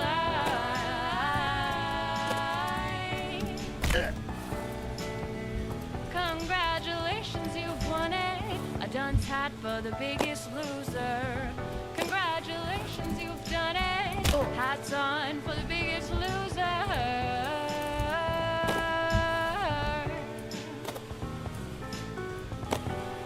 You could have spent this time doing anything at all, but now you're starting over 'cause you jumped into can't say we didn't warn you. You did this all on your own.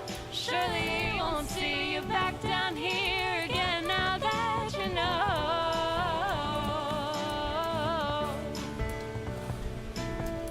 Congratulations, you won it. A dunce hat for the biggest loser.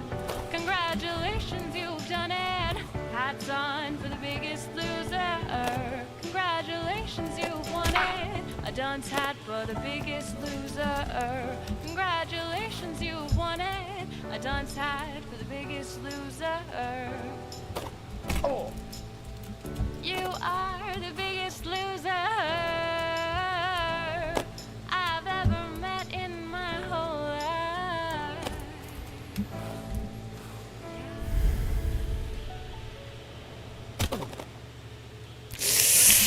Okay, we got it.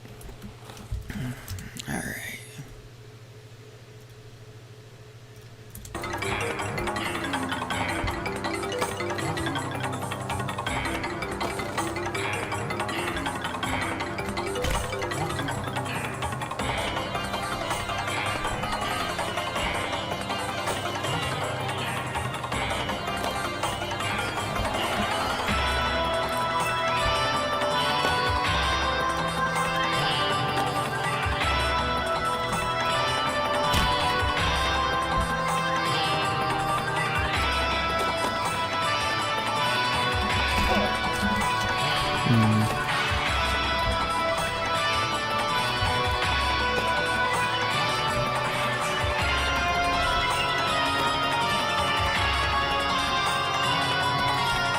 I was taking the wrong color.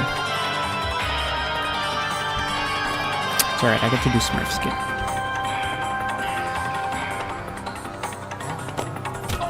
Nope, maybe next time.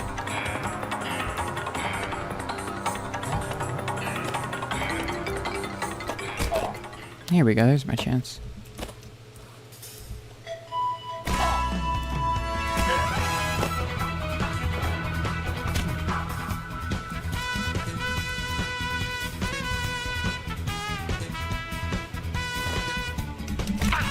Nah, I didn't have a good angle. Hello, Cellophane, what's up? Okay, we made that. Good game? What do you mean good game?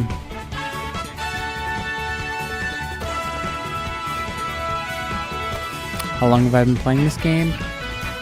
Too long. In total, probably like 20 hours, including the portfolio. You can see the time in the top left is me just grinding out the Doinkler special runs in this giant tower. Nice, keep it up. I can tell you it's not easy.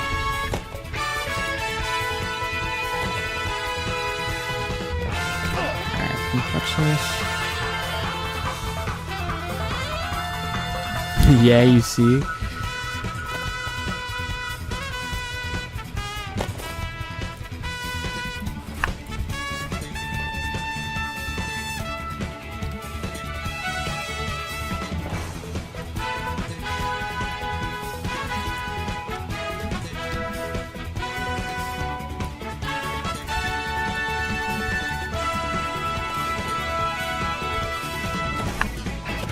I play very well, thank you. A lot of practice has led to this point. But you're watching me from Texas. Where am I from? America! I shouldn't have looked at chat. I should not have looked at chat. I should not have looked at chat.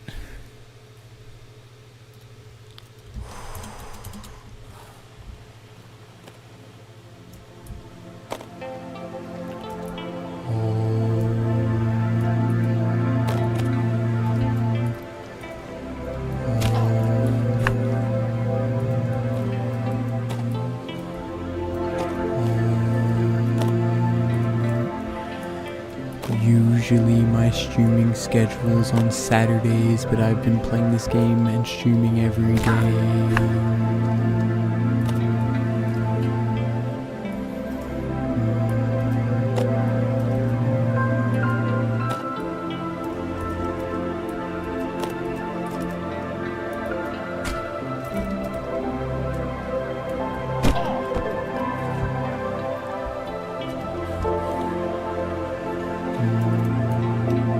Indeed, I think that's a little still getting used to the Twitch emotes because I'm new to streaming on Twitch. I'm a YouTuber who has done most of the YouTube stream.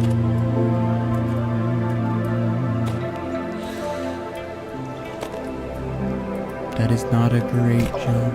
Awesome, keep it up. Hope you become a big streamer. One day, best wishes with you all. Thank you very much. I greatly appreciate your support, watching the channel. You know, at the end of the day, the numbers are great and all, but you know, it's just chilling and having fun streaming and hanging out with fans that, oh, that's a big doink. Make Twitch stuff. Show you some of your work. What kind of Twitch stuff?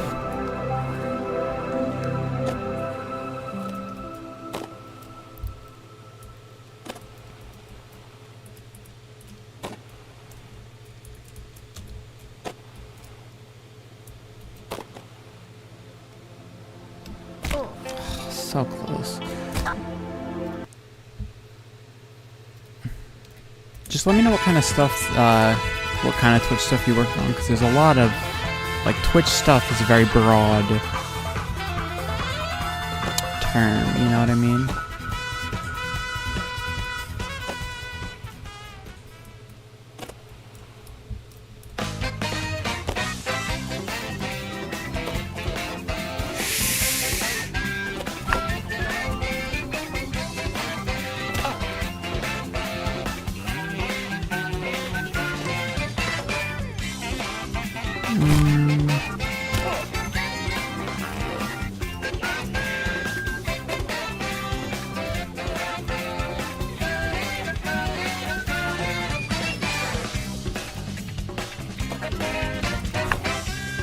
Logo, banner, overlay, etc. Do you have some creators that you previously worked on that I can see, like, what kind of work you do? Is your Discord username? I should have played that safer.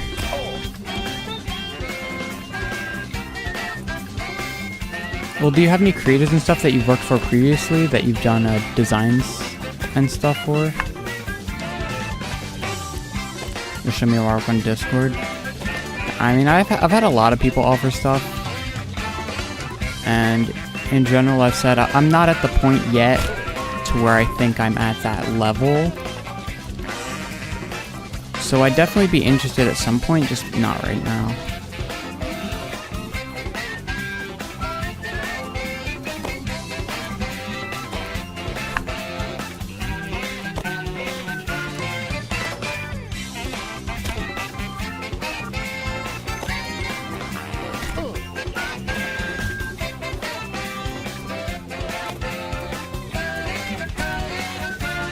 Just check your work. Okay, what channels have you worked on? What channels have you made stuff for?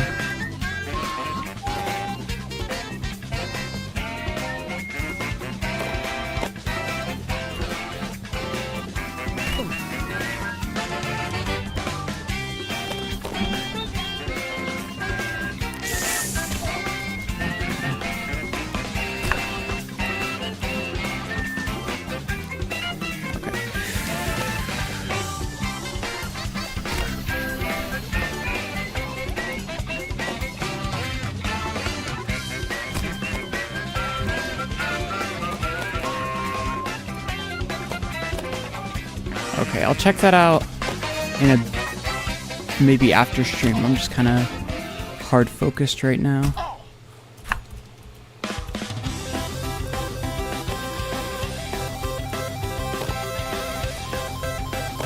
Okay, alright.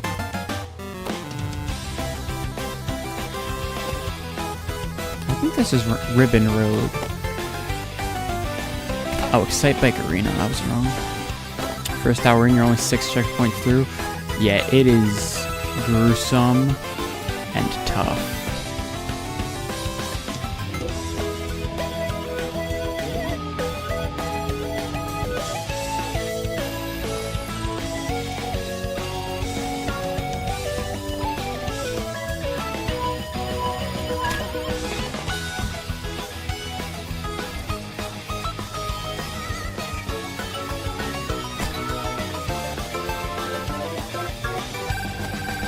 Not quite, but I still got checkpoint skip.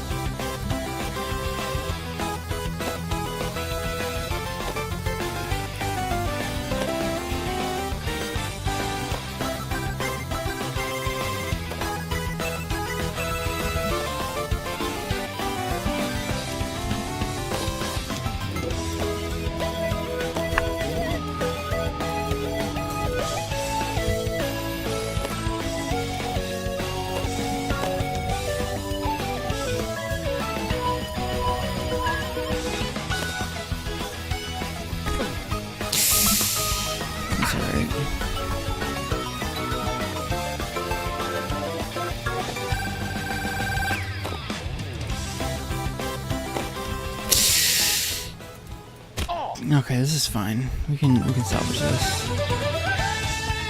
This I think is Dragon Driftway. Let's go. By the way, we are 4 hours into the stream, so if you are watching and enjoying the Doinkler portfolio gameplay, don't forget to subscribe on the YouTube and follow on the Twitch to check out more. I'll be grinding a bunch more of these. And we'll see if we can beat it.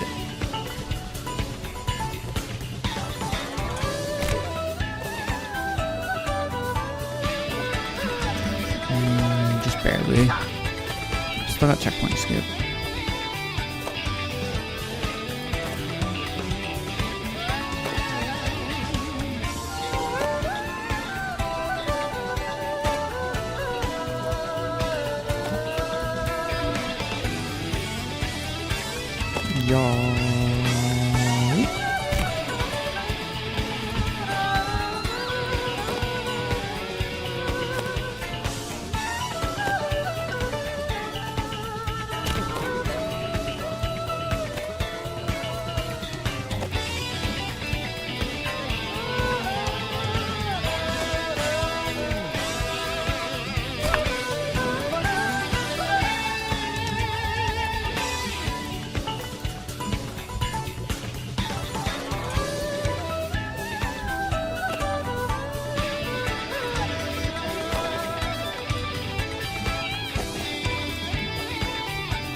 Smurf skip.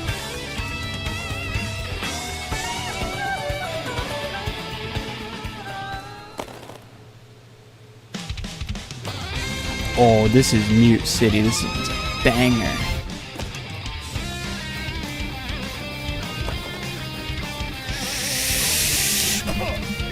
Just barely.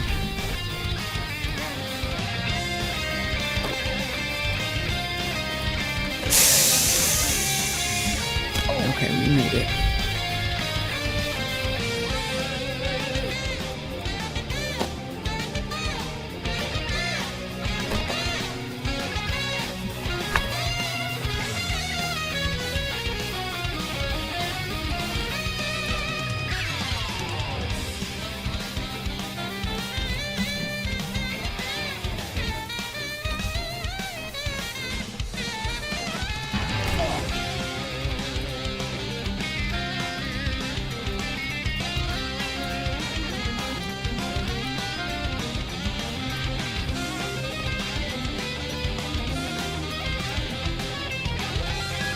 No top grab? I'm just gaming?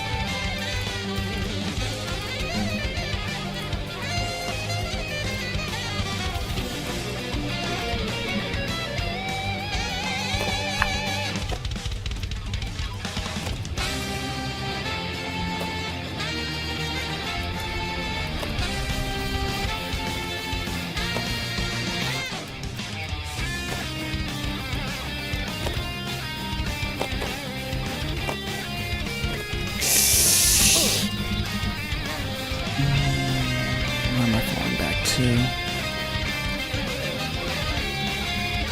Can I just climb this?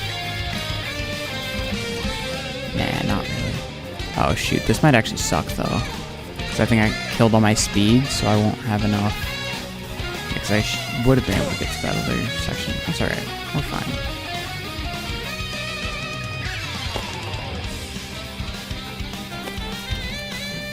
I think there's not really anywhere else to go from that point.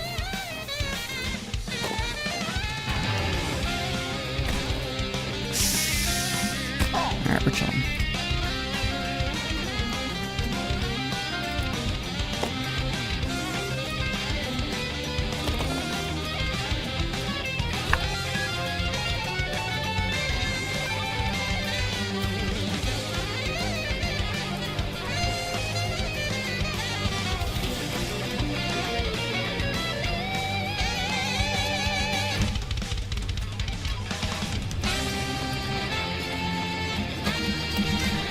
That's alright, we're not falling too much.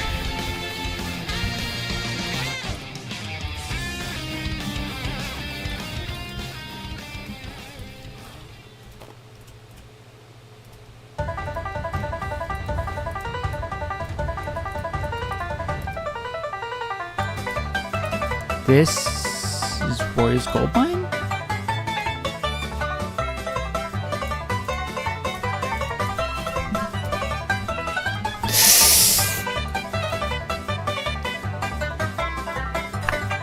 You know, we reached checkpoint 20. I think I'm gonna call it for the night. It's been a solid stream. We made some decent progress. Alright, let's check if anyone's on the Twitch for us to go raid.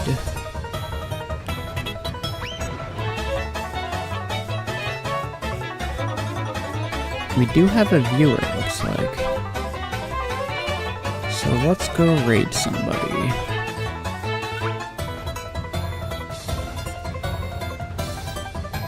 Alright, who is live in the Get to Work category?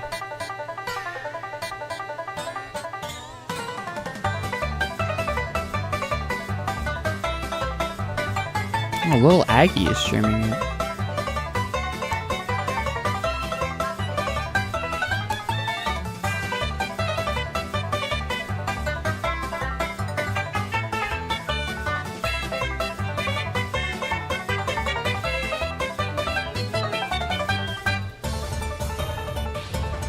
This is not ending stream until it gets to checkpoint 10.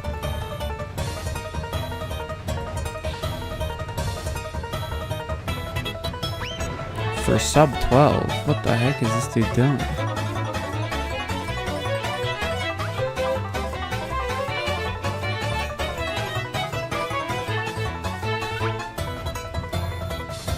You know, let's raid Little Aggie. I like watching his SMO stuff when he plays with the boys.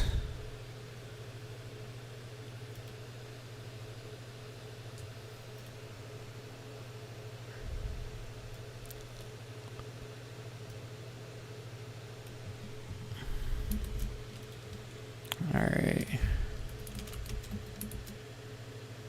Alright, we're raiding Little Aggie. I cannot raid him. Alright, that's fine. We'll find someone else.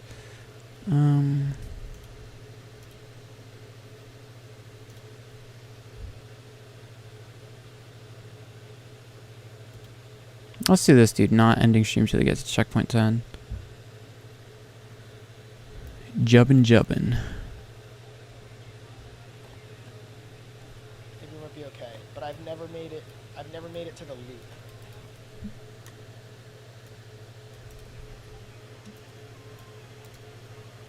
Also, I don't know if I said this to you on Monday or Tuesday, Bambi, when I talked to you, but I'm playing on mouse and keyboard for the first time.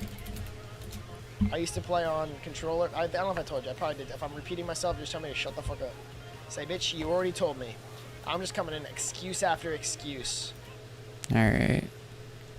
Let's go. Thank you guys so much for stopping by the stream. It's been a blast. And yeah, if you're on either side, hope you enjoyed. See you in the next one. Peace out.